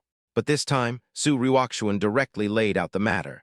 She only felt grateful to him, and it would be annoying if he mentioned the fact that he saved her at this moment. Zio Han's face turned pale, and his body was shaking slightly because of anger. He looked at Su Ruoxian, who was walking to the side, and his eyes became cold. Because of her, his family's secret power was almost wiped out by the Zhu family. Why pay such a huge price? Is he going to listen to Su Ruoxian giving him the nice guy card? Su Ruoxian, don't force me. Zio Han's voice was low and full of resentment. Let's not talk about Zio Han's thoughts. Nan Shu and Su Zin are truly good wives. He actually took the opportunity at this banquet to find new artists for his company. Although they cannot hire those famous artists, there are still many newcomers who want to become famous but have no chance. After all, this is a banquet hosted by the famous director Feng. Those who came here are those who have been recognized by director Feng. They are a group of promising talents. Soon Su Zin and Nan Shu found a few good artists. They could talk in detail after the banquet and then join their entertainment company. Just after talking to an artist, Su Zin saw Su Ruoxian walking towards her. Su Zin thought about it and then stepped forward and said, "Let's discuss something." "What?" Su Ruoxian asked. "Give me your entertainment company," Su Zin said. Su Ruoxian raised her eyebrows and said, "You are robbing it openly. You know that it doesn't belong to Su's company, it's my company. If you don't want to give it to me, forget it." Su Zin snorted coldly. Su Ruoxian stopped Su Zin, who was about to leave, and said, "I can give you the company, but I also want to own a certain share." Su Zin was a little hesitant. Nan Shu said beside him, "Okay, but we have conditions." "What?" "We don't want Zio Han. He must be terminated from your company." Su Zin said, "Yes, people like Zio Han are a waste of resources. We don't want them. Besides, you know that Alan and the other two are also with us. I don't want to see Zio Han do anything to them." Su Ruoxian nodded and said, "Okay. Zio Han has always wanted to start his own company. In that case, just make Zio Han independent." "But I also have conditions," Su Ruoxian said. "What?" Su Zin asked. "I must let Chu Ji come and talk to me in person," Su Ruoxian said. Su Zin raised her eyebrows and said, "Forget it." Nan Shu suddenly grabbed Su Zin, saying that Su Ruoxian's company had a good foundation. "It would be a shame to give up on this, since you will be able to make a profit once you take it over." As the woman behind Chu Ji, how could she give up the opportunity to help Chu Ji grow stronger? Su Zin said, "You don't want to agree, do you? I think she is still obsessed with Aj." Nan Shu smiled and said, "I know." Ever since she made that decision, she no longer cared how many women Chu Ji had. She just wanted to be the person behind him and his eternal retreat. "You knew you still let Chu Ji come to talk to her?" Su Zin was a little dissatisfied. Nan Shu glanced at Chu Ji with a smile in her eyes. She said nothing, but it seemed as if she had said something. Su Ruoxian looked at Nan Shu and her pupils shrank slightly. Su Jin was helpless seeing Nan Shu's insistence. I have to admit that Chu Ji really treats Nan Shu differently. Of course, Su Wan should also be included. These two women accompanied Chu Ji and came from a humble background. Nan Shu does the work and Su Wan pays. These two women mean a lot to Chu Ji. Generally, when Nan Shu or Su Wan made suggestions, Chu Ji would consider them carefully and rarely refuse. Su Jin has more contact with Nan Shu, so she can better appreciate Nan Shu's influence on Cheng Chej. To a certain extent, Nan Shu can make the decision on this cooperation. Nan Shu quickly found Chu Ji and told him what he was thinking. Sure enough, although Chu Ji looked hesitant, he did not oppose Nan Shu's decision after all. He walked towards Su Ruoxuan's direction. At this time, Song Lang next to him also leaned towards Su Ruoxuan. Chu Ji came to Su Ruoxuan and said, "Boss Su, I heard that you are interested in merging your company with mine." Su Ruoxian said, "This is not the place to talk, let's go to the balcony, it's quiet there." Chu Ji nodded, then walked towards the balcony. Song Lang looked at their backs with flickering eyes. Not far away, Xiao Han's face turned even darker. "Come to the balcony. There aren't many people here, so it seems a lot quieter. Why do you want to sell the company?" "I'm not selling it, I also want shares," Su Ruoxuan said. "That's what I mean, what do you think? You also know the box office of the company's last movie, right?" Su Ruoxian said helplessly. "Although I am rich and my family is rich, if the company loses money, no matter how much, people will question my ability and lose confidence. I must reverse this trend as soon as possible, so I want to work with you. Firstly, because director Feng promised to help me direct a movie. Second, director Feng is also willing to put the next movie shoot under the name of your entertainment company. We cooperated, and director Feng was able to shoot for us twice in a row, which is very rare. If this is possible, we can cooperate with director Feng for a long time. Isn't it worth fighting for it?" Chu Ji looked at Su Ruoxian with complicated eyes. He didn't know whether the last car accident had anything to do with her. He couldn't see what Su Ruoxuan was thinking, and he subconsciously didn't want to cooperate with her. If Nan Shu hadn't meant it, he wouldn't have listened to Su Ruoxuan's thoughts at all. Chu Ji groaned for a moment and said, "If that's all, Mr. Su, you don't have to cooperate with me. I don't have big names like Xiao Han and Mr. Song under my company. You will lose money if you cooperate with me. Since director Feng has agreed to direct a work for you, Mr. Su, you can just choose a better script, and it won't be a problem to become famous overnight. Your company's conditions are much better than mine, so this is not a cooperation and there is no substantial benefit to you. I advise you to think carefully." Su Ruoxian's face turned slightly pale. "Are you unwilling? To be honest, I feel a lot of pressure working with you. This kind of cooperation is not equal. I hope that you can think carefully from your own perspective and not be affected by other emotions." Su Ruoxian said, "I have thought it through very clearly, and I also believe in your ability." Su Ruoxuan did not give up and looked at Chu Ji with firm eyes. Chu Ji was somewhat moved when he saw Su Ruoxuan's determined eyes. Just then Song Lang came over. "Ruoxian, so you are here." Chapter 125, I am not qualified. Su Ruoxian looked at Song Lang and said, "Song Lang, do you have something to talk to me about?" Song Lang said, "Ruoxian, didn't I tell you during the filming that I plan to join your company? I actually have an entertainment company under my control. It's not very large, with only tens of millions in capital, and I have a few well-known artists who can be brought here as well. As the big boss, you must not treat me unfairly in the future." Song Lang's tone was relaxed, but his eyes looked at Chu Ji with a hint of provocation and, of course, some disdain. Not to mention anything else, the value of those artists alone is not something Chu Ji can afford. In Song Lang's opinion, Chu Ji has no qualifications to cooperate with Su Ruoxuan. Chu Ji said at this time, "Boss Su, you see, you don't need to cooperate with me at all. Let alone other things, I can't even afford Mr. Song's worth, let alone other things. Mr. Su, let's forget about our cooperation." Song Lang said, "Ah, you are actually discussing cooperation. It seems that I came at the wrong time." Chu Ji smiled and said, "No, Mr. Song came just in time and saved Mr. Su from losing money." Song Lang said, "Really? That's great. Ruoxian, if you need anything, just tell me. For you, Ruoxian, I am willing to pay as much as possible." Su Ruoxian looked at Song Lang and frowned slightly. "Song Lang, you and I haven't reached that level yet. Don't say such things in the future." Song Lang hurriedly said, "I'm sorry, Ruoxian, I couldn't help myself for a moment. I will pay attention."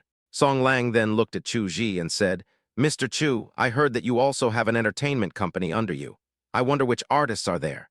Maybe we know each other. Chu Ji shook his head and said, Mr. Song, the artists under my company are not very famous. They are just small-time artists on the 18th line. Mr. Song would not know them even if I told him. Song Lang's lips curled up slightly. How is it possible? Mr. Chu can invite a director like Director Feng, so your entertainment company must be very well funded. After all, my company with tens of millions of dollars couldn't even invite Director Feng. Chu Ji said, my company's registered capital is only 5 million, which is incomparable to Mr. Song. Song Lang pretended to be concerned and said, oh, it's only 5 million, how can we make a movie? So, although my company doesn't make much money, we can still take out 10 million.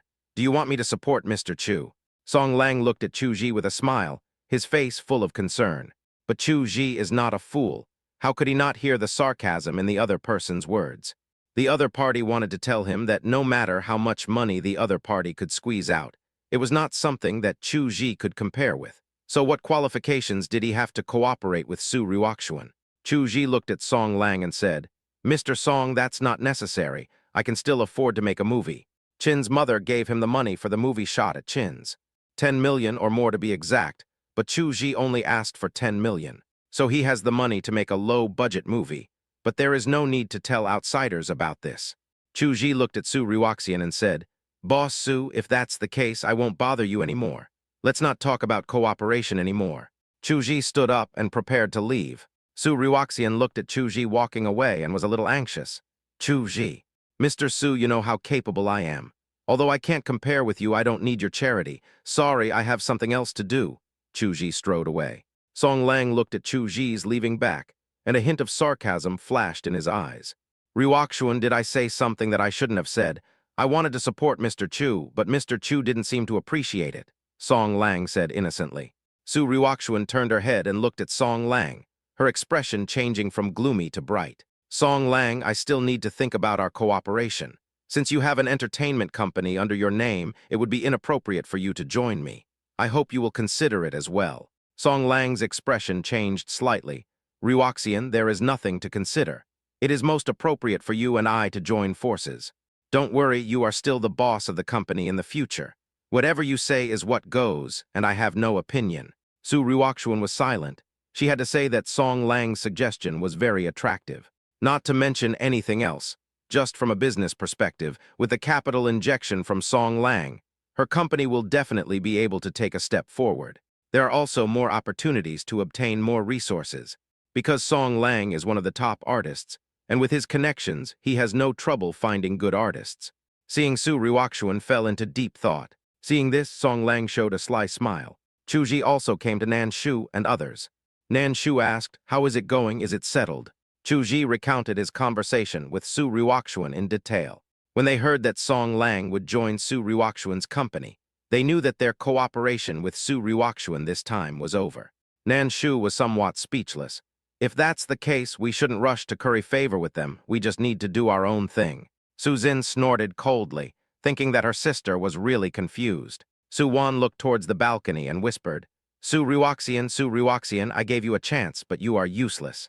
Chu Ji didn't know what Su Ruoxuan would do, but he was very happy that he could have less interactions with Su Ruoxuan. Seeing the indifferent look on Chu Ji's face, both Nan Shu and Su Zin knew that Chu Ji really didn't care about Su Ruoxuan anymore. The banquet continued, and soon it was time for the highlight. That was to celebrate the shoot they had just finished.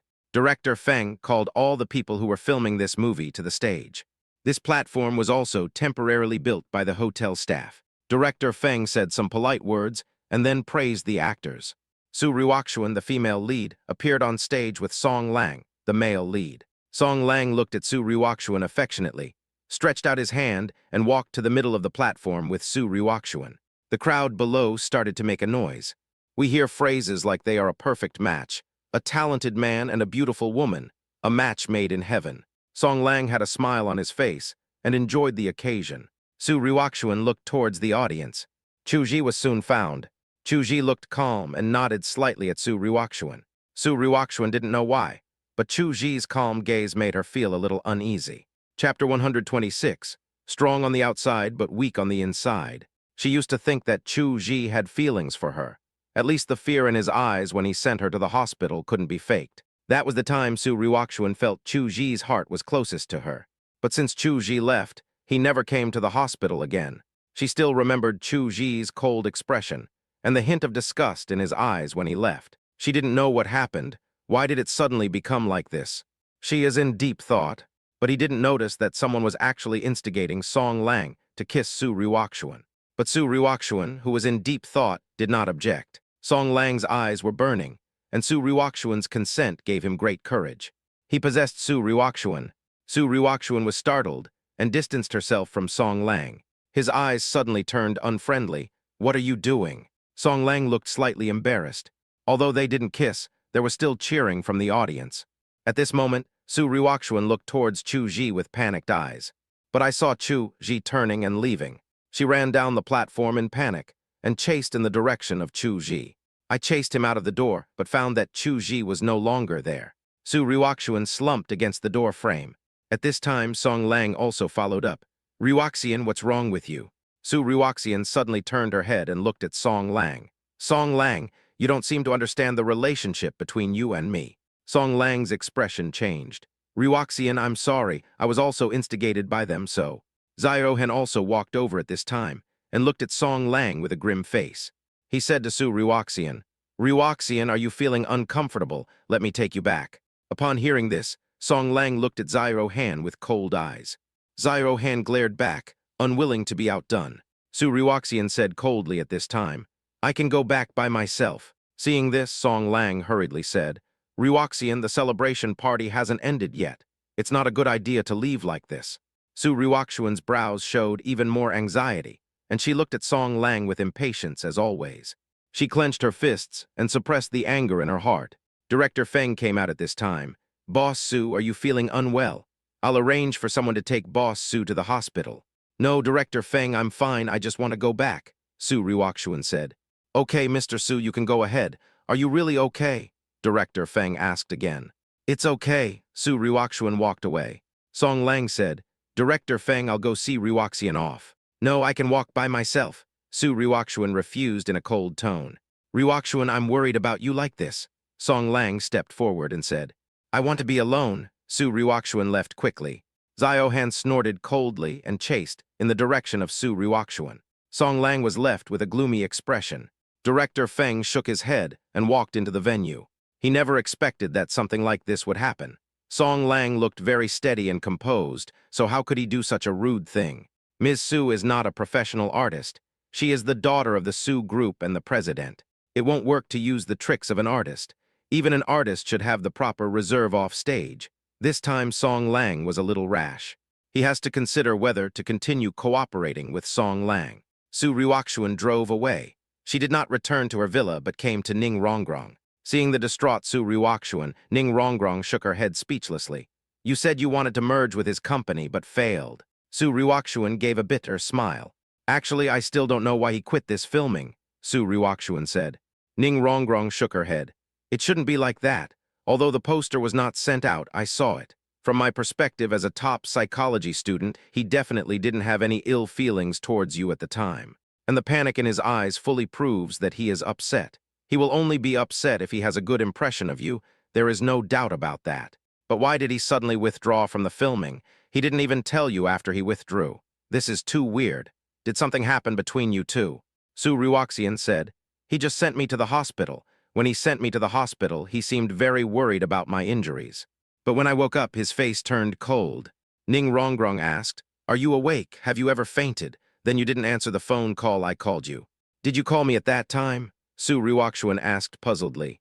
Ning Rongrong was shocked. "It's over. He must have answered the phone. Could he think that I was instigating you to set a trap for him?" Su Ryukshuan suddenly looked up at Ning Rongrong, feeling more and more that it was possible. "Oh, it's all my fault this time for talking too much," Ning Rongrong said.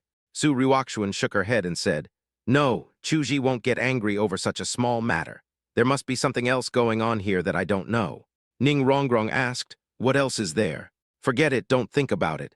You might as well ask him yourself if you have the time. Tell me why you failed again this time. The merger of your two companies would be of great benefit to him, so why doesn't he agree?" Su Ryukshuan recounted the events of the banquet with a somewhat wry smile. Ning Rongrong shook her head after hearing this. I find that you and him are really not meant to be together. There is always someone who comes out to sabotage you at the critical moment. It was Zyro Han before, and now it's Song Lang. If you say it's a coincidence, it's too much of a coincidence. Is this what they call no coincidence, no story? Su Ryukshuan smiled bitterly. What do you think? Do you want to agree to Song Lang? Ning Rongrong asked. I haven't thought about it yet. From a rational point of view, Song Lang's joining will indeed help the development of my company, Su Ryukshuan said. Ryuxian, you are like this. You are so career-oriented that you seem a little indecisive in your relationships. If you really cared about Chu Ji, you should have rejected Song Lang at that time. It's obvious that Song Lang has other thoughts about you. Can't you see that? Su Ryukshuan was a little annoyed. What should I do now? Ning Rongrong said, I really don't know about this. Ning Rongrong was also speechless. All of her ideas were obviously good, but once they were implemented, various problems always arose. Even she lost confidence. At the same time at Zyro Han's residence, Zyro Han pressed his assistant onto the bed.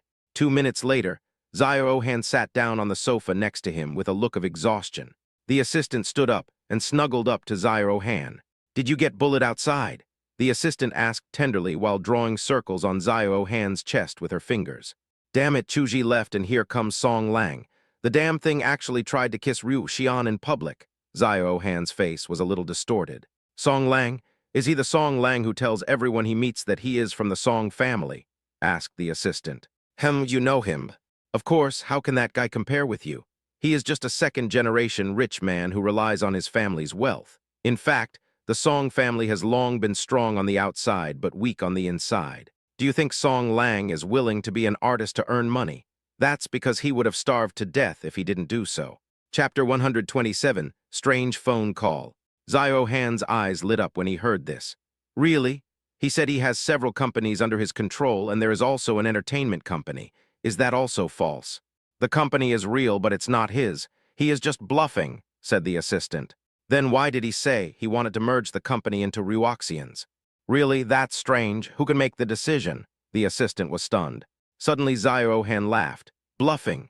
This Song Lang is not going to say it generously, but when the time comes, he won't make excuses again, right? It's actually very easy. I'll go to Ling Cheng and check it out myself and everything will be clear, said the assistant. Okay, you go to Ling Cheng in person and see what kind of person he is, Zyro Han said. The assistant packed up and went out immediately. Today is Friday. Chu Ji came to Zhu Wongking early. In the middle of the night, Zhu Wongking quietly came out of Chu Ji's room. As soon as I went out, I ran into the sneaky Zhu Moyu. Zhu Moyu saw Zhu Wongking coming out and asked, Why did you come out? Zhu Wongking blushed, What do you care? Then Zhu Wongking looked at Chu Ji's room with a hint of fear and said inwardly, Beast. Then he went to Yunmo's room to rest. Zhu Moyu was full of doubts and took advantage of Zhu Wongking's inattention to walk towards Chu Ji's room. The next morning, Chu Ji went out and saw Zhu Moyu sitting on the sofa. Sister Mo Yue, good morning. Good morning. Zhu Moyu's voice was a little soft. She hugged the pillow tightly to her chest and didn't dare to look at Chu Ji. Chu Ji was surprised. Has Sister Wongking gone to work yet? Yes, Zhu Moyu answered softly. Chu Ji was a little confused. What happened to Zhu Moyu today? Where did her usual aggressiveness go? Shaking his head without thinking too much, he prepared breakfast for Zhu Moyu and Yunmo, ate a little himself and left. After Chu Ji left, Zhu Moyu buried her head in the pillow. Chu Ji came to the entertainment company. Since director Feng has agreed to make a movie under the name of their company, he naturally won't go back on his word, and he must make all the preparations. There are only 2 artists in the company now, Yang Lan and Chen Lu. Of course, there are a few other artists who have just signed contracts, but this is far from enough. Even with myself, Su Zin, and others, it was still a bit stretched. Chu Ji was a little worried. At this time, Liu Jing was leaning lazily on the sofa in Chu Ji's office and looking at Chu Ji with a frown. Are you worried about the next movie? Liu Jing asked. A little bit. Yang Lan and Chen Lu are fine, but Su Zin, Nan Shu, and I are not artists, so I'm afraid we may not be able to handle this shoot. Liu Jing asked, Are you looking for external help? Is there anyone senior? Can you introduce 2 to me? Liu Jing asked, Did you forget someone? Who is it? Li Qing, she is a professional actor and the movie you worked with her was very popular. Why don't you sign a contract with Li Qing? Liu Jing said. Yes, and Li Qing too, but can Li Qing come? Chu Ji was a little worried. Why not try it? Liu Jing said. Chu Ji took out his cell phone and made a call. The call was quickly connected. Chu Ji. Li Qing's voice sounded with a hint of surprise. Li Qing, are you in Jinghai now? I am in Lingcheng now, said Li Qing.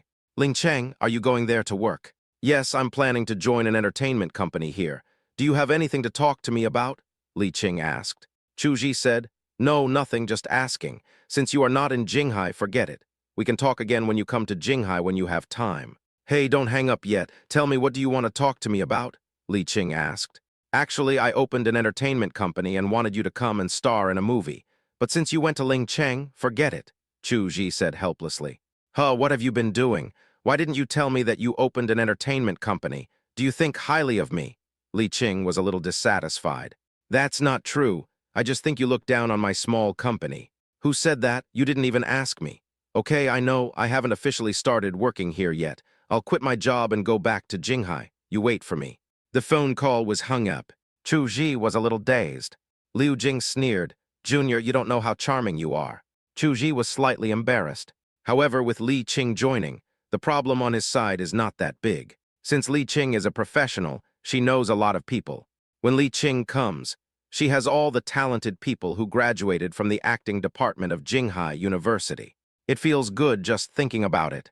After resolving the problem here, Chu Ji also breathed a sigh of relief. But in the evening, when he just arrived at the rental house, he suddenly received a strange phone call.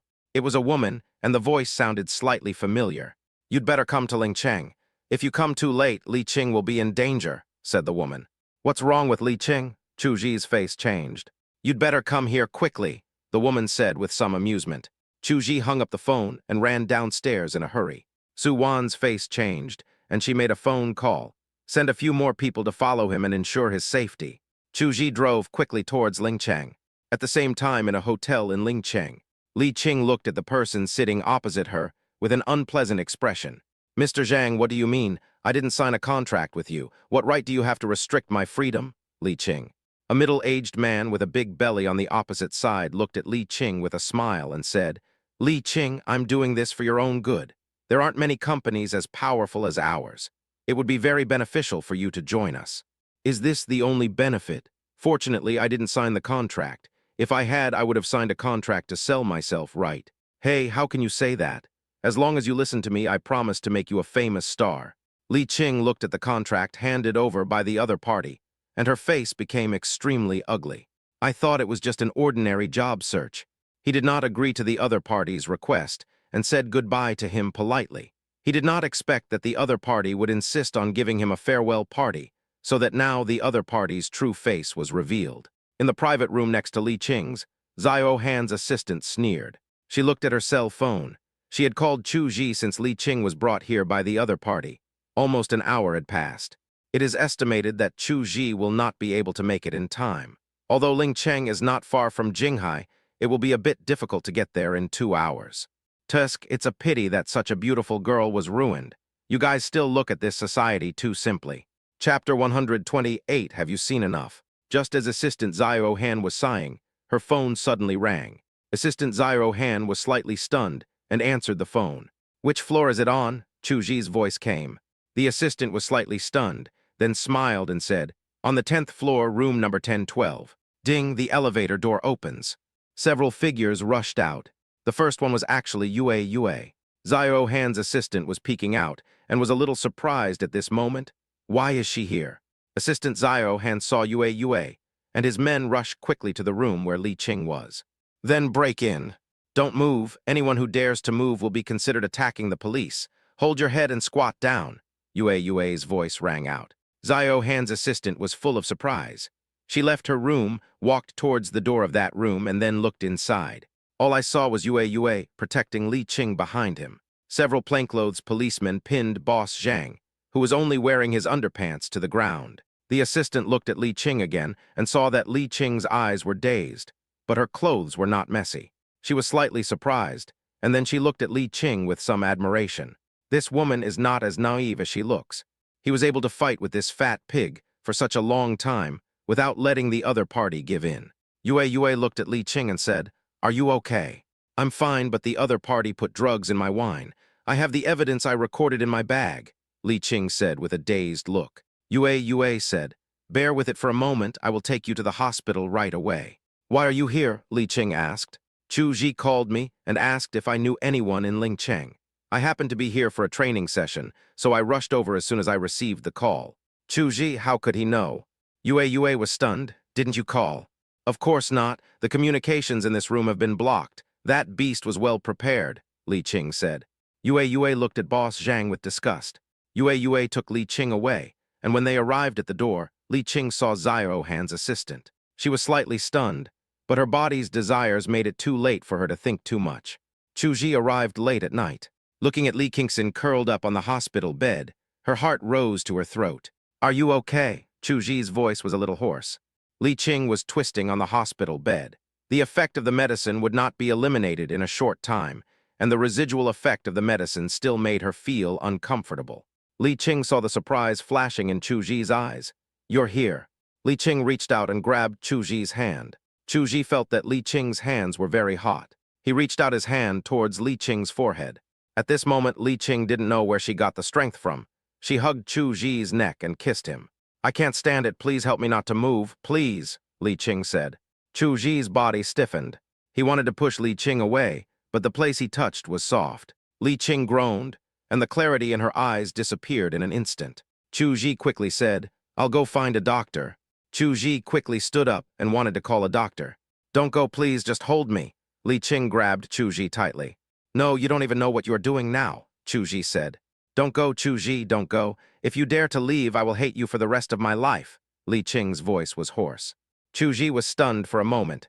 Li Qing took the opportunity to pounce on Chu Ji and wrapped herself around him like a beautiful snake. Li Qing's hot breath lingering on his face aroused the darkness in Chu Ji's heart. Chu Ji, help me, please help me, Li Qing whispered in his ear. These words were like the devil's whisper, posing a fatal temptation to Chu Ji. The next day, Yue came to the ward. I saw Chu Ji sitting next to Li Qing. You're here, Yue greeted Chu Ji. Thank you very much this time. How is the situation with that guy? Chu Ji asked. That guy is in a miserable situation. He is suspected of taking and harboring drugs. He will suffer a lot, Yue said. But that entertainment company is very deep, and this is Lingcheng. They are the local tyrants. It's not safe for you here. I advise you to leave here as soon as possible, Yue said. What about you? If you catch one of their people, will they retaliate against you?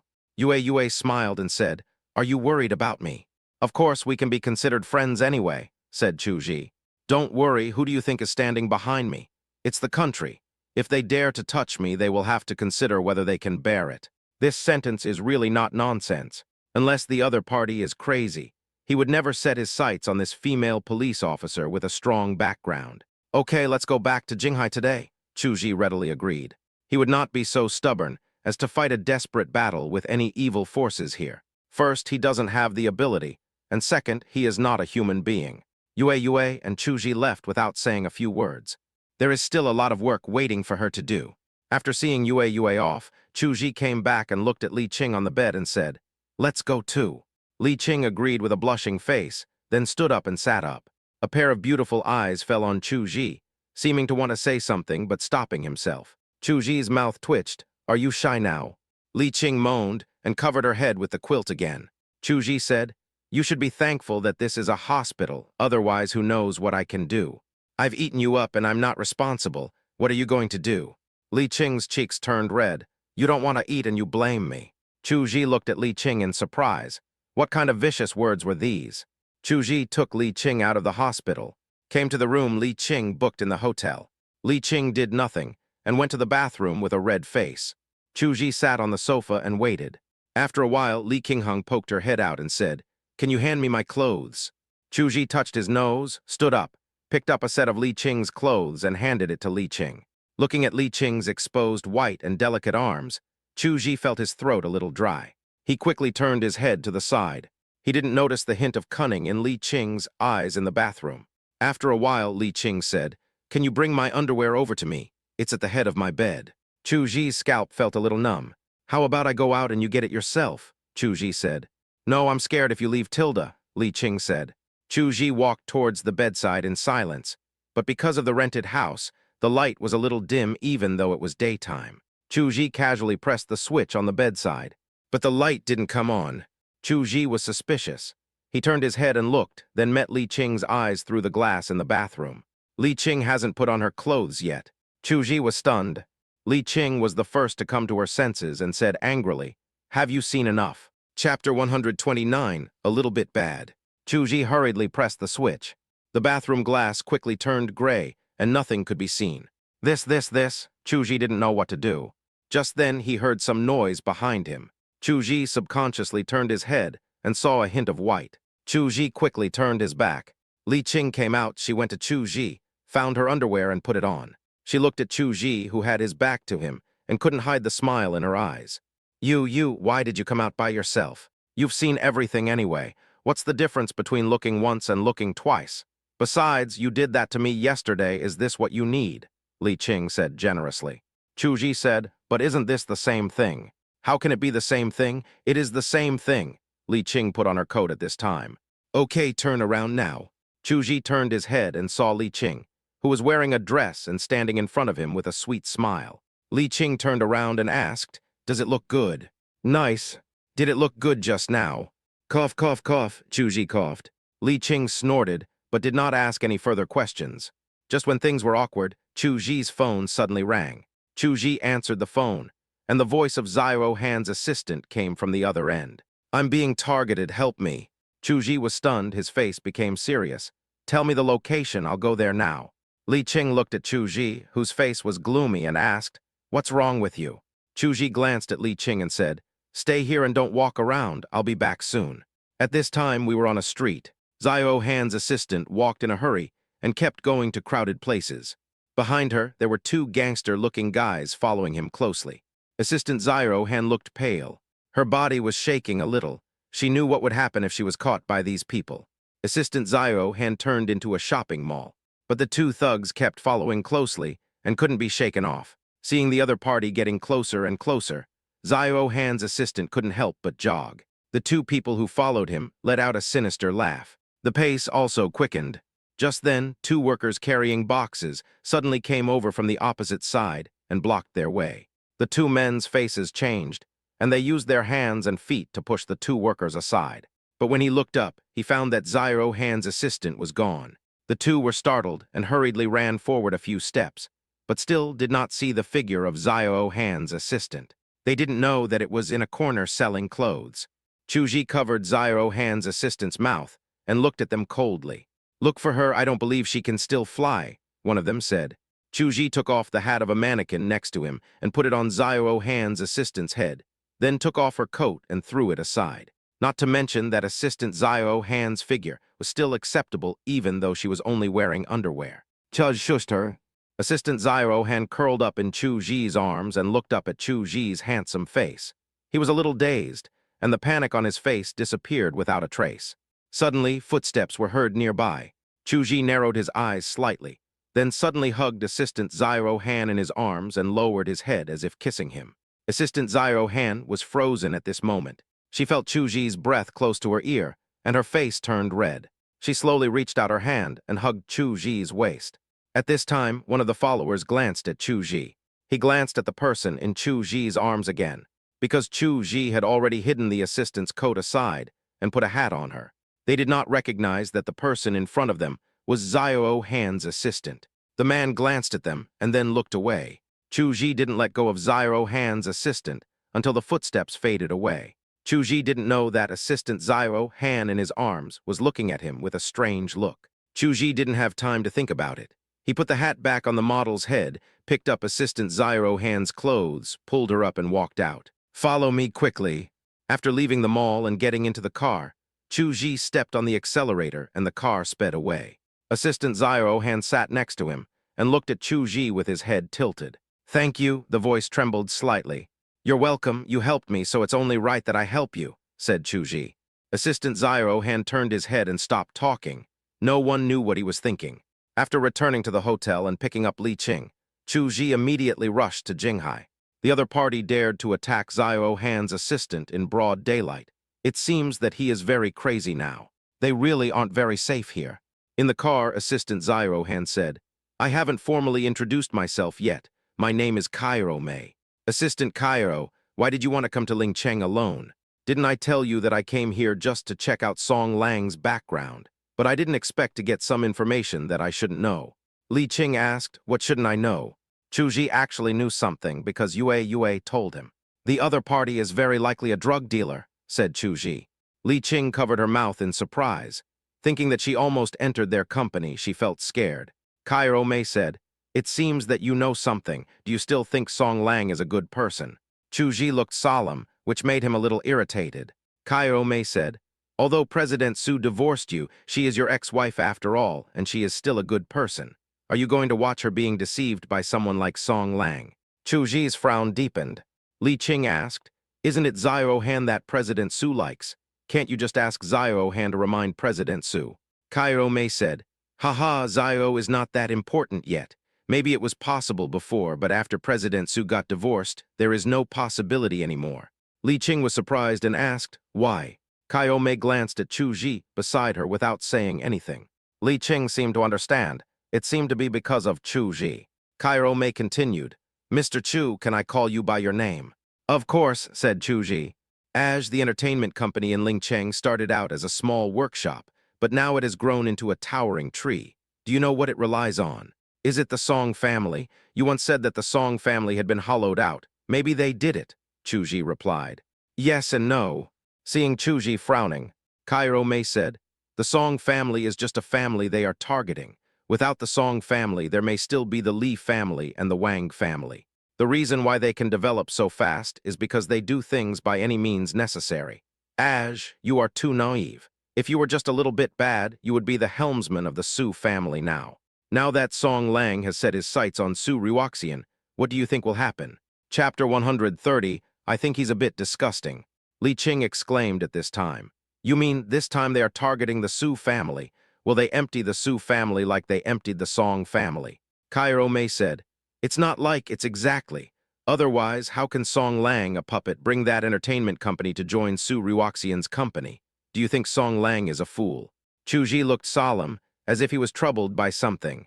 Cairo Mei said, you are smart, but you lack the means to act decisively. You will have a hard time in this cannibalistic society.